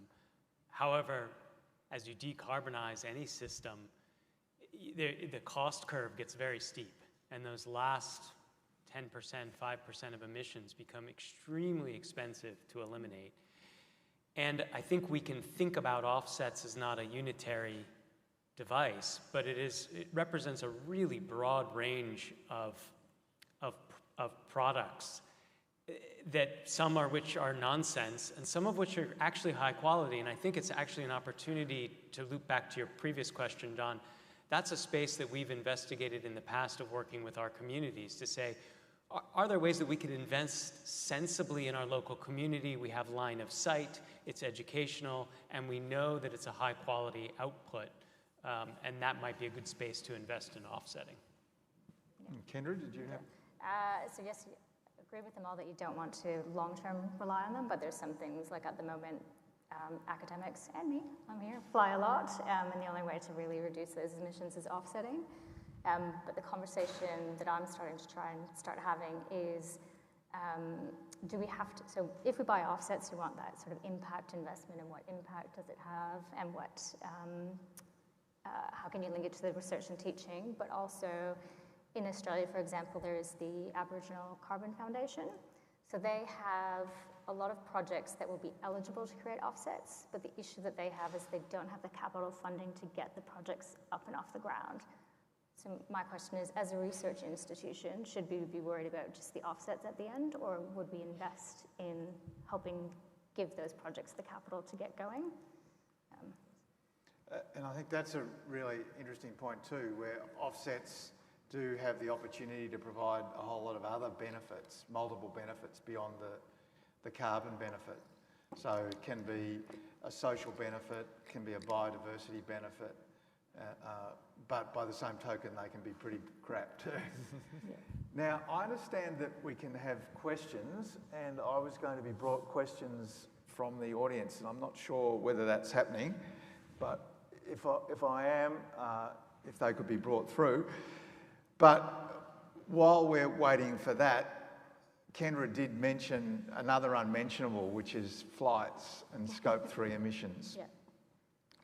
which is probably the biggest challenge for universities, because as organisations, it is very much part of our mode of operating to travel, to go to conferences like this, to collaborate with researchers and educators from around the world.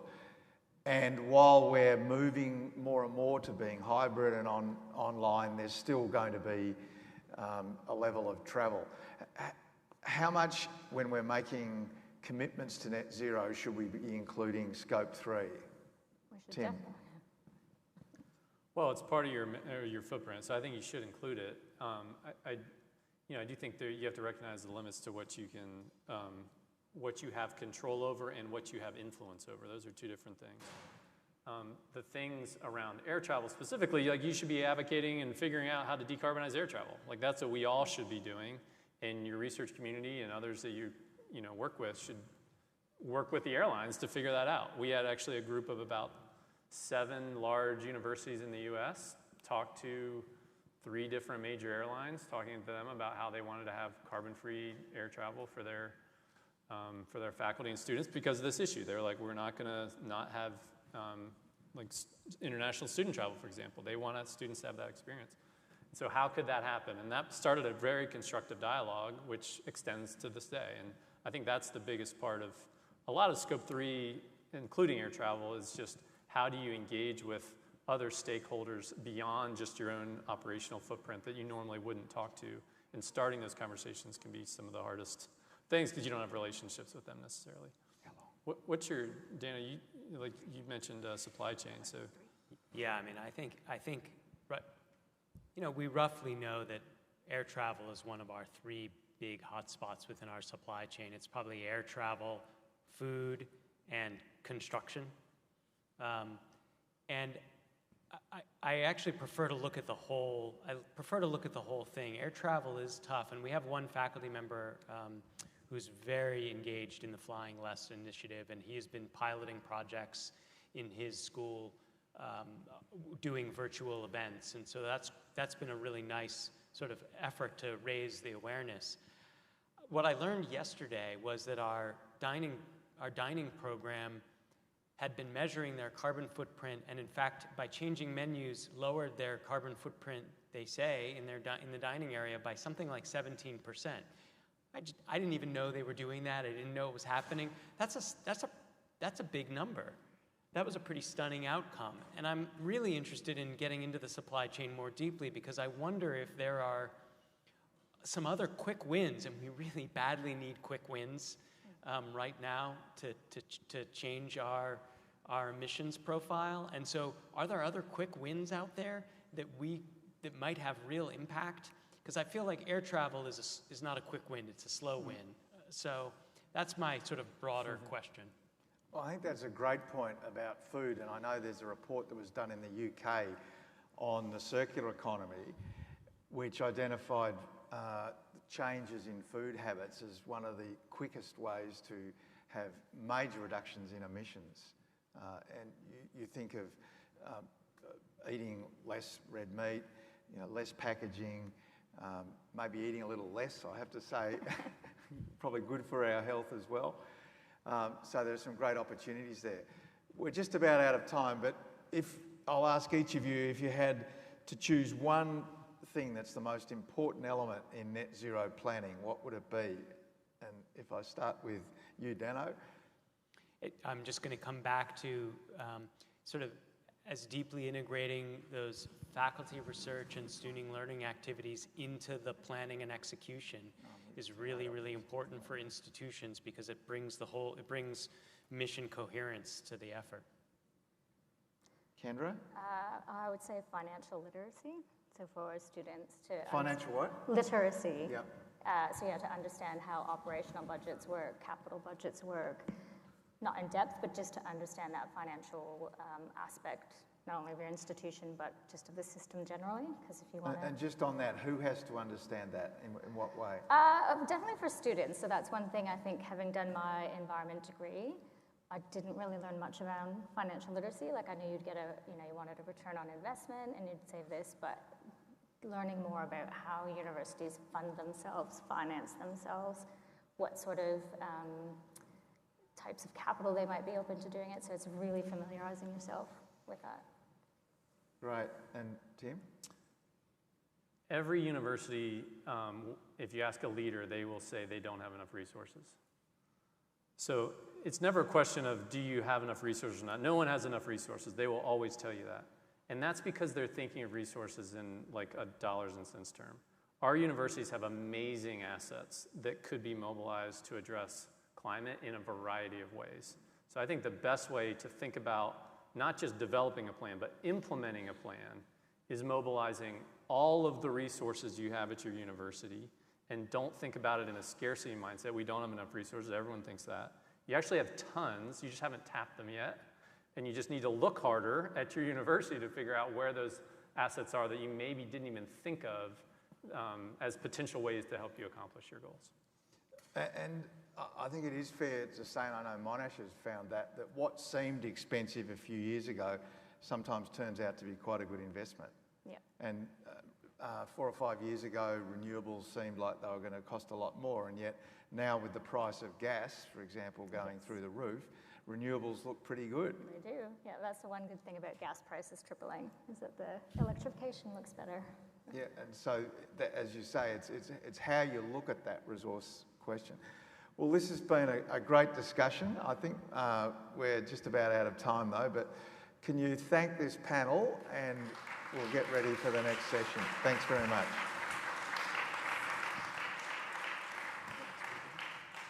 Thanks.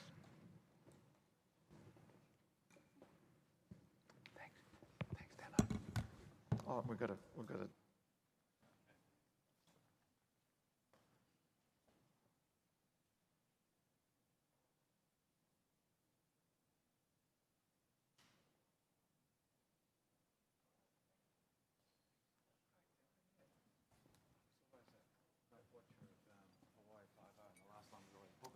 So I guess everyone says that.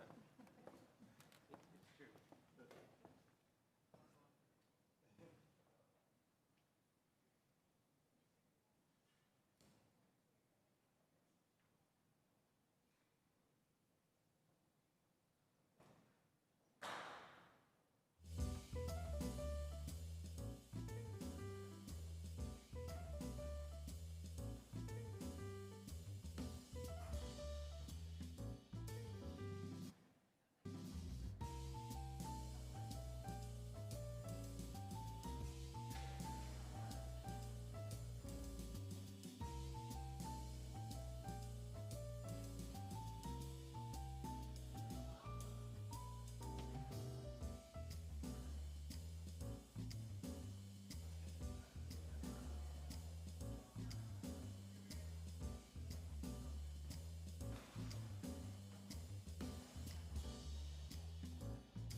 Hi, everyone. Thank you for joining us. Just wanted to let everyone know that we will be beginning our next session at 3 p.m. today, where we'll be hearing from Donald Kaberuka.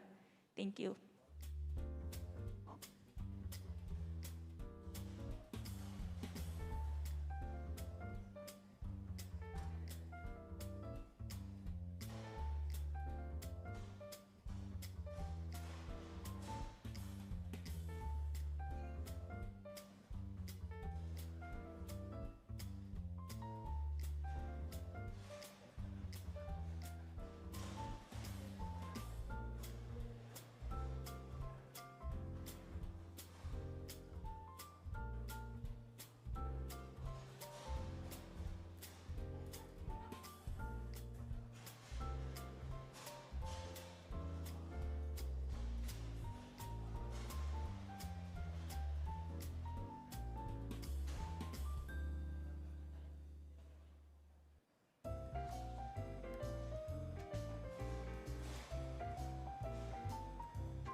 Greetings. We're awaiting the arrival of our next speaker, Donald Kaberuka, who's a very impressive and important leader in development finance. But, you know, I'm not sure whether... Yes?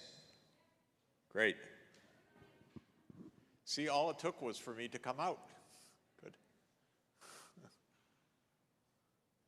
Okay, I was going to give a lecture in between.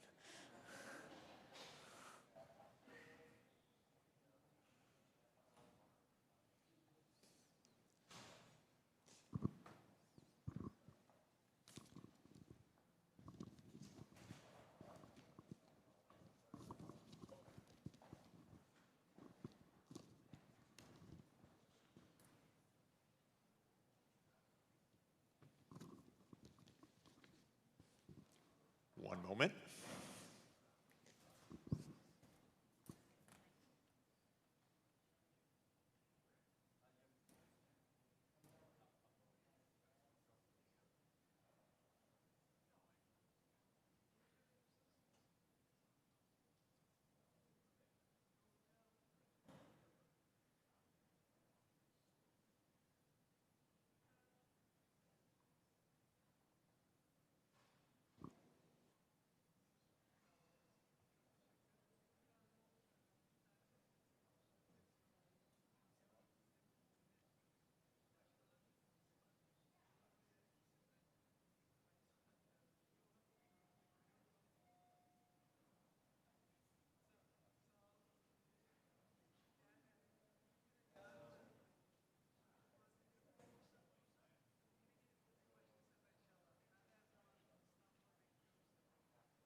Thank you so much.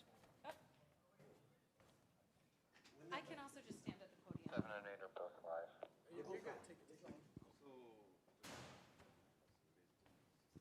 Thank you so much for your patience. It's our pleasure to get started with our special keynote lecture of Dr. Donald Kaberuka. It's my pleasure to introduce, Erica Gerritsen. Gerritsen. It's my pleasure to introduce Erica Gerritsen, who's the Director for Human Development of the European Commission, which is our very special partner for this Kapuscinski Development Lecture.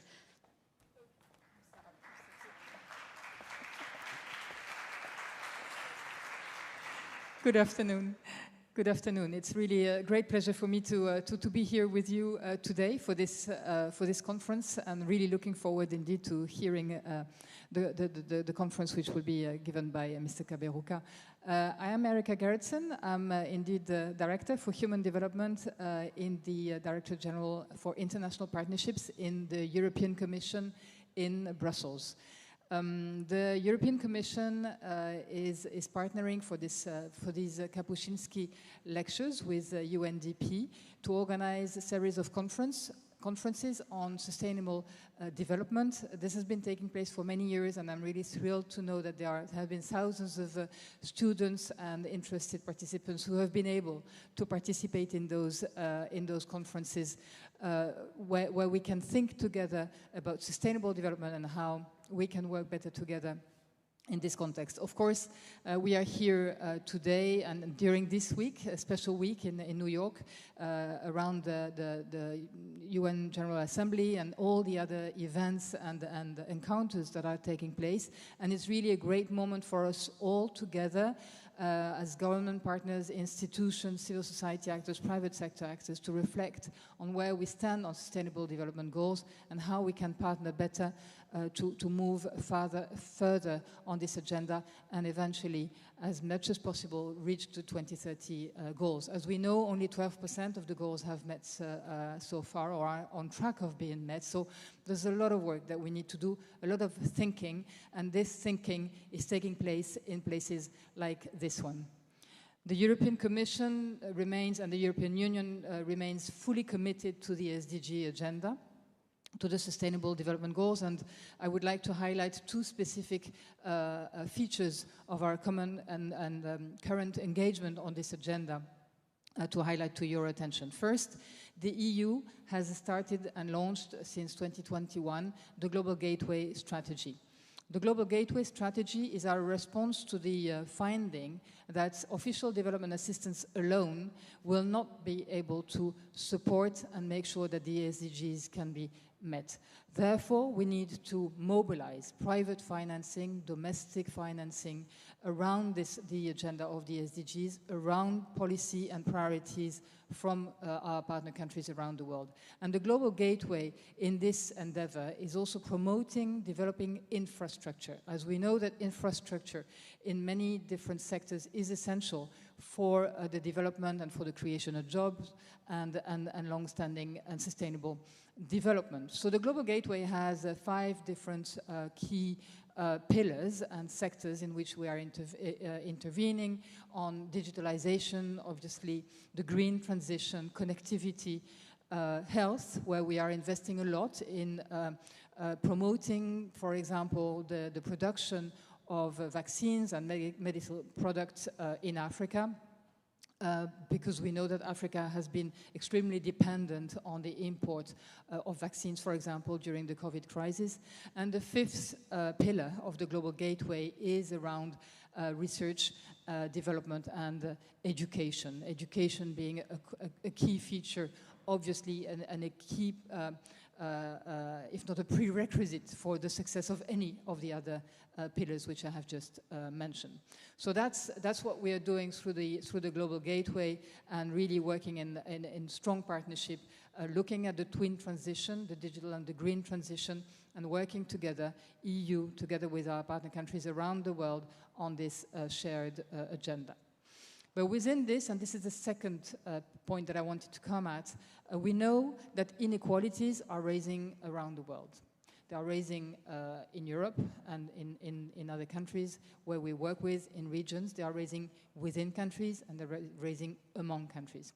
SDG 10 is an important SDG because it is indeed cross-cutting. It cuts across all the sectors, when you education, health, but also access to services, digitalization, access to energy, obviously. So we are, and my Commissioner Urpilainen, and my minister, if I can put it this way, is very committed to this inequality agenda, and we have started and launched the use of an inequality marker. So for each and every action that we as a donor we have in a country, and we finance in a given country, or at regional level or at global level, we measure and identify to which extent this initiative, this project, this investment is having an impact, a positive impact on inequalities. This inequality marker has been developed in the context of the facility that we have with the French Agency for Development, which is a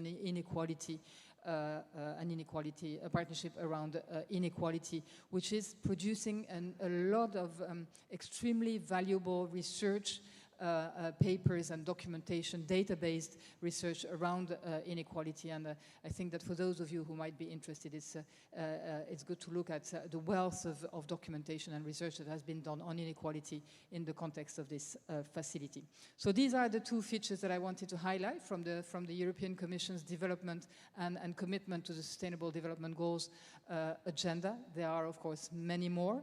But I think that now it's the time for me to hand over, I think, first to Jeffrey Sachs, who will introduce the further panelists by Donald Kaberuka for his conference. Jeffrey, over to you. Thank you very much.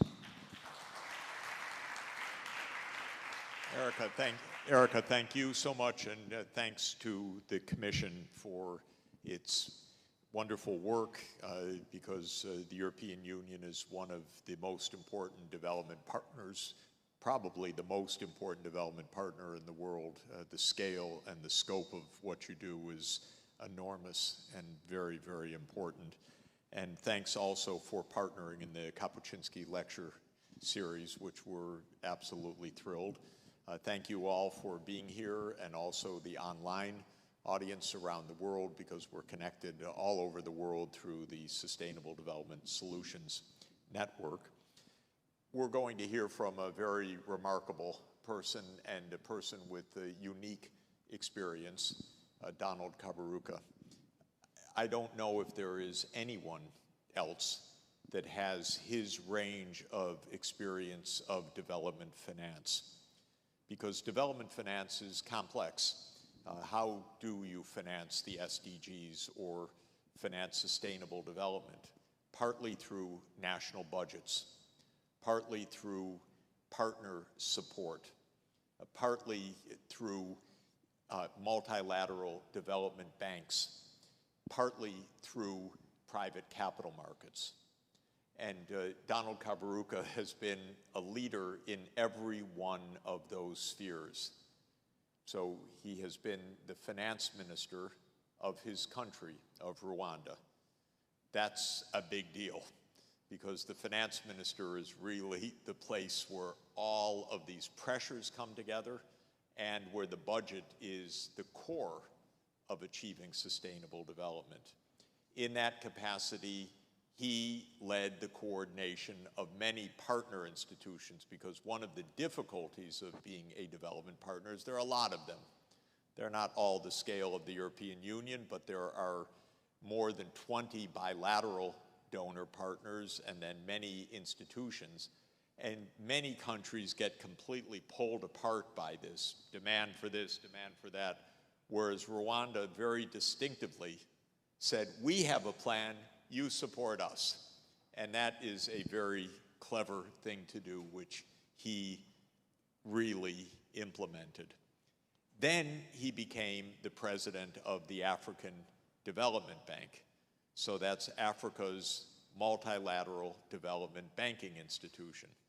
That's a big deal, because this is the main multilateral development bank for Africa. And in that capacity, you have a continental-wide perspective, and you are lending for development. Then he became chairman of the Global Fund to fight AIDS, TB, and malaria. The Global Fund is a different kind of development finance. The donors pool their funding, and then a single specialized global fund makes grants for targeted, very crucial purposes, in this case to save lives from 3 epidemic diseases, TB, malaria, and HIV/AIDS. And so this is a very special kind of funding. It's one I'm very much attached to and beloved, because I helped to set it up with Kofi Annan back in 2000, 2001, launching this global fund, and it continues its extremely important work, and under Donald Kaberuka, it expanded that work and that financing. And now he is a private sector investment advisor. So now he's moving private capital to the equity and loans for business investment, especially in Africa. I asked him where he's based. He said on an airplane. That is the place where lead investment advisors are based, because you're meeting clients, funders, potential portfolio firms, and so forth. So here we have someone that has all the experience from 360-degree perspective, from the country's perspective, from a multilateral development bank, from a global fund, and from the private sector. So I'm extremely delighted that such a wonderful leader and longtime friend, and in many projects colleague, is here to give us the Kapuczynski Development Lecture. So let me welcome Donald Kaberuka to you. Thank you very much.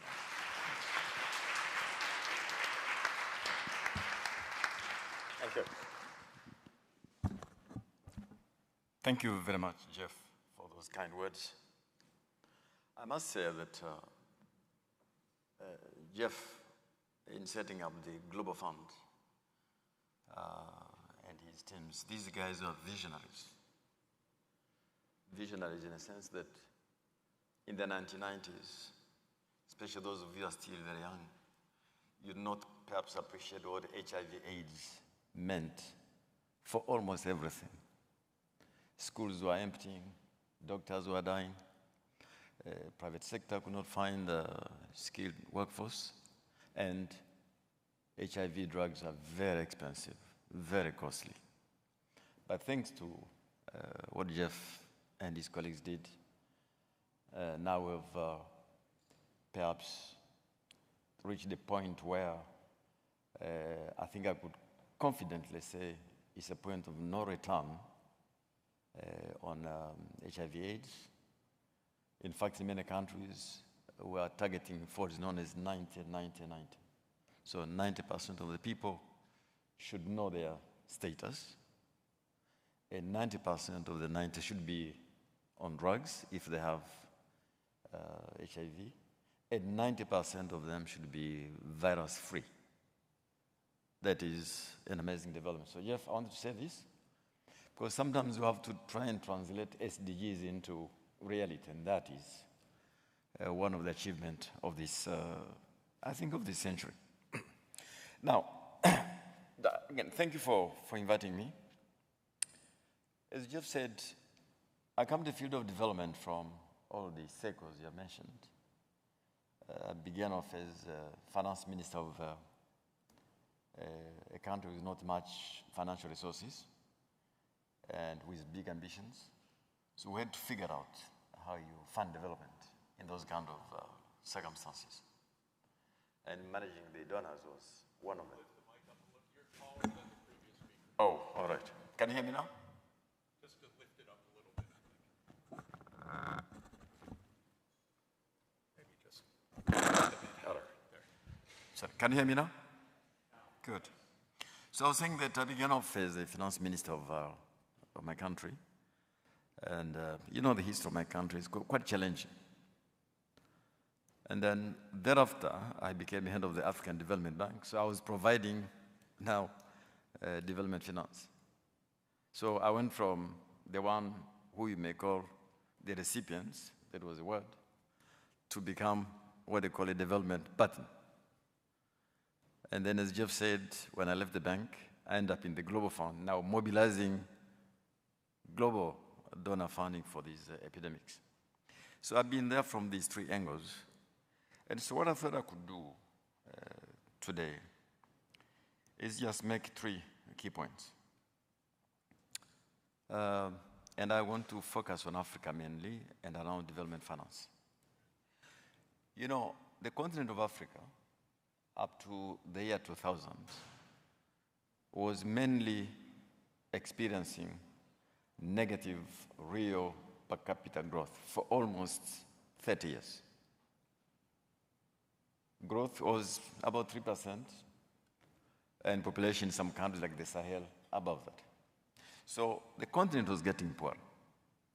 At the same time, facing the whole lot of challenges, epidemics, and other disease burdens, which are not epidemics by imposing high costs, social and economic, on the countries. And then a number of conflicts. You remember the war in Sierra Leone, in Liberia, in Angola, in many places. So the continent was getting poor. But around the turn of the millennium, something happened. And for the first time, we began to see real per capita growth in many countries. In fact, a word was coined, wrongly in my view, called Africa Rising. Perhaps a bit premature, but that was what is happening. And if you took health alone, the changes which have happened between the year 2000 and now are remarkable. The fastest decline in child mortality in human history, the fastest decline in maternal mortality, and many other indicators. But here's the problem. Here's the problem. The problem is that many of those achievements were funded externally by partners. And so what we face now is what we can call sustainability of those achievements.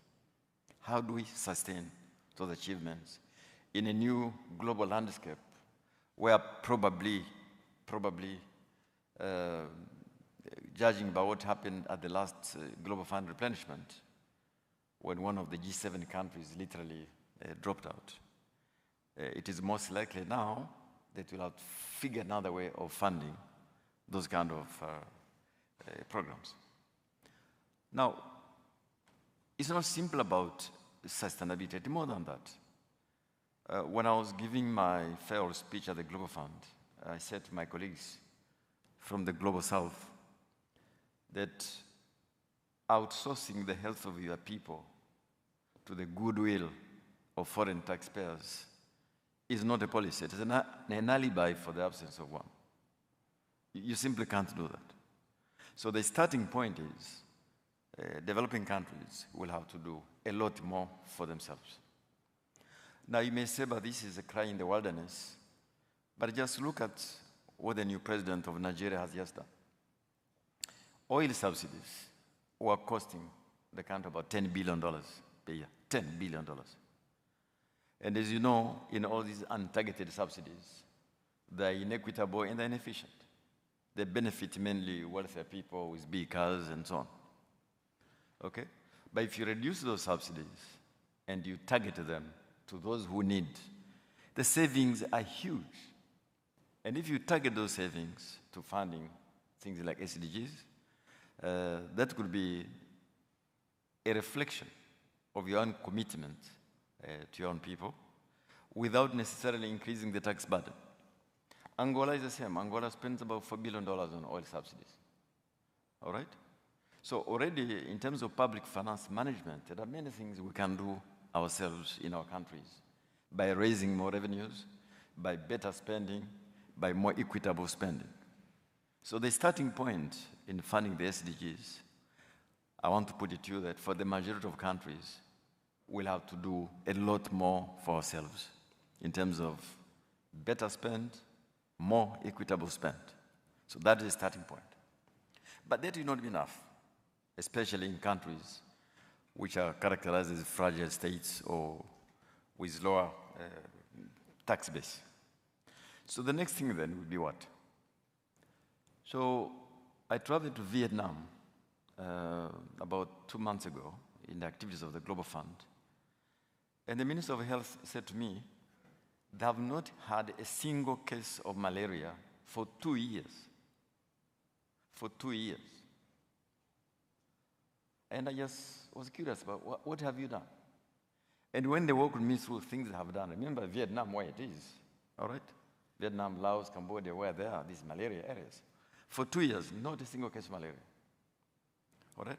And when she walked me through what they have done, it was simply around efficient spending, better spending, targeted spending on this particular program.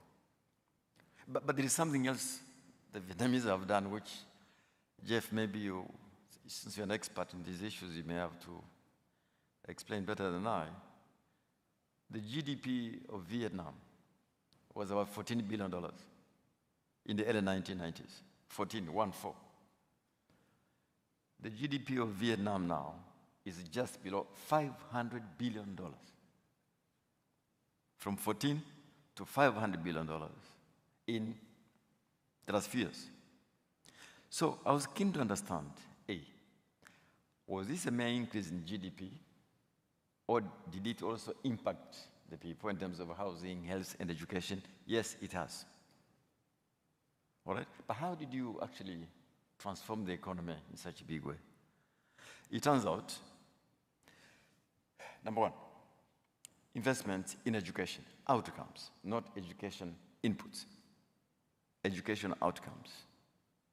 I think there is now a whole set of literature which is showing how even a small country like Vietnam could actually invest in education in a way which gives you the outcomes you want. Number two, energy. They invest in energy. Remember, I talk about SDGs again. We have now 800 million people in the world who don't even have a bulb 800 million people. But if you add the energy needed for production, the number has got up to 1.2 billion, right? But in Vietnam, they have invested in energy, and that has helped. And what has happened there? They have been able to attract massive amount of foreign direct investment, especially from the like of Korea, Taiwan, and Japan. All right?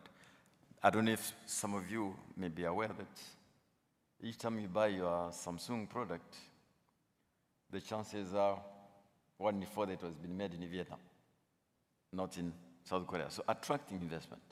But to attract investment, you have to put the basics in place.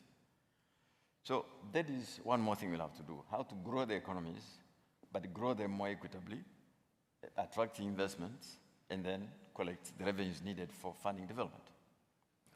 Okay, but even then will not be enough. So why the conversation now around how the World Bank, other international financial institutions should work differently? It is because A, the model we have had since the 1960s, which is of a closed envelope, is no longer working very well. And increasingly people arguing that, I think even one of your colleagues, Jeff, has said that very powerfully, that if you look at the demographics of the world today, a large part of the global north, what we call global north, is having what you can call a glut of savings.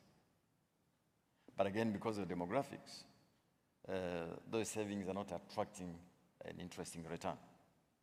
Look at Japan with negative interest rates, or many other countries. So because of demographics, there is a glut of savings yielding very little in terms of return. But on the other hand, in the Global South, it is the opposite problem. The Global South, because of the demographics, would yield a better return, all right, if it could attract those savings. But those savers in the North, or institutional investors, fear things like currency risks, political risks. So someone has to pick up that risk. And there is an argument that now, if we put aside for now the issue of global public goods, which I'll come to, the best way to attract capital to low-income countries with dynamic demographics would be for some organization in between to pick up some, not all of the risks, to pick up some of that risk, and then you provide a win-win for savers in the North and for countries in the South who require to invest in education, health, energy, and so on. And so I'm hoping that in the conversation going on about the reform of financial institutions, we'll figure out how to make them less risk-averse. I led one, I can tell you. We are very risk-averse for reasons to do with shareholders' preference for AAA rating and stuff. So we have to think about how to reform the international financial institutions. So rather than being simply handing over a closed envelope, how we attract savings available in the private capital markets. It doesn't matter, even if you increase now the capital of the institutions by 3-4 times, it will still be small in relation to the challenge, but also be small in relation to what is available in the private markets. So closing that gap is, I think, what will enable many of us to fund the SDGs. I don't know whether the phrase from billions to trillions is still in vogue, but we are nowhere near the billions, let alone the trillions. And the way to find the trillions is in the private markets. But private markets are not charities, all right? And they look at risk. They look at a country like Sudan, what's going on. Look at SIS, say, look, this is too risky. So we're very, very hopeful that in the reform of the financial institutions, this matter will be given a lot of attention, that shareholders will allow these institutions to take on a bit more risk and thereby attract private capital. Now, Jeff, I don't know how much time you decide to give me. Maybe a few more minutes and then we... Sure. Now, I'm not naive. I'm not naive to believe that we can achieve all these SDGs at once. I'm sitting on a panel on the Sahel set up by the UN Secretary General and African Union. I don't know those of you familiar with that region, from Mali, Burkina Faso, Niger, Chad, Sudan. You're talking about 100 million people. Some of the highest demographics in the world, some of the lowest human development indicators in the world, and of course now the issues of jihadists and the aftermath of the Libyan crisis. So there will be large areas of the world where things I'm telling you now, more domestic spending, attract investment, attract capital, will not be feasible in the short term. For those countries, we shall need international solidarity, which is much more vigorous than it has been in the last few years. We need the luck of the European Union to be a partner. You know, I kept saying to my friends that each time I've talked to my friends in the European space vis-à-vis Africa, understandably, they're usually focusing on three things. Number one is migration, of course, migration. All right? But they forget that most of the migrants are not from Africa, actually. And they forget that actually 80% of all the Africans who cross their borders go to other African countries. They don't go to Europe. All right? But also they forget that Europe actually needs migrants. But it's an issue for them. The second, of course, would be China. I won't go there. And then the rest would be to deal with radicalization and terrorism, that kind of stuff. But I always remind my European friends that Europe and Africa are like twins. Siamese twins. And there is a way we can relate to each other in a way which addresses your social concerns, but also our economic concerns, along the lines I've just described. I think it can be done. It's in the interests of Europe. It's the interest of Africa. And that's what will enable us to do with some of these areas where we still need a lot of international solidarity, because it may take time to attract investment, to grow the economies for funding the SDGs. So I thank you for listening, and I'm happy to answer your questions.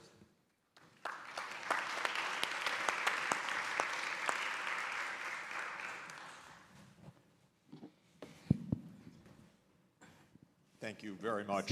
And let's stay on this big picture issue, which I think is at the core of the economics of ending poverty and achieving sustainable development. As you said, the rich countries, the high-income world, is capital rich. The returns on capital are there, but they're modest, of course. The growth is low, not zero, but just what new technologies allow, because the availability of high returns on basic investments is long past. And the rich countries are aging and saving for retirement, so they have excess saving. The lower income countries are younger, much more dynamic, a lot of headroom for technological upgrading by investing in infrastructure. Of course, a lot of potential for raising skill levels, because education levels historically have been much less in terms of years of schooling or access to higher education. So traditionally in economic theory, we would think that the high saving of the capital-rich region would flow to the higher returns of the capital-poor region. And the example you gave of Vietnam shows that growth can be very fast indeed. And the example of the largest case of this, China, shows that growth could even reach 10% per year on a sustained basis for 40 years. because between 1980 and 2020, China had an average of about 10% per year growth. That means a doubling every 7 years in the size of the economy. 7 years to double if you grow at 10% per year. And that means more than 5 doublings, which is 2 to the 5th power, 32 times. China increased nearly 40 times in its GDP during this period. And by one measure, output at international prices, China's by far the largest economy in the world. By another measure, output at market prices, China's second to the United States.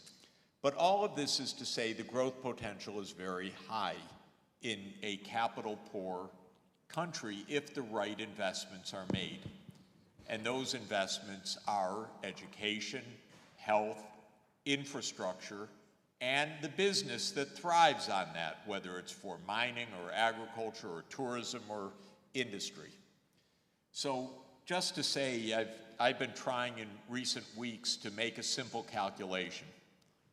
What is the rate of return to economic development? Seems like a little bit of a naive question, but if you view a whole economy like a business, and you say this is a business that has an investment proposition. At the level of the nation, the investment proposition: invest in the people, invest in the infrastructure, invest in the business. And using a standard economic model framework, you can calculate the high growth that can come from the high investments, and then you can do what would be done in a corporate investment scenario, ask what is the internal rate of return to investing in a low-income country as it becomes a high-income country. The answer is somewhere between 14 and 20% annual rate of return. That's high. You don't get that in many places. Development is a high return activity. So naturally you would say, well, all these venture capitalists should be investing in low-income countries, and then they don't. So the return is high, but the flow of investment doesn't come. And then you ask the puzzle, why is that? And I think that there are a couple of answers, but one basic answer is it's a pretty complicated investment. If you're investing in a business, it's described as, well, we're going to build these 3 factories, we have these suppliers, we have these customers, and here's our market in the next 10 years, and this is why we have a 20% internal return over the next 15 years, and then 10% later, and therefore we can finance this deal. But with the country, it is, well, we have the education minister, and she's going to be investing in children for the next 40 years, and they're going to grow up and they're going to be very skilled, but that'll be 25 years from now that they're in the workforce. And we're investing in roads, rail, power, digital, and that's 15 to 20 years, but we're going to get there, that's good. And by then, the investor says, you know, I need a 5-year payoff, are you kidding? And you have to say, yeah, but development is a 40-year process, it's not a 5-year process. And it seems to me that this is a fundamental issue, which is the hard part is you have to know where to invest, and when the money flows in, it can't all be taken away. You know, the investment has to be made and well governed. I personally believe that that absolutely can be accomplished, that that's not the biggest challenge of this story, though it sometimes is. To my mind, the biggest challenge of the story is it takes a long time, and it's complicated. And investors invest in simpler things. They want to invest in a power plant, they want to invest in a road project, they want to invest in a single thing, but you have to put together all the pieces and say this country is a good investment prospect, or this continent is a good investment prospect. And my argument would be the returns are extremely high, but you need really patient capital. And you need to say, don't give us a 7-year Euro bond or don't ask us to pay off in 10 years. That first grader will only be in 10th grade then. They're not going to be repaying through higher taxes or through their skills in the labor market. You got to give them 25 years. So give us long-term finance and we will deliver the highest returns in the world. Higher than investing in Google, higher than investing in Apple, higher than investing in any of these tech firms, but you have to be patient. So that would be my argument. I wonder what you think of it. Maybe I can. No, I mean, exactly to the point. Oh, yes, please. Go ahead, go ahead. No, go ahead. Well, thank you very much, Ms. Gaboga. It was really extremely interesting to listen to you and to your presentation.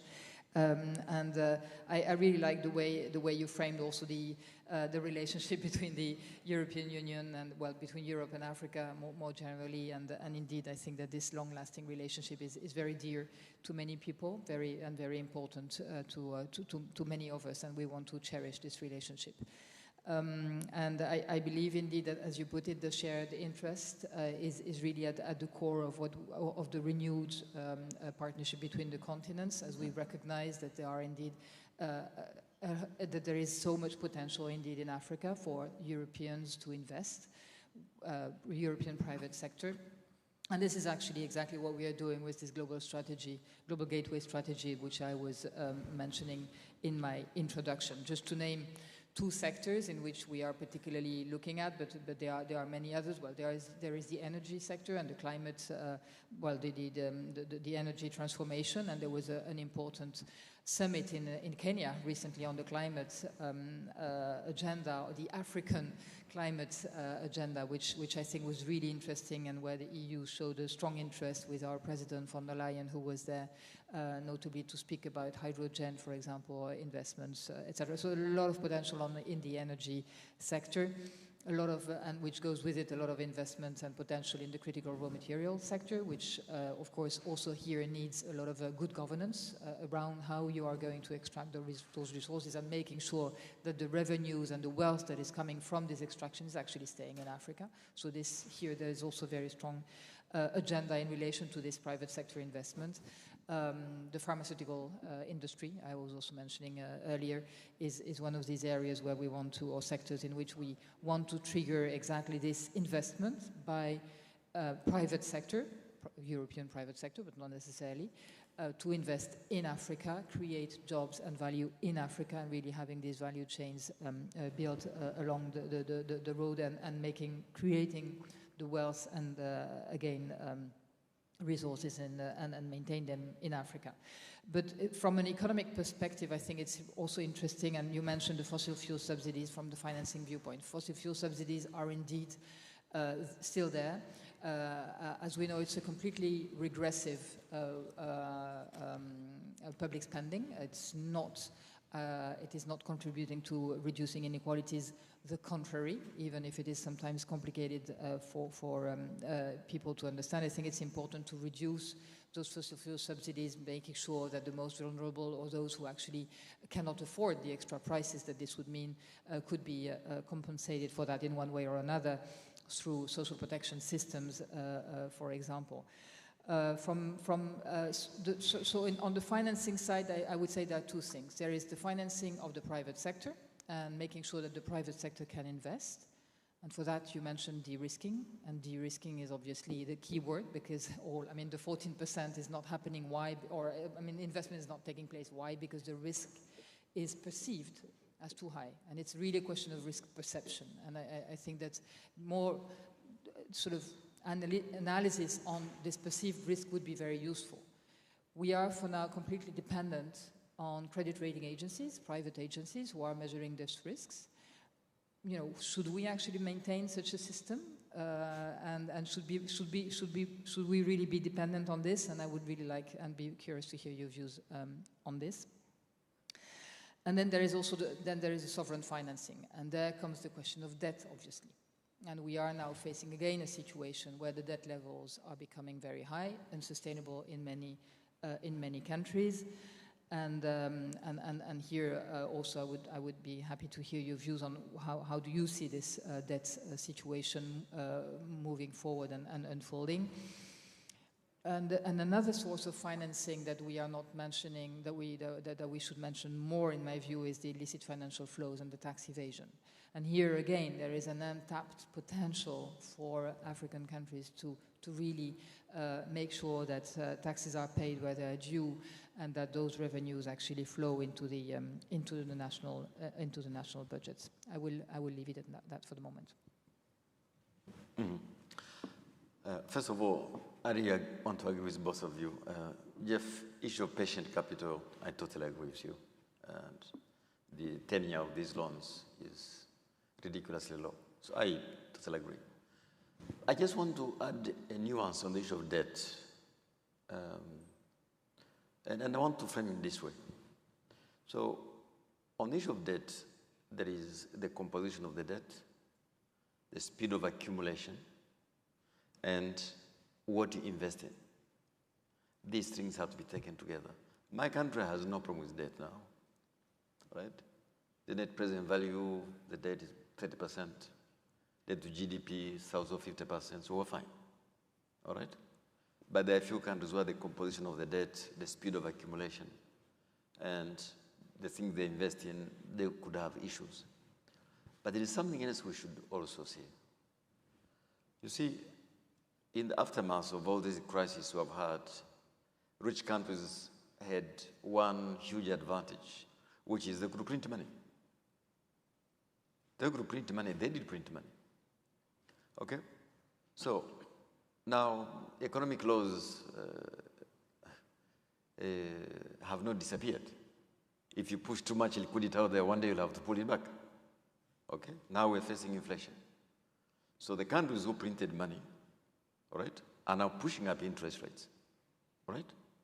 And those who are paying for those policies are borrowers from the global south. We have to be open about it, all right? So it's okay for rich countries to deal with the inflation, okay, but it has consequences. It has consequences for us in the global south. I thought I should say that because I think there is too much confusion around the debt issue, all right? I know there are a few countries who have mismanaged the debt, and that is a governance issue. But for many others, it's more the impact of these synchronized, almost simultaneous shocks to the system, which have weakened the economic fundamentals. How do you explain that a country which does everything right in policy-wise has to deal with the aftermath of the global financial crisis, the aftermath of Libya, the aftermath of the pandemic, all happening at once, right? Obviously, the fiscal base will narrow. If it narrows, debt will be competing with health and education. So I thought I should say that because I think there is some self-serving narrative on debt which does not bring out the whole picture, okay?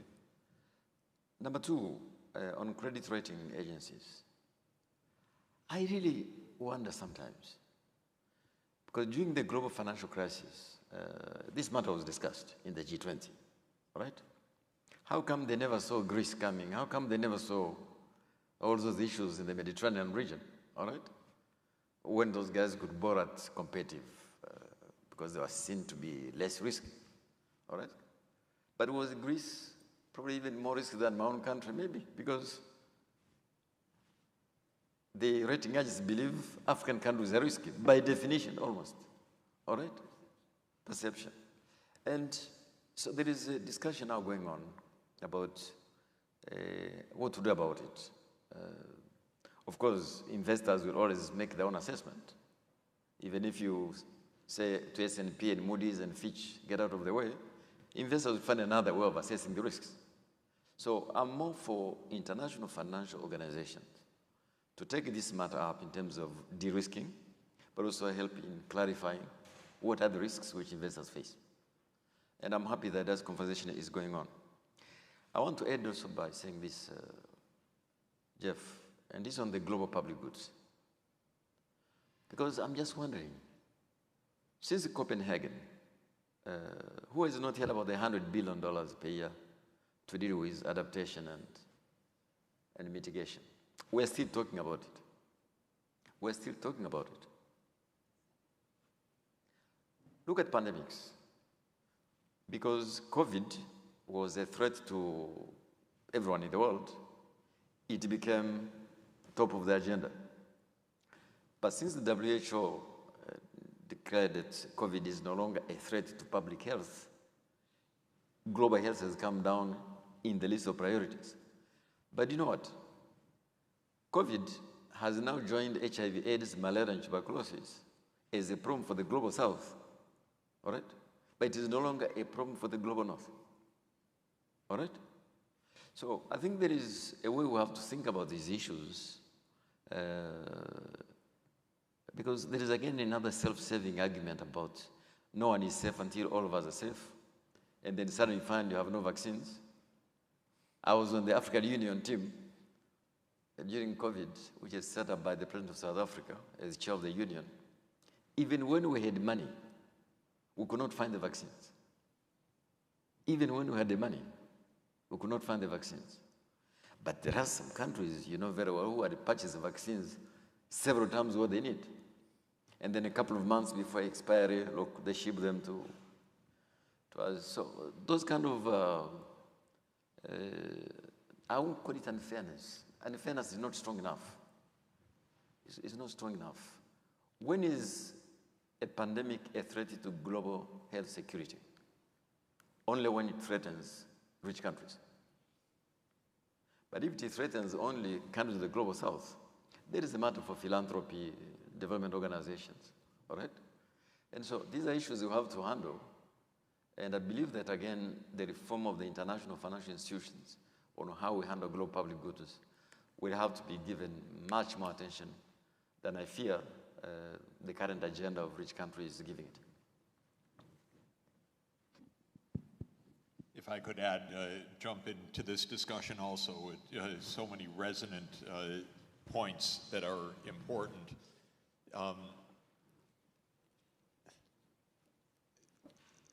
I have to say, if you just allow me to reminisce for one moment, the Global Fund emerged out of my mouth in July 2000 at Durban. And the reason that it did is that there was an AIDS pandemic, but in the rich countries, people were receiving drugs. And in the poor countries, not at all. Not at all. And I was flying into the International AIDS Conference in Durban, South Africa, and I was reading an article by the World Bank. And I reached the end of the article shaking mad, because the article was what the poor countries should do about AIDS, but it didn't mention antiretroviral medicines as even an option for poor people. It mentioned bereavement training to help companies cope with the big losses, deaths of their workforce, but not drug treatment. So by the end of the plane ride, I handed it to my wife. I said, "Can you find the word antiretroviral in here?" And she couldn't. And so we got off the plane, I went into my talk, and I blasted the World Bank for not doing anything and said, we can't rely on the World Bank. We need a new global fund to fight this disease. And it was, for me, exactly the phenomenon you cited, which is it's a crisis if it's hitting us, but this is part of the reality.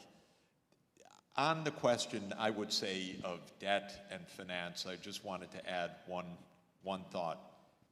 I don't think the African countries are over-indebted, even the ones in debt distress. The countries in debt distress have a debt maybe of 50% of GDP for gross public debt. But as you heard, Greece is probably about 140 or 150% of GDP. I haven't looked in the last few days. Japan certainly at that level for gross debt over 200%, by the way, net debt a bit lower. Many, many countries with much higher debt levels, but AAA ratings. One reason is that those debts are in their national currencies or in the euro in the case of European countries where the European Central Bank finances these countries. And by the way, when the European Central Bank closes off the financing like it did for Greece, then there's a massive crisis. When it turns it back on, the crisis abates, so that liquidity is really a big part of the issue. The credit rating agencies don't know anything about development. I know, and they say it. They say, Professor Sachs, our job is to predict a credit event that is a non-payment on the debt. And that is true if you're illiquid. You can be with great growth prospects, but you can't pay the debt at the moment. So if you're trying to finance a 40-year development strategy with a 5-year loan, you could become illiquid after 5 years or 10 years because of a bad situation, because of a COVID pandemic or rising interest rates or the war in Ukraine or some other thing, and you can't roll over your credit. But it's not that you're over-indebted. You're not with the liquidity. And we don't have a lender of last resort. We have an intensive care unit. The difference is a lender of last resort would lend you the money up front so you don't nearly die in the meantime, but you just refinance your loan, whereas the IMF is an intensive care unit. You default, you're in trouble, your chaos is broken out, and then they will give you a loan. And this is a big problem of the system. It was the big debate between John Maynard Keynes and Harry Dexter White in 1945. Keynes was the brilliant economist representing the debtor country, Britain, and Harry Dexter White was the Treasury official in the US representing the creditor country, the United States. And we ended up with a creditor institution, that doesn't provide a lender of last resort as opposed to John Maynard Keynes' idea of an institution that would provide a lender of last resort. My only point and advice is Africa needs a lot more debt. A lot more debt. Sounds strange. But if you grow at 10% per year, the debt doesn't look very large 40 years from now. You've had electricity, children in school, infrastructure, you're growing, booming. The debt turns out to be quite small as a share of GDP a few decades down the road, so we have to get away from a perspective of 1 year or 3 years or 5 years. And shockingly, the IMF's debt sustainability framework, just like the credit rating agencies, is a short-term framework. And I just wrote to the leaders of the bank and the fund, you have to revise this because it makes no sense from a development point of view. You need to look ahead, not just take a static view of the situation. So I think there are ways to reconcile all of this. I want to bring our conversation to an optimistic close, which is that I think the natural partnership of Africa and Europe is clear, and the potential of Africa for very rapid development in the next 40 years. And I say 40 years because it's from 2023 to 2063, and 2063 will be the 100th anniversary of the Organization of African Unity, the beginning of Africa as a unity, now the African Union. These 40 years can be absolutely as impressive as China's 40 years of development. And this is what we're counting on, and I count on this strong partnership of Europe and Africa to make it possible, and on this brilliant man to help make the world work in this way. So let us thank the European Union, let us thank Donald Kaberuka, and thanks to all of you.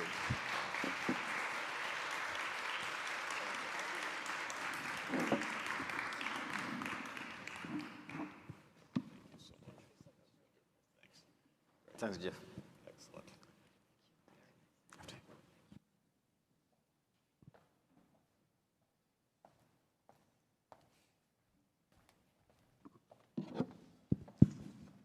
So I think that was a wonderful session, Erica and Donald. Thank you so much. I think we have one very wonderful, yes? We have one very wonderful last order of business, which is that we're going to sign a memorandum of understanding between the Islamic Solidarity Fund for Development, which is at the Islamic Development Bank, and the United Nations Sustainable Development Solutions Network. And we're going to have the great honor of having with us the Director General of the Islamic Solidarity Fund, Dr. Hiba Ahmed, who is, how are you? Thank you so much. Nice meeting Please give a round of applause.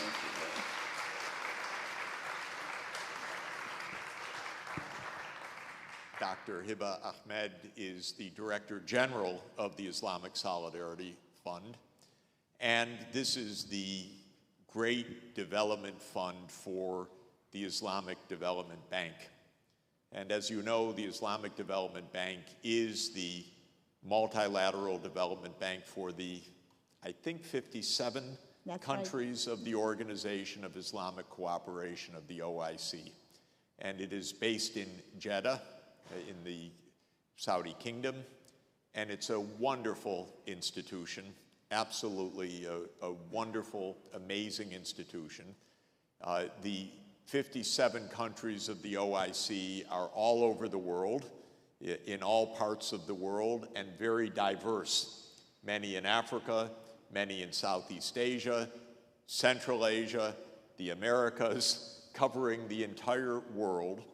And the Islamic Development Bank is the great development institution for these 57 countries, but also with a very, very strong commitment of Islamic finance. And Islamic finance is, in my view, very impressive and very important. It is not the dominant financial system of the world today, because the dominant financial system of the world today is more the Anglo-Saxon and European system. Maybe it grew up in Venice and Genoa, and then very much then evolved in Britain and in the United States. And it's based on different principles, but Islamic finance first is based on the ethics of Islam and the precepts of ethical finance, which is extremely important. And it's also based on principles of a kind of sharing or equity between those who provide the funds and those who use the funds. So it's not straight loans in the way that we're used to. There are many, many dimensions of Islamic finance. Every time I come to the bank, I learn more. And wonderful institutions to create foundations and different forms of financing that have established some of the longest lasting institutions in the world, in the Islamic world in particular, universities and training centers and Al-Aqsa and others that were created through very innovative finance over the history of the last 1,400 years. So I enormously admire the bank, and I greatly admire the Islamic Solidarity Fund, and I greatly admire you. Thank you so much. Because Dr. Hiba Ahmed is a PhD in economics from University of Michigan, and is a native of Sudan and has had major teaching and leadership responsibilities throughout the development challenge and throughout the world, and you've done a wonderful job. Thank and you. Now we're so happy that you're the head of the Islamic Solidarity Fund. So Thank you so much. Thank you for being I here. appreciate it.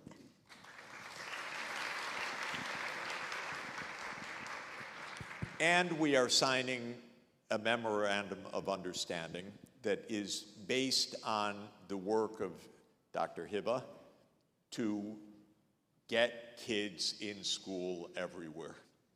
Because remember that SDG 4, to my mind, the single most important of all of the Sustainable Development Goals is universal quality education, all children having the opportunity to learn in quality education. And yet we have hundreds of millions of kids not in school. And that, to my mind, is the moral tragedy and the economic mistake, because there's no higher return than investing in education. So Dr. Hiba Ahmed has made it a central point of the Islamic Solidarity Fund to get the children in school. And our work, I don't know where my colleague, can you come out, please? Dr. Mariam Rabi, who heads please give her a hand. Who heads SDGs today for the UN Sustainable Development Solutions Network, works on spatial modeling and big data and the use of new digital analysis and geographic information system data to find out where are the schools, where are the children not in schools, how can we help local school administrators and Ministry of Education to understand strategically where to invest, how to invest to achieve universal attendance, enrollment, and completion of schools. So we've decided to team up, which is extremely exciting for us, to help the Islamic Solidarity Fund to do its great work and to bring to bear all of the tools that Dr. Miriam Rabi and her colleagues at SDSN are using, including one wonderful program of My Schools, which is children going out, clicking and geo-referencing where their schools are and getting them on the map and adding in data so that we're building a worldwide knowledge base that's up to date of where the schools are. And this is participatory, and the kids learn about GIS data through this exercise, and we learn where the schools are, and the ministers of education are telling us, thank you, keep doing it, we need this information. So here we are to sign the MOU.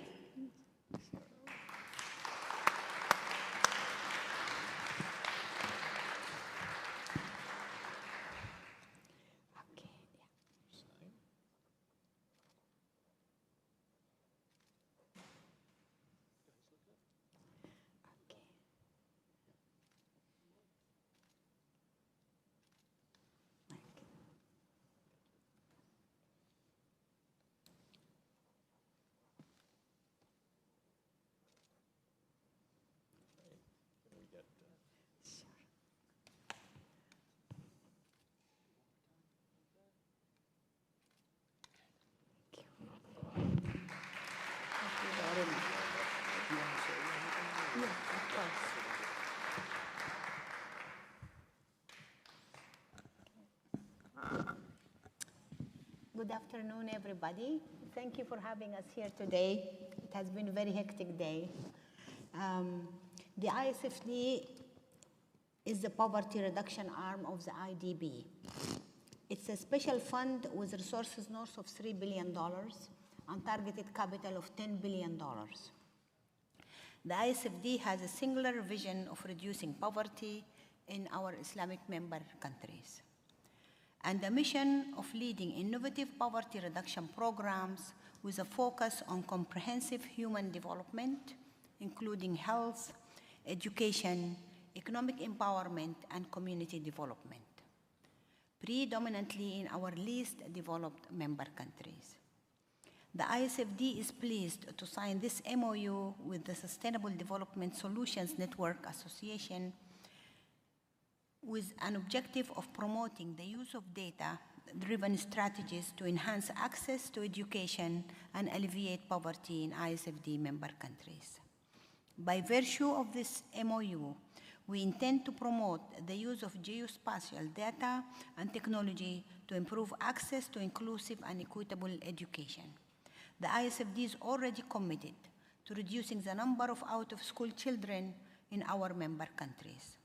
By promoting and using this technology involving geospatial data and tools in partnership with SDSN, we aim to tailor better strategies and intervention, engage our member countries in policy dialogue to promote the use of evidence-based and data-driven strategies and policies to improve poverty outcomes, and build a better understanding of the factors that contribute to worsening poverty in different countries and access to and quality education in particular. In addition, we will enhance the capabilities of our member countries in using these technologies. Using data to improve our measurement of poverty and social development is crucial to achieving the SDGs. The ISFD is keen to work with the SDSN under the stewardship of Dr. Jeffrey Sachs to contribute towards meeting the SDGs, especially SDG 1, no poverty, SDG 3, good health and well-being, SDG 4, quality education, and SDG 8, decent work, and SDG 17 on partnership. We thank you for having us here today.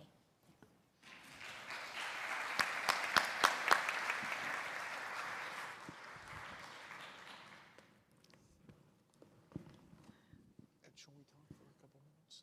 For sure. We're near the end of our session, but I would like to have a couple of minutes to discuss with you. How do you see this week, this midpoint of the SDGs, and from the point of view of the Islamic Development Bank? Sure. Unfortunately, we did the steady progress in poverty reduction, for example, SDG 4 for education, until the COVID-19 came and the Eastern Europe war erupted, and we see a lot of recess back in terms of achievements. And this, of course, affects, because in IDB, we have 57 Muslim countries, 29 of them are considered poor and fragile. So for us, even having regression back from achievements that we did is really heartbreaking. But moving forward, I think we have still, we have to be optimistic because we cannot afford, to not to be.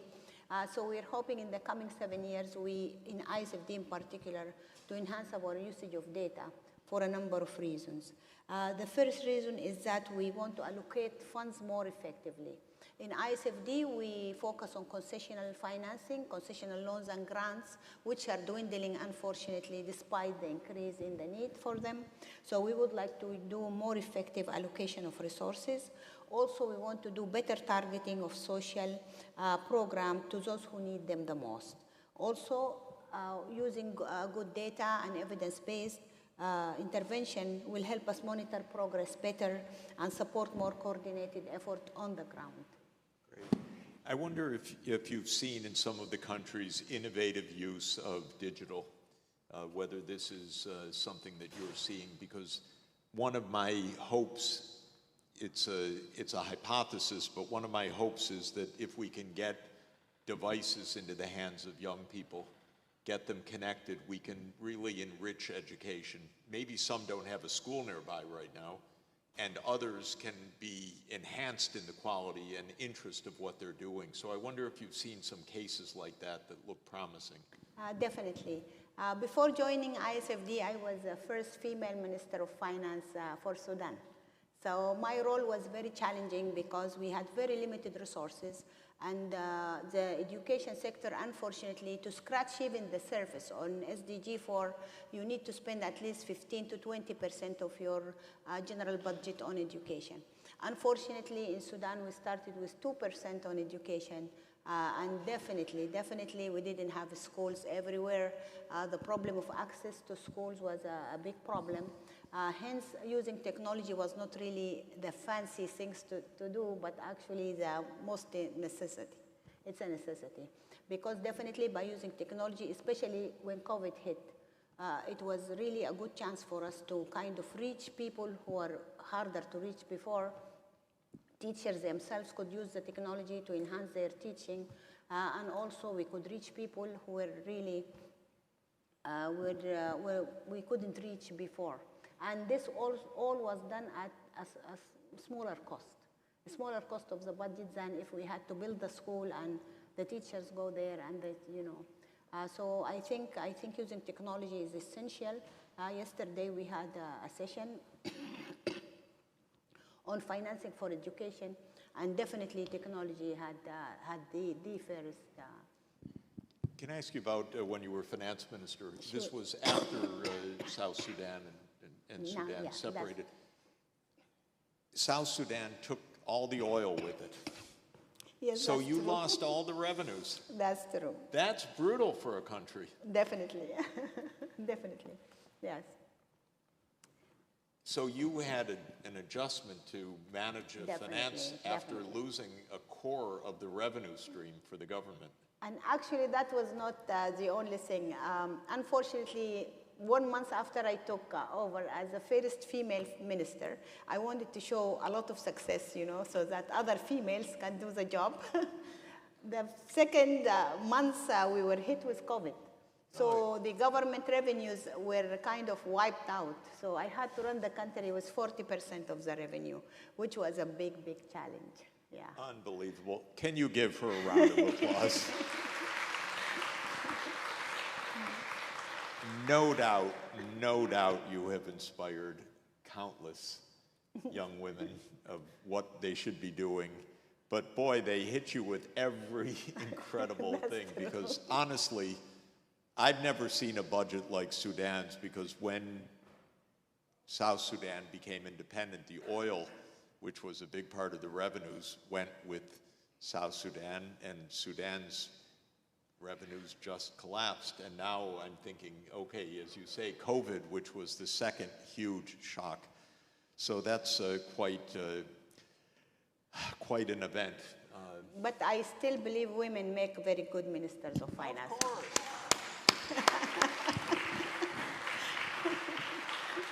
And I have to say, sometimes I'm not so happy with my government in the United States for a lot of reasons, but I'm very happy with our Treasury Secretary, which is the closest we get to a finance minister, our Treasury Secretary, because exactly 50 years ago, even maybe today, I walked into a classroom as a sophomore in college, and there was this young woman who had just finished her PhD, and she opened the lectures, and she was wonderful.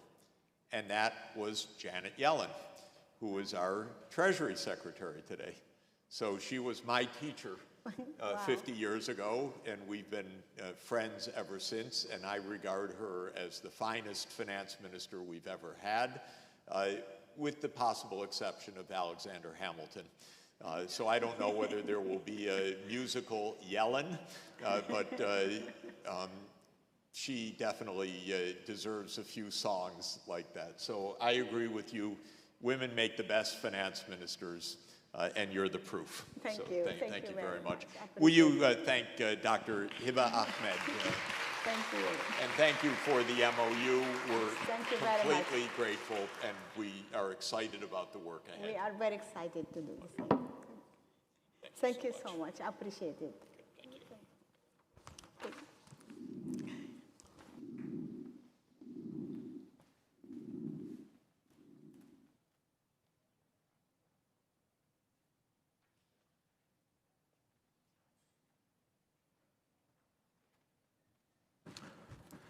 Okay, hello ladies and gentlemen. So we're near the end, but we want to do some of the best paper awards from our conference online. So this is Lucia Rodriguez. She is the global director of the Global Association of Masters of Development Practice Programs. And my name is Patrick Paul Walsh, and I'm director of the SDG Academy at SDSN. So first of all, I want to thank everyone who stayed in the hall with us today. I think it was really an excellent series of lectures, and this is the first time we've been back in person since 2019. So I think it was a nice experience. But to everyone online, also thank you for staying with us, and many will watch the recording, so thank you for doing that as well. So I'd just like to go over, and a big thanks to our sponsors. So the Sustainable Development Solutions Network, the Center for Sustainable Development at Columbia University, the Global Association of Masters of Development Practice Programs, the Kapuscinski Development Lecture Series, Ginty and Siemens Gamase.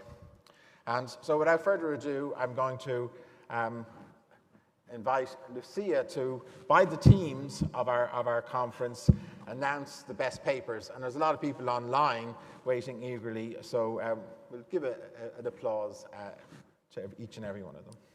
Okay, so thank you for being here. Thank you for working so hard, everyone. Really excited to give out these papers. So I know we don't have a lot of time, so I'll get right down to it. So with the Best Paper Award in Theme 1A, Building the Capacity of Research Centers to Engage at the Science Policy Interface, Dr. Lakshmi Raghupathy, visiting faculty at Terry School of Advanced Studies, India.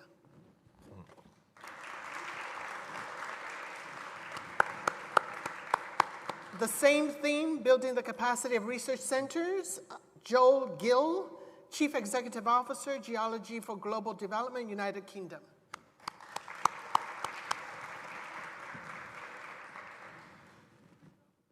Similar theme, Enhancing Responsible Business Education in the Classroom through Playful Pedagogies, Dr. Jeremy Williams, Professor of Practice at Zayed University, UAE.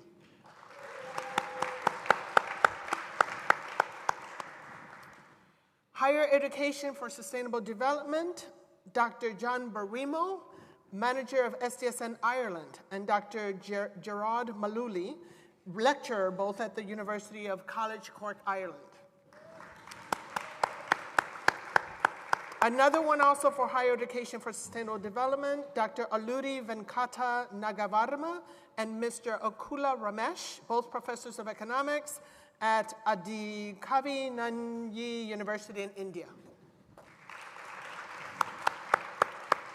For training and education for the skill sets of a sustainable future, Dr. Helen Bond, Professor of Education at Howard University.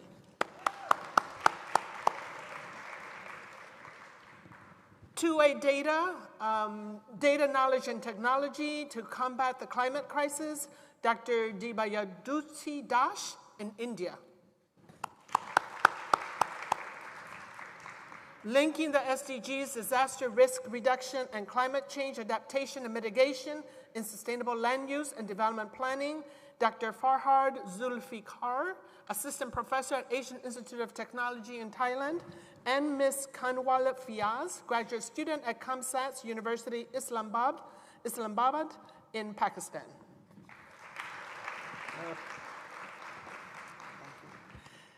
Nature-based solutions to present societal challenges, Mr. Rakanda Pranidhana Dajamal, student at UFABC, Brazil.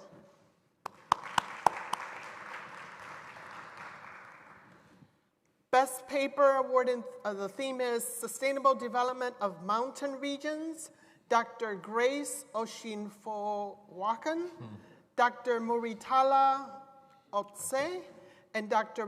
Rasak Olambomi from National Institute for Policy and Strategic Studies in Nigeria. Sustainable Resource Management for Socioeconomic Development, Mrs. Chrysola Chitu, PhD candidate, University of Ioannina, and Mrs. Stella Sanani from Associate Professor, National and Kapodistrian University of Athens, Greece. Transformation of food systems, considering the SDGs nexus and spillover effects, Dr. Andre Colhill and Dr. Sabine O'Hara, both of the University of District of Columbia, USA. Progress made by the private sector in meeting the SDGs, Ms. Alisa Menz, PhD student, Yale University, USA, and Don Esty, Hillhouse Professor of Environmental Law and Policy, Yale University. Addressing social inequality and sustainable development, Dr. Joshua Greenberg, postdoctoral fellow, University of Michigan. Thank you. Addressing social inequality and sustainable development, Dr. Ernst Nankansa Dawamena, professor, Lafayette College, USA. Children and youth at the SDG midpoint, progress, challenges, and pathways to accelerate inclusive innovation, Ms. Isabel Zhu McGuire, project officer, Monash University, and network coordinator. Elevating the pluriversa, indigenous and diverse visions for sustainable development, Ms. Cecilia Puertas, docente investigadora, Universidad Internacional del Ecuador, and Dr. Emily Depuitz, profesora, Universidad San Francisco de Quito, Ecuador. Human and planetary health and well-being in the Anthropocene, Dr. Guiyon Su, UNESCO, Hong Kong. The Science of Social Daniela Vieira, Assistant Professor, Universidade Federal de Pernambuco, Brazil. The contribution of the arts and culture to achieving the SDGs, Ms. Elizabeth Valenzuela, Technical Director, Fondo Acción Colombia, and Mr. Juan Alvarez, Creative Writing Coordinator. Energy applications and the urban environment, Mrs. Beatriz Martins Arruda, Ms. Amanda Rosso de Cusu, and Dr. Emilia Wanda Rutkowsk, all from the University of Campinas, Brazil. Future challenges in the urban transition, Ms. Karina Maria Berbert Bruno, master's student, University of Campinas, and Lund University, Brazil and Sweden. Urban regeneration of vulnerable neighborhoods, Ms. Rana Geith, research assistant, and Ms. Sharif Gubran, assistant professor, both of the American University in Cairo, Egypt. I'm almost there. Digital technologies and the SDGs, past successes and future directions. Ms. Alisa Bonzinore, founder and strategist, Clarifying Complex Ideas, LLC, USA. Leveraging open data and artificial intelligence to measure SDG progress in resource-limited settings, Dr. Ketra Schmidt, Associate Professor, Dr. Ursula Eker, Canada Excellence Research Chair in Smart, Sustainable, and Resilient Cities and Communities. And the last one, Water and Sanitation for All, Global Case Studies on SDG 6, Adam Rue, Irene Aziz, and Kevin Shackles, students, University of Waterloo, Canada. So congratulations to all. Congratulations to everyone. So just to say, I should have said at the beginning, we have a scientific council for the conference, and they referee papers, they put the sessions together, they chair the sessions, and they pick the best papers. So we're very grateful for all the work they do. And good local time to everyone who's online, and have a good evening here in New York. See you next year. Thank you.